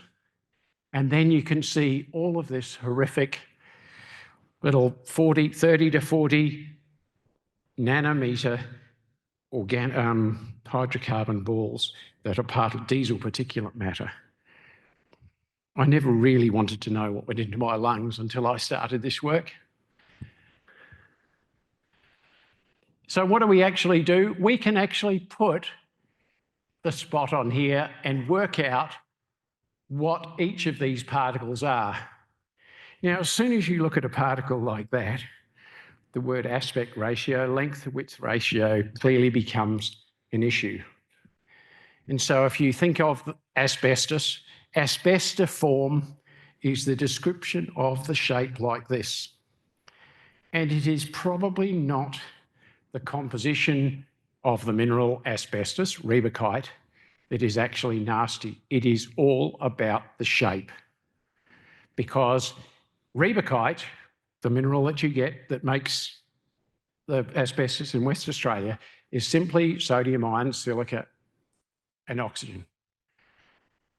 And so the shape is something we need to be particularly careful of in our work. So if we look at what happens if you go to a dry cut sample, the thing that horrified us was that a lot of the material was actually dominated by matrix, not clasts. So that resinous matrix that we see finely between all those big grains was the thing that dominated our SEM images. And you can see things in here that look like little knives of resin that will be ending up in your lungs. And the composition of the resin, you end up with carbon, hydrogen, oxygen, silicon, and chlorine. They do add silanes and chlorosilanes into the resins to make the resin stick really well to the clasts. And I would argue that the world of resins is a bit like Colonel Sanders, that there are 11 secret herbs and spices. And possibly when you go to the MSDS sheets for nearly all of those components, they are bad. But clearly by the time they get to your benchtop, it is perfect. But my question to you is, if that resided in your lungs for a while, is there any interaction chemically with what's in your body, or is it just a physical, that's nasty because that looks like a piece of asbestos? And if you go to a wet cut, we had this, Nikki discussed this morning, it is amazing the contrast if you cut this material wet. And of course, the big places where they cut this commercially, it's easy to have a wet cut. But when it gets brought to your kitchen and all that beautiful cabinetry sitting there and you don't want to add water to it, we all know how it gets cut in the benchtop in your house. And so that obviously has been part of the problem. And I said to somebody, it's a bit like the teenager riding with the helmet on the side of his bike, that it doesn't actually matter at that time. But it's clearly a problem. And what's bizarre is that the clasts here are actually soda lime glass. These soda lime glass fragments have this beautiful conchoidal fracture in the same way that glass breaks. And I'm not sure that conchoidal fracture particles in your lungs are any good either. They're like another set of little knives. If this had internal structure, there would be cleavage or something like that as a mineral. And this is the comment about the soda lime glass. So we see silicon, calcium, magnesium, very, very common. And this, although it's full of silica, qualifies as low silica engineered stone.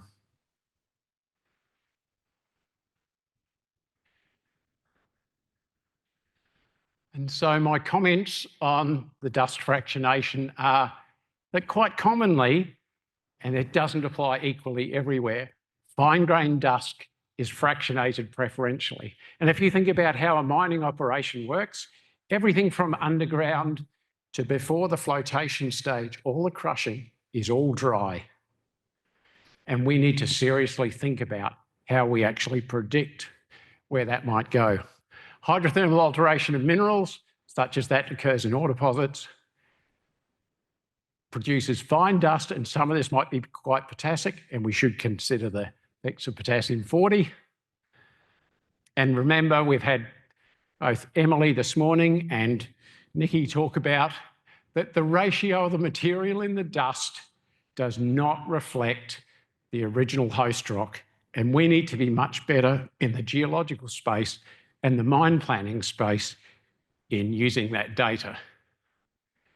And the wet cutting environment requires high cleanliness. Days later, you can kick up the material off the floor from the wet cut and reintroduce that into the atmosphere, and you breathe that in days later. So in terms of the analysis, we've been on this high resolution SEM. So a field emission gun, super high resolution, you could see those beautiful little particles at 40 nanometers. So that's the sort of resolution we can get to. There are other things that we can probably do. There's lots of X-ray diffractometry going on, but both the FTIR and this near-infrared spectrometry are probable methods that may solve some of this mineralogical analysis in the future. And we use these machines all the time looking at drill core and identifying minerals, but it's an area of research that will be worth investigating. So in conclusion, my thoughts, this is a geologist, remember, talking about humans, that we need to go much more into the testing of the materials that have already been ingested into humans to understand the mineral-human body interaction. And the problem is, of course, that NH and MRC and ARC don't really come together, so you can't have combined projects. So somehow we're going to need support in another place to get that to happen. And that includes ingested stone resin dust. We need a much greater emphasis on clean work site, and we need to be better in the prediction of dust types in mining and industrial settings. And as people have discussed before, there's lots going on in this space, but I'd really like to see mineralogists involved because it's much more complex than just saying, oh, it's silicosis or something like that. We need to get much more into the shapes. We need to get more into the compositions and surface areas. Thanks very much.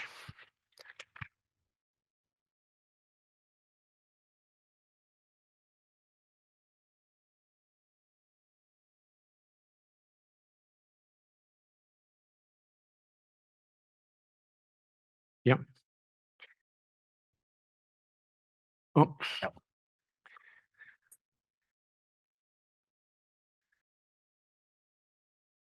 Thanks, Nick. Raja's asking, you have used EDX for the analysis. Yep. Is SAED or diffraction also used to make identification easier?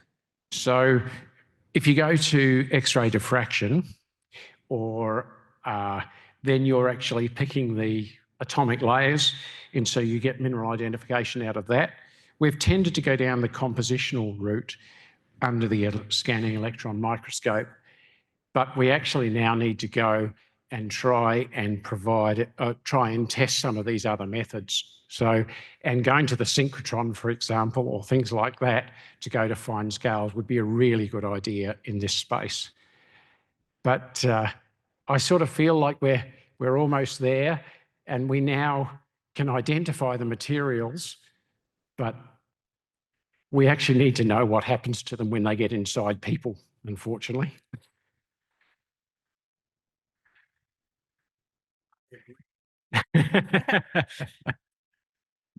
Any other questions for Nick? Anybody online? Okay. All right. Thank you very much. Yeah.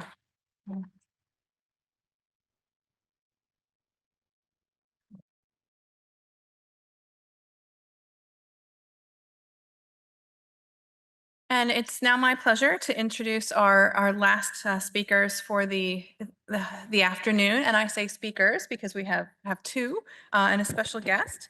So I'll start with the introduction of Dr. Gemma King.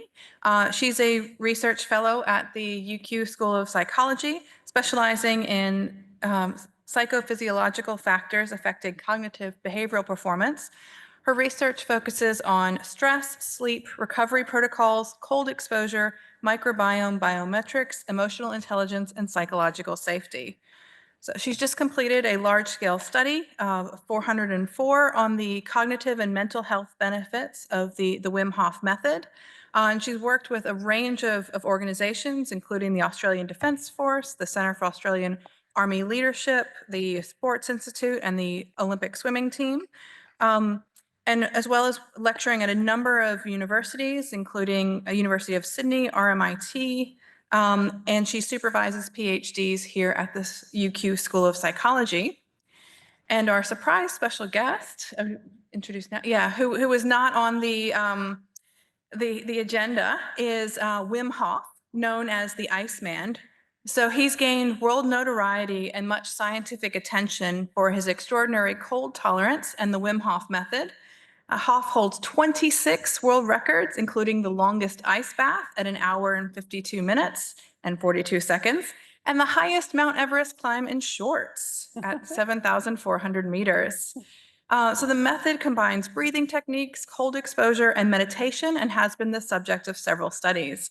So he's worked with Radboud University, as well as Wayne State University using fMRI, and I think this is a European Maastricht University, looking at inflammation. And he's got over 3.5 million Instagram followers and widespread adoption of the Wim Hof method. And it presents opportunities for further research into the physiological and psychological effects. And Gemma, to start us off. You're probably wondering, what are we doing here? We don't normally present to this audience, but I'm really excited to be here. So as Nikki said, I usually do research in psychophysiology. We've just done this massive study, and during this study, I realized there's a great opportunity to expand the exploratory nature of this methodology and look at all the different other ways that we can help humans by using this free, democratically available method. And so when I saw the dust lung study, I reached out and I said, this would be an awesome opportunity to cross-pollinate and do some mutually beneficial interdisciplinary studies. And so, yeah, so this will be a bit of a change for you to see these slides, but hopefully you'll learn something different in this presentation. So I won't go too much into me, but this is all the populations I've worked with. So I do lots of research, but also consulting and bringing my research to different populations like the swim team, the special forces, and a whole range of different people. And so I want to start with this, this little case study. Has anyone been to Slovenia and been to this mine? I went there for a holiday, didn't realise, but it was the most beautiful place, and I was swimming in this gorgeous stream, and then I walked past this building and I'm like, what's that? And it happened to be the world's oldest mine of mercury. It'd been there for 500 years, and I was like, shit, I've just been swimming in that stream, and I've been eating the fish. And they assured me it was totally fine, but I was a bit skeptical. But anyway, so I was talking to the historian who was also a chemist who worked at the museum there. And she said this really interesting story that the miners there for most of the time had only lived to maximum 40 years old. So you can imagine that they, succumbed to the awful perils of, mining or mercury poisoning, a lot of neurological disorders. She said, but this only held true for the miners who lived close. The miners who lived far away, they actually lived a lot longer. And I'm like, really? How come? And she said, because they had to get on their bikes or walk up and down these very mountainous terrain in snow. And I was like, really? And I was like, there's something in that. Like, why would walking through cold and breathing like up and down hills have some kind of protective factor for stopping you dying from mercury poisoning? And so this gave me the confidence to then investigate Wim Hof's method in a whole range of different other places. And we were actually going to do a study looking at how do you clean out the metabolic byproducts of concussion. And through all of my work, I realized that there's really something amazing about this method, glymphatic and, and the cleaning of the systems. And so I'll talk more about that. But what I want to do is I want to talk about the study that we just finished. And so this also gave me a lot of confidence to know that this would be helpful, particularly in the mining industry. So the Wim Hof method, it's basically cyclic and retention of your breath and also being exposed cold. And so we did this massive study. And so when I was approached to study this method, and Wim's got millions and millions of followers. He's like a guru. People love him. But I was like, coming from a fairly, as a researcher, a fairly skeptical perspective, saying, well, what does the data say? I know everyone loves him, but like, what does the science say? And so we did the world's largest study to date, and we particularly chose people who were not into him because we wanted to choose people who there wasn't any biases. So we had a whole lot of people from PricewaterhouseCoopers, and well, why did we do it firstly? Because mental health disruptions are a massive problem. We know this. We know that people are suffering immeasurably. There's billions of lost productivity from people being stressed and depressed and anxious. And so we're always looking of ways that we can improve people's mental health. And so this was the aim of the study, to see if his method actually helped people improve their mental health. And so we started off with like over 500 people because we had a very, very strict inclusion criteria. We whittled it down to 404, which is a huge amount of people anyway. And so we divided the participants into 3 groups. So we had people who were from PricewaterhouseCoopers. And so if anyone can remember last year, they were embroiled in a very stressful, what I could say, shitstorm. Their boss got caught giving away secrets to tech companies, and they were also working with the ATO. And so these individuals were highly, highly stressed. And so we had those, and we put these biometric capture devices, the Whoop device, so we got all this, physiological data. Then we've got some online people who were like remote, and then we had some people who were just doing meditation. We needed to have an active control. And so what we did is these are the knowledge workers. So knowledge worker means anyone who uses their brain for their living. It's not labour people who've worked physically. And they were not the people who typically do this method.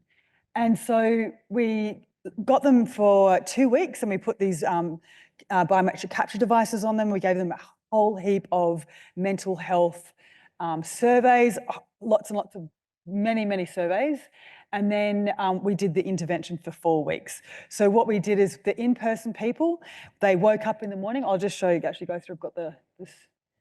We got them to do all of these psychophysiological surveys, and we also got them to do a survey on psychological safety, which is basically team trust. And so they got up in the morning and they did some surveys on how they were feeling, energy, their Whoop device. And then they did the guided breathing, which was what Wim has a YouTube audio. And so everyone did that together, or in their homes. And then they all had cold showers. So the reason we were testing cold showers is because we wanted to see whether or not cold showers was just as effective as ice baths, because not everyone's a wellness bro and can afford to go to ice baths. And we wanted to test if people who were remote or who were marginalised or had no time, that if they could get in a cold shower, that was equally as effective. So this is why we did cold showers as well. So everybody, except for the meditation people, had the cold shower. So they'd start off with 30 minutes and then go up to 2 minutes. And then we did the cognitive tests afterwards. And then we had, these are, basic psych tests on, impulse control, error detection, speed of processing, working memory. And then we had all the data getting collected as well. And then once a week, we got this group of PricewaterhouseCoopers people and other knowledge workers in the city, and they had ice baths. And then there was that's one of the guys, so it was pretty cold. And then we had the meditation that just did meditation. And so we collected heaps and heaps of data. So I won't read these out, but we have data coming out of our ears. And my PhD is she's only just finished it. She's like, this has been, how long has it been? Like over a year of data analysis. And what we found was, so we were trying to compare like how much better is the Wim Hof method than meditation? Well, better mental clarity than meditation, better able to handle stress, more energy, faster cognition, lower respiratory rate, which is good. You're better at inhibiting your responses, so you don't do dumb stuff, and better at mental accuracy, and increase in psychological safety. This was like bizarre. We have no idea why this is. So when people were going back to their own teams in their workplaces, they actually felt like they could speak up more and they felt like they had more trust. And we don't know why this has happened, but I think it's a fascinating finding. We also tested their interoceptive ability. So this is a bit the ability to feel your internal body state. And people had better self-regulation. They were better at listening to the messaging from their body, and they were better to able to interpret what those messages were saying. They had more trust in what those messages were giving them. They didn't feel quite as distracted by their physiological messaging. They didn't seem to worry as much about what the messaging was saying, so they had, more trust in their bodies. They also were able to tolerate more discomfort and more frustration, and they had better perceived sleep. It wasn't actual sleep. These people were very, very stressed, but they thought they slept better, even though the data said they didn't, which was a really interesting finding.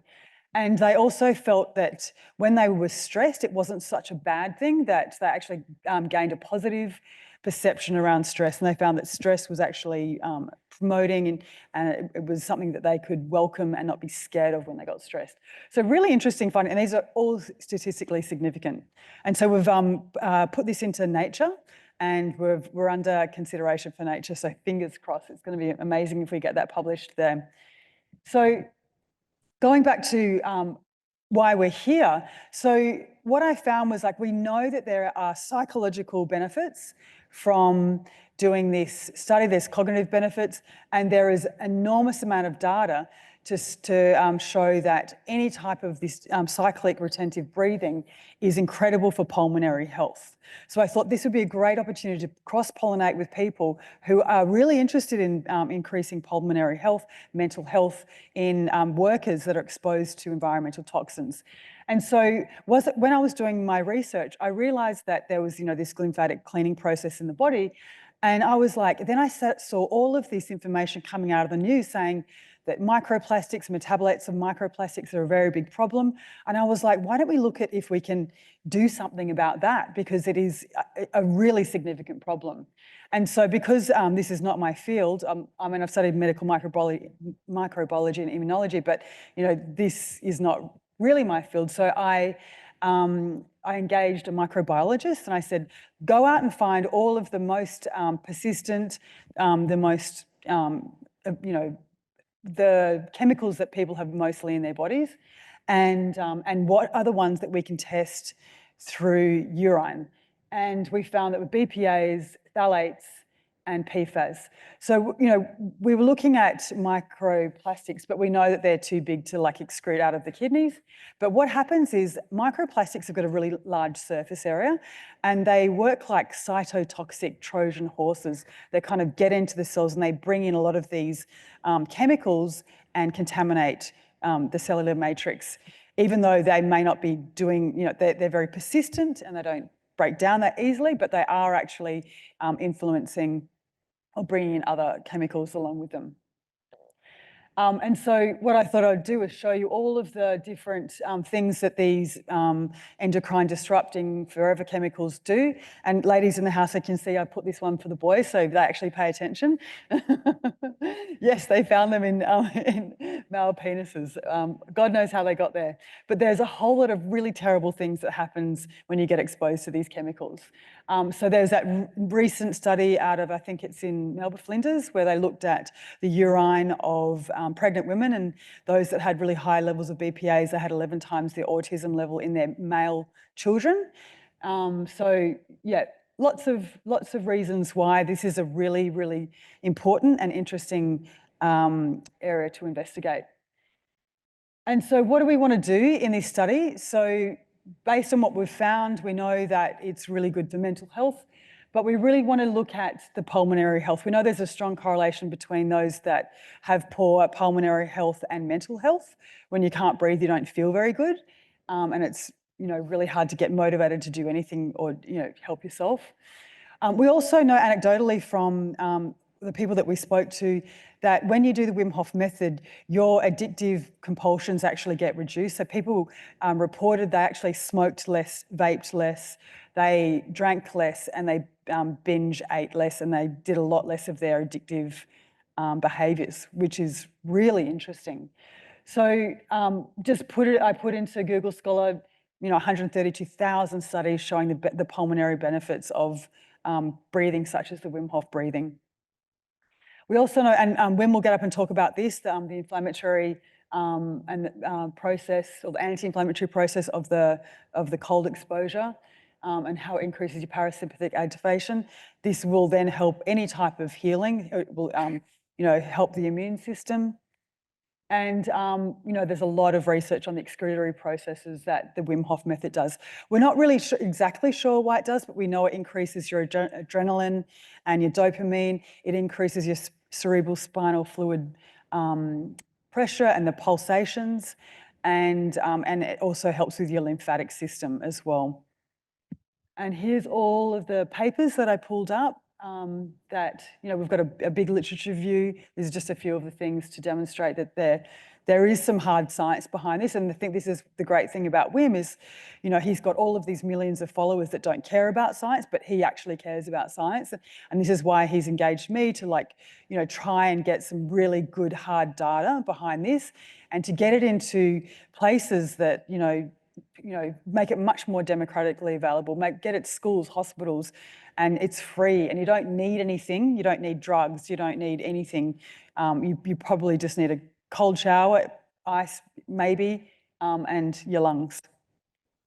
And so what do we want to do?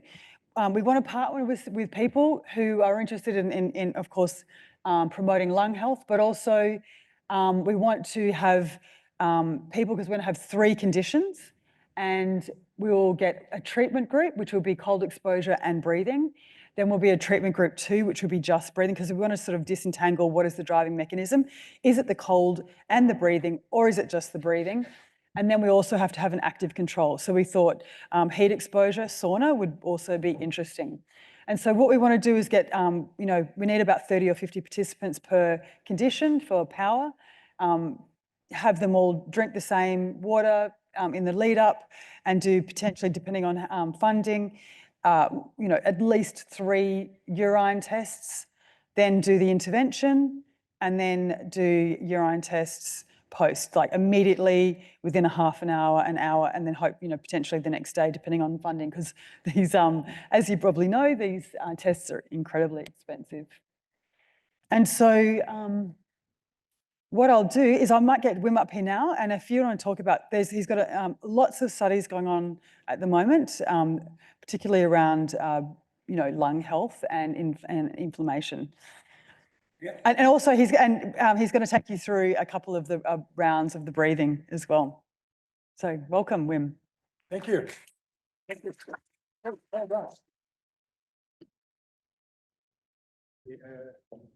Yeah.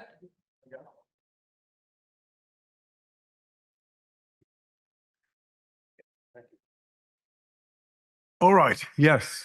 It's like looking for your key, and a half hour later, oh shit, was all time here. The solution for pulmonary clearance of toxic graphite, whatever it is called. What was it? Cristobalite. I thought of San Cristobal. It's Spanish for Christopher Columbus, who discovered. I think it's time we do not discover outside, but inside. Our lungs have a great capacity to reset and to cleanse, but we don't use it. And as we don't use it, we lose it. We look outside, well, inside there is such a capacity, natural capacity, and doesn't cost anything. But in this world of understanding science and what has been tested is been believed to be true, we need studies. Studies of something that is so obvious. And yet we are here in the modern times. We know how to go to maybe Mars and to the moon, but not into our own capacity to heal ourselves as naturally given to us. So let me, without further explanations, just get into feeling is understanding. Feel that capacity in yourself.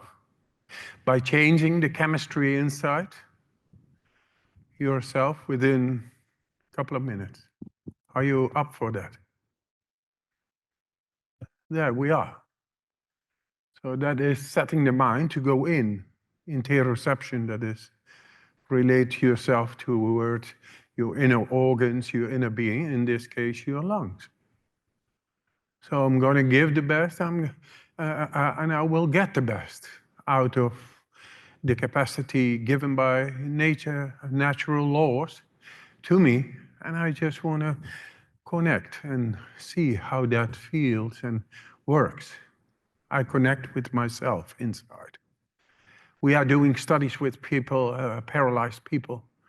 Last 100 years, there's nothing been done with these people internally. Exoskeletons and chips, yes, but inside.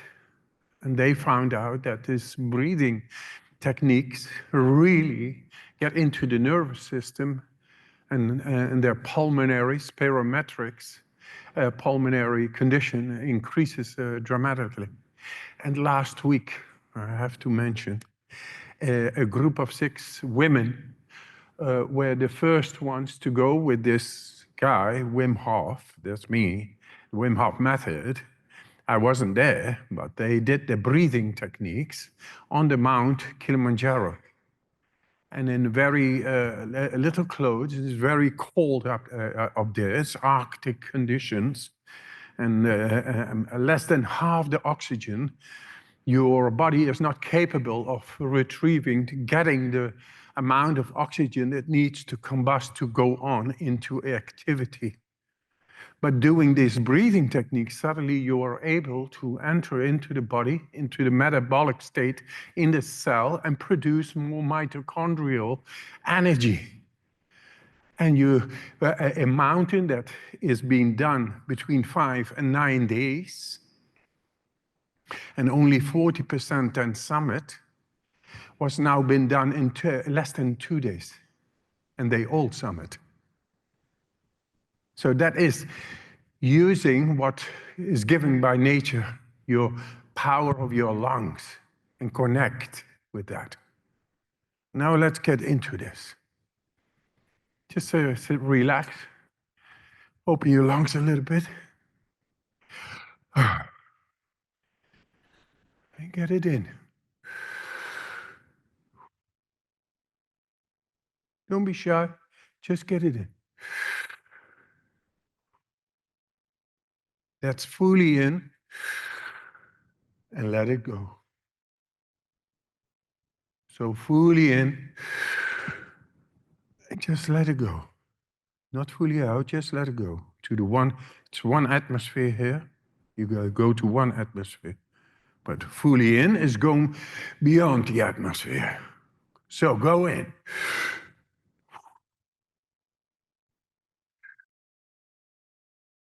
We do consecutive 25 of these breaths, and then at least we go for 1 minute and 15 seconds without air in the lungs. Just to show you by feeling how you are able to increase the capacity of your lungs. And with that clearance and cleansing and all. Okay, here we go.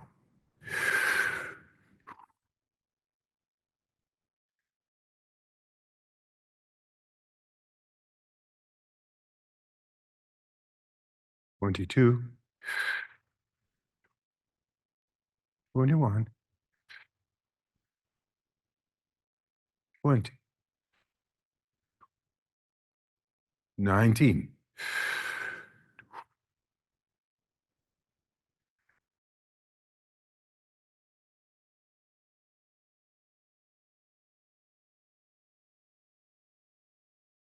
15.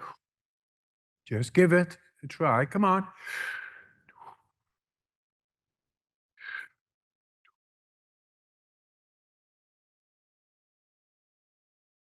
12,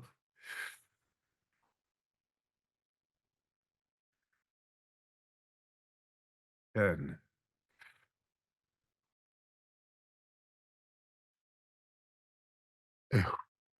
8,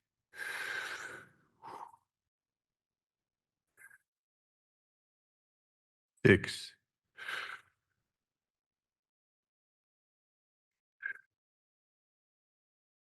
4,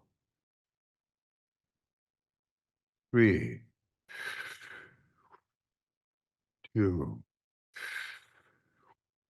Here he comes. Fully in.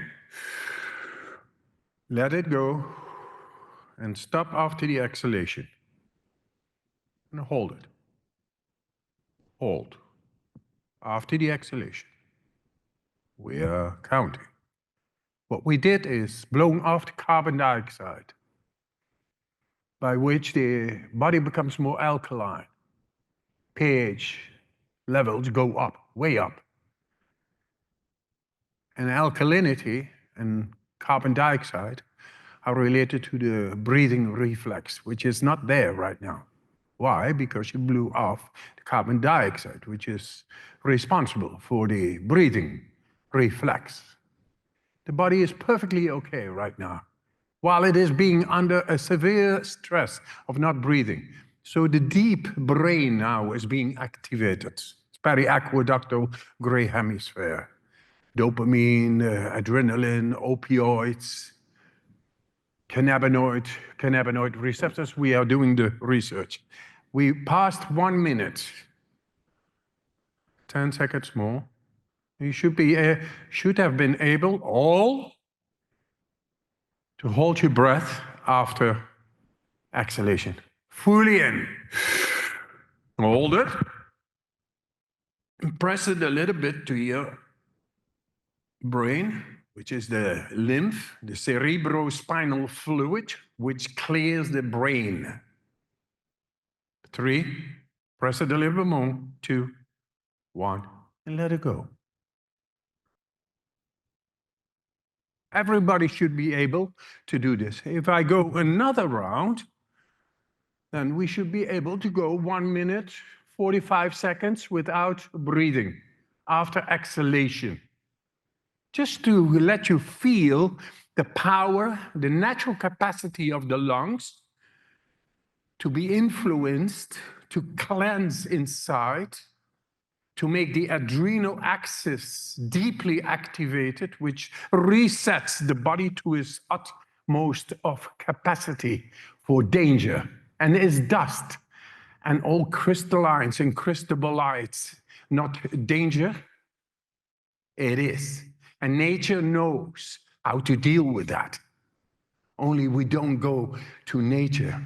We think too much. Well, we are mammals, and we have capacities like lungs, mammalian lungs, to breathe deeply, to activate deeply. The brain is there, but the depth of the brain is about adrenaline, survival. And we have no control over that. And through these breathing techniques, we have control. Think about these 6 women who just climbed the Kilimanjaro in 2 days, which is physically in the book stated is not possible because our lungs are not able to retrieve the oxygen necessary for that speed going up to that level. Old science. I think we forgot about the human capacity to clear their lungs. And not only for mining, but also for the microplastics and the PFAS and nanoparticles. It's all there. And we are here to let you feel that. Thank you.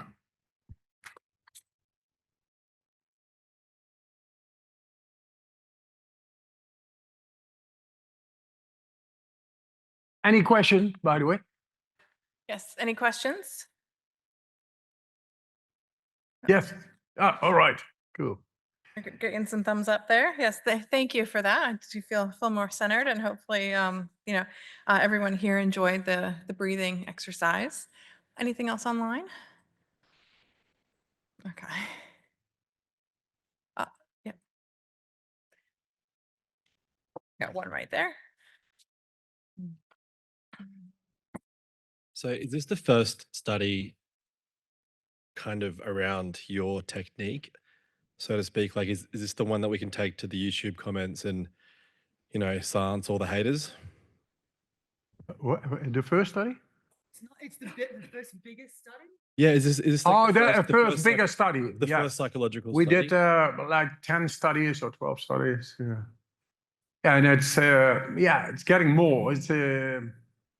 It's a new thing to go internally instead of just using things of the outer world, more going within. And we have compared it with meditation and mindfulness and to battle stress. And stress in the world is a common denominator of too much load coming in. And how to deal with that, this works better. It'll be hopefully published in Nature, so that gives a lot of credibility that this is actually a thing. Yeah. And another study we did is inject people with a E. coli bacteria. Yes, they did. And it's a controlled experiment. It's an endotoxemia experiment, controlled.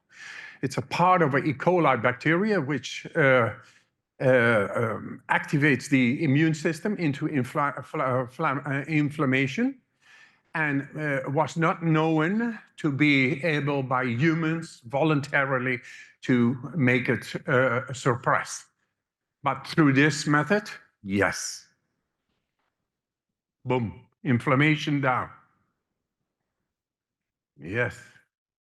That's inflammation, guys, is the cause and effect of actually any disease. We are so much more capable to deal with dis-ease than thought possible before. There we are. Thank you. Okay. Thank you. Yep. All right, we've got one online. Just heard one question online asking that they weren't sure what the answer was to the question around whether a cold shower is as effective as the ice baths. I think this one is. Oh, this one. Yeah. Yeah, we found that the one thing that the ice bath was better at was psychological safety.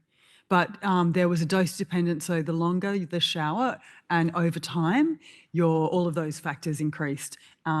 So yeah, it was as effective, except for with psychological safety. It did increase, but ice bath increased it more. Ice bath was slightly better on some other, I can't exactly remember, but yeah, it is good. But it's got to be around 12 degrees or less. Yeah, that's not a regular cold shower. 12 degrees is cold. Yeah. Right on. No more? Okay. And yes, having done the polar plunge in Antarctica, I can appreciate the cold water. It was -1, yeah, there, and It's with the all the salt salt. in. It's the salt, yeah, what Yeah. that does to you. Yes, definitely a different feeling there. Yeah, so thank you very much for the presentation. Can we do another round of applause? Thank you.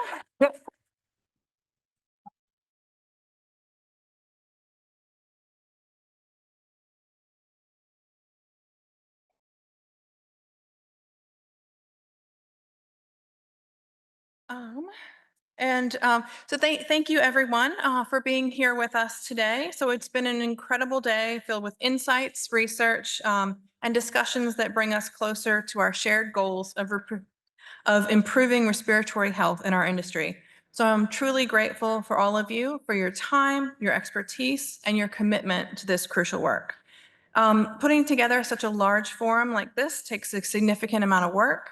And I do want to say a special thank you to my UQ staff who've worked tirelessly behind the scenes to help make this possible.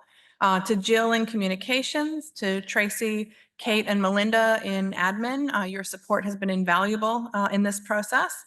I'd also like to recognize our MISC team, Kelly, who's been online taking questions all day, David and Libby for their work as session chairs, Yulita for her work in this as well and helping keep me organized, and as well to Bianca and to Katerina for the microphone work today.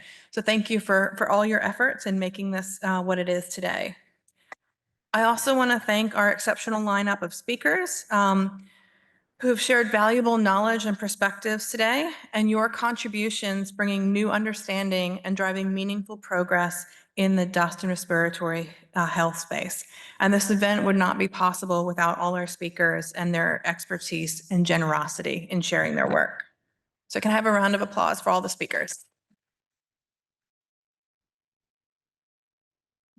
So when I first took up organizing this forum 5 years ago, I think we had about 40 or 50 attending, and I've seen it grow over the year to reach the scale that it is, which is very inspiring, with 190 registrations today.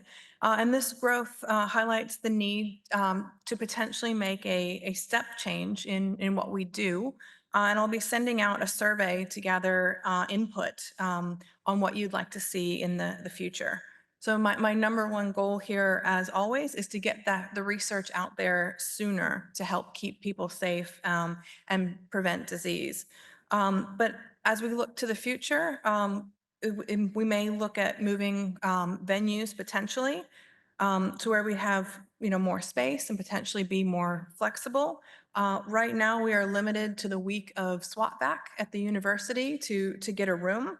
And I do appreciate that it's a very busy time of year right now, especially this week with IMARC in Sydney and RSHQ having events as well. So I'd love to get some of your thoughts on what we do. So please have a look out for the survey. If we do stay on campus, please pencil in the 6th of November. So SWAT back is a week later like it normally is next year. So we've got that venue. I do want to take a moment to mention that we do have a risk and critical control masterclass coming up the 25th and 26th of November. And that's here at UQ in person, as well as there's an online participation option. So that's a masterclass designed for professionals in the minerals industry to enhance understanding of risk management and critical control strategies. And of course, none of this is possible without the generous support from our sponsors, whose contributions allow us to keep this event free, accessible, and open to participants around the world, including those joining via Zoom from many countries. And I even had to look up some of the country codes in the emails yesterday, and they even include Botswana, Mongolia, and Montenegro listening online. So very exciting to see, all around the world, including the normal Australia, New Zealand, South Africa, US participants. So Queensland and Australia are leading the way in this space, particularly with groundbreaking measures being the first to ban the respirable crystalline silica in engineered stone, although we learned it's potentially more nuanced than that. But I'd like to extend a heartfelt thank you to all of our sponsors, to our gold sponsor, to Breathe Safe. Thank you.